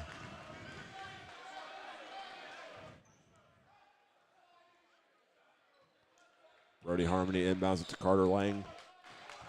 2:26 remaining here in the fourth quarter. Lang will stand on the Y at midcourt.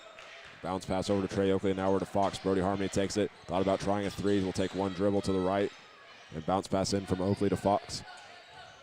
He'll back down his man. And we'll throw it back out to Carter Lang in the left corner. He'll drive, kick it out. Noah Smalley, top of the arc three on the way. Bounces out, no good. But Trey Oakley comes down with rebound number 3. Hayes High will recollect themselves.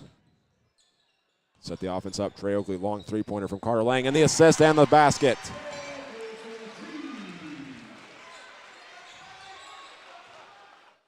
8 points tonight from Trey Oakley as Hayes High now passes the 40-point mark.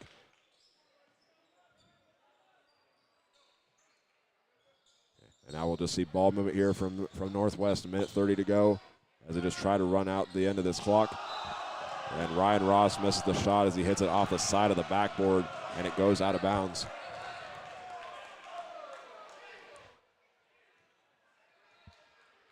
Carter Lang walking up the floor.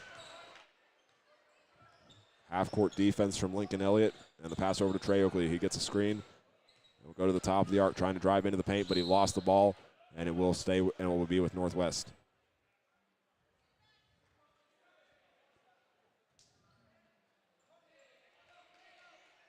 Ryan Ross will inbound it. Elliott will walk it up the floor. Will stop and will be guarded by Lang. Carter trying to force a steal. Some aggressive defense, and then he gets called for a reach-in foul. And that's the 4th team foul for Hayes High, and that's Carter Lang's second.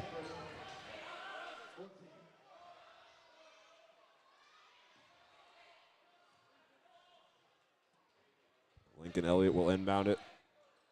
22-point lead for the Huskies with 1:04 to go.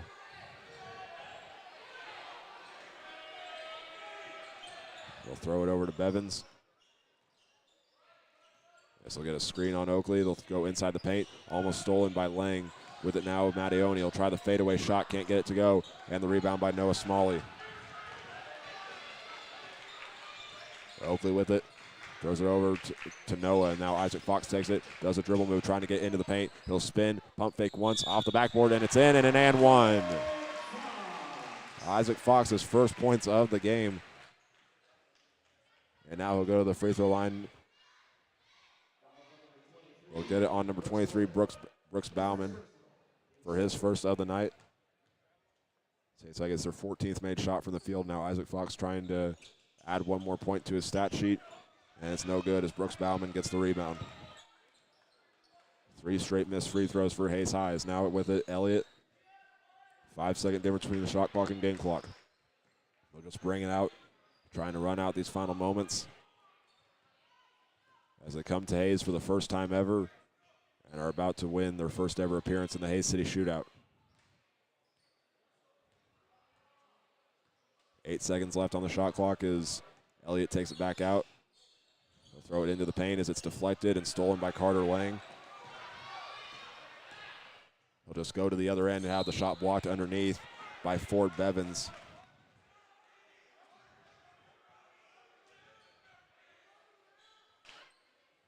Now just 1.6 seconds. Hayes High just has to throw it in and let the ending play out. As Trey Oakley takes it. He will try a fadeaway 3 at the buzzer that doesn't go. And that will do it as Blue Valley Northwest, with a dominating performance, wins it tonight 62-42 to win the Hayes City Shootout and improve to 3-0 on the year.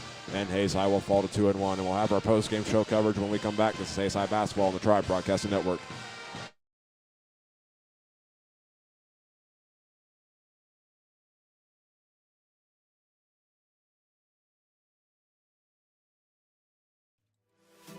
Attention drivers and passengers. Your safety is paramount. Buckling your seatbelt is one of the simplest and most effective ways to protect yourself on the road. In the event of a crash, seatbelts can reduce the risk of serious injury by up to 50%.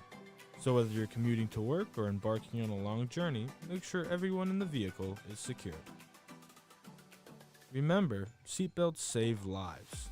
It's not just a good habit, it's the law. So click it or ticket.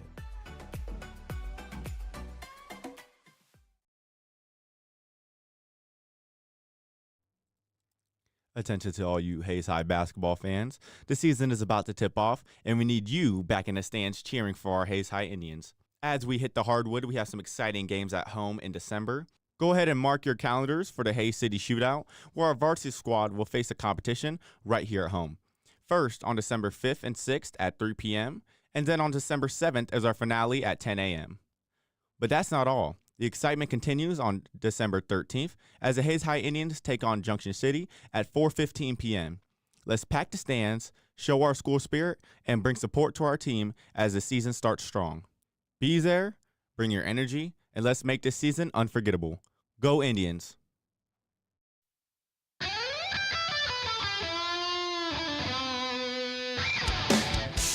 If you wanted to shred like that guy, then you should come join Hayes High's very own guitar club. If you are interested, come hang out with us every Monday and Wednesday from 3:05 to 4:30 at room 116 with Mr. Prophet. We hope to see you there, and remember, practice till your fingers bleed.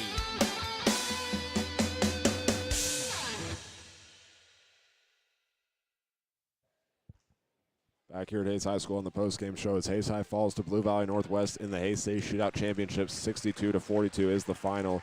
And we'll now take a look at our recap of tonight's game. Hayes High jumped out to the first lead. Got their first lead with a three-pointer from Cooper Johnson to make it 3-1. And then two teams traded back and forth with another three-pointer coming from Cooper Johnson. And then a three-pointer from Aiden McGivney and Trevor Garlington hitting a basket to have it tied up 8-8. And then each team hit another three-pointer. This one from Zach Fritz for Blue Valley Northwest and Dawson Reuter for Hayes High. And he would eventually get a free throw to get the lead at 12-11. But that was the last time Hayes High would see the lead all night as the Huskies scored six more points in that first quarter. And Hayes High just had a free throw from Dawson Reuter. And then after Blue Valley Northwest had a 21-16 lead, which eventually turned into 23-18 with a basket from Keaton Humphrey, and then Hayes High had one from Dawson Reuter. They would go on their first run of 9 points to extend their lead to 14, which would end with a basket from Cooper Lindenmeyer, and then they would end the first half on an 11-0 run to lead 43-20. But Hayes High would hit a shot as time expired as Carter Lang got the inbound and then hit the shot from all the way at half court to cut the lead down to 20. But then going into the third quarter, Hayes High would score the first 4 points, all coming from Trey Oakley. And then another run would follow for the Huskies with 10 points, starting with a Aiden McGivney layup and ending with a basket by Lincoln Elliott. And then Hayes High would respond with 5 points of their own, those all coming from Carter Lang. And then going into the fourth quarter, Blue Valley Northwest led the game 55-32. And then they scored the first 6 points of the fourth quarter, and Hayes High would get free throws afterwards from Trey Oakley. And the last score of the game for the Huskies came from Elijah Bawami, who had a free throw. And then Hayes High finished with a three-pointer from Carter Lang, a three-pointer from Trey Oakley, and then a basket from Isaac Fox. And then in the end, Northwest prevails 62-42. And we'll now take a look at our individual and team numbers, starting off with Hayes High as we pull that up here. The leading scorer for Hayes High tonight, once again, Dawson Reuter finished with 12, but not close behind him. Carter Lang finishes with 11 for a new career high in a game for him. Trey Oakley finishes with 8, and Cooper Johnson with 6, both of those coming from three-pointers. And then Isaac Fox had 2, and Cooper Lindenmeyer had 2 as well. Now looking over at the scoring for the Huskies, they were led by Trevor Garlington, finished with 12, picking off where he left off last season after being named to the third team of the Eastern Kansas League. As he finished with 12, Zach Fritz finished with 11 right behind him, and the other player to enter double figures was Elijah Bawami with 11. And then Aiden McGivney had 9 points, and so did Aiden Ime, and then rounding it out with 4 points, Tommy Chapman and Keaton Humphrey, and then 2 points from Lincoln Elliott. Hayes has other individual numbers now, starting with Johnny Cano, a rebound and a steal. And then Cooper Lindenmeyer had 3 rebounds. Trace Jacobs had a rebound and an assist. And then Trey Oakley had 3 rebounds, an assist, and a steal. Cooper Johnson finished with 6 rebounds and an assist, putting him second on the rebounding category for Hayes High. Brody Harmony came into the game late but had a rebound and a steal. Isaac Fox had 3 rebounds and 2 steals. And then Noah Smalling finished with a rebound. And Carter Lang had a rebound, an assist, and a steal. And rounding out is Dawson Reuter finishing with 7 rebounds and 2 assists. Now looking over at the Huskies, starting with Aiden McGivney, who had 1 rebound and 2 steals. Zach Fritz finished with 2 rebounds and 4 steals. Trevor Garlington had a rebound, an assist, and 2 steals. And then Tommy Chapman had 2 rebounds and a steal. Going down to Elijah Bawami, who was the leader for the Huskies in steals, with also getting 4 rebounds. He had an assist, and he finished up the night with 6 total steals. Also, Aiden Ime had 4 rebounds and 2 steals. Keaton Humphrey finished with 4 rebounds and 3 steals. Vinny Maglione had 2 rebounds, and Ryan Ross had 3 while also getting a block. 1 rebound for Brooks Bauman, and then 2 rebounds from Ford Bevins with a block. And rounding it out is Lincoln Elliott with 1 rebound. And now we'll take a look at our final team numbers, starting off with Hayes High. Hayes High went 14 for 38 from the field and 7 for 20 from three-point range. And they also went 9 for 17 at the free throw line, getting 27 rebounds and 6 assists, and also 6 steals. And now looking over at the Huskies, 24 for 53 from the field and 2 for 19 from three-point range. They actually started 2 for 4 and then missed their final 15. And then they went 9 for 17 at the free throw line and also finished with a total of 26 rebounds and 2 assists and 20 steals on the night, while also getting 2 blocks. And now we'll take a look here at the way the boys' side of the bracket played out, starting from the beginning. Hayes High got the win over Newton 48-43. TMP fell to Hugoton 51-21. And then Blue Valley Northwest, they started their run with a huge 16-point win over defending champion Live Prep. And Sunrise Christian didn't hold anything back, beating Manhattan 76-56. Looking back at the consolation side, the next round TMP and Newton would face each other. We don't have a final score for that game, but Newton went on to win that game, sending TMP to the 7th place game. And Life Prep and Newton, we don't have a final score from that one either, or who won. But we do have one in the 7th place game as Manhattan beat TMP 64-40. And then looking at the winner's side, Hayes High snuck past Hugoton last night 47-45. And Blue Valley Northwest beat Sunrise 59-50. And then Sunrise would go on a revenge tour, getting a 72-47 win over Hugoton. And in the end, Blue Valley Northwest gets a blowout win tonight over Hayes High by a final score of 62-42. And we'll now see if we can get some other scores from some of the games that were happening around the state tonight. Wichita Homeschool gets a big win at home over the Omaha Roadrunners 62-41. Lincoln Homeschool defeats Wichita Defenders Homeschool 70-50. Also, Plaza Heritage Christian Academy gets a win over the Heritage Christian Eagles 53-18. And Garden City was playing Palmer Ridge tonight. We don't have a score in that game. But other games going on around the state include Shawnee Mission Northwest against Oak Park and Waverly against Burlingame. So that's going to wrap things up tonight. Again, Blue Valley Northwest wins at 62-42, but the Hayes High girls come out and get a win tonight over Live Prep 63-56 to win their first title in the shootout in 22 years. And looking ahead for Hayes High, they will be on the road for their next game in 3 days. They will head to Liberal before coming home and playing on Friday against Junction City. And then a week later, they will place off against Manhattan before going into winter break. And now pulling up where Blue Valley Northwest, where they will be next. First, actually, we'll take a look at the Live Prep girls, seeing where they will be playing next. They will be playing on December 17th on a road game against Wichita Independent before playing Conway in the SOS Classic. And then they'll also face Fort Smith Northside in the same tournament before they're going into their winter break. And for Blue Valley Northwest, looking at their schedule of what they have up ahead, they will face off against Shawnee Mission Northwest on the 14th. We'll face against Kansas City Center, a Missouri team, at home on the 21st, and then they will go to their break before they come back on January 4th to play Rockhurst, Missouri. So again, that's going to wrap things up, and we want to thank you for listening not only to tonight's game, but this whole weekend of the Hayes City Shootout. I'm Hank Corsair. This has been Hayes High Basketball on the Tri Broadcasting Network, and good night from Hayes High School.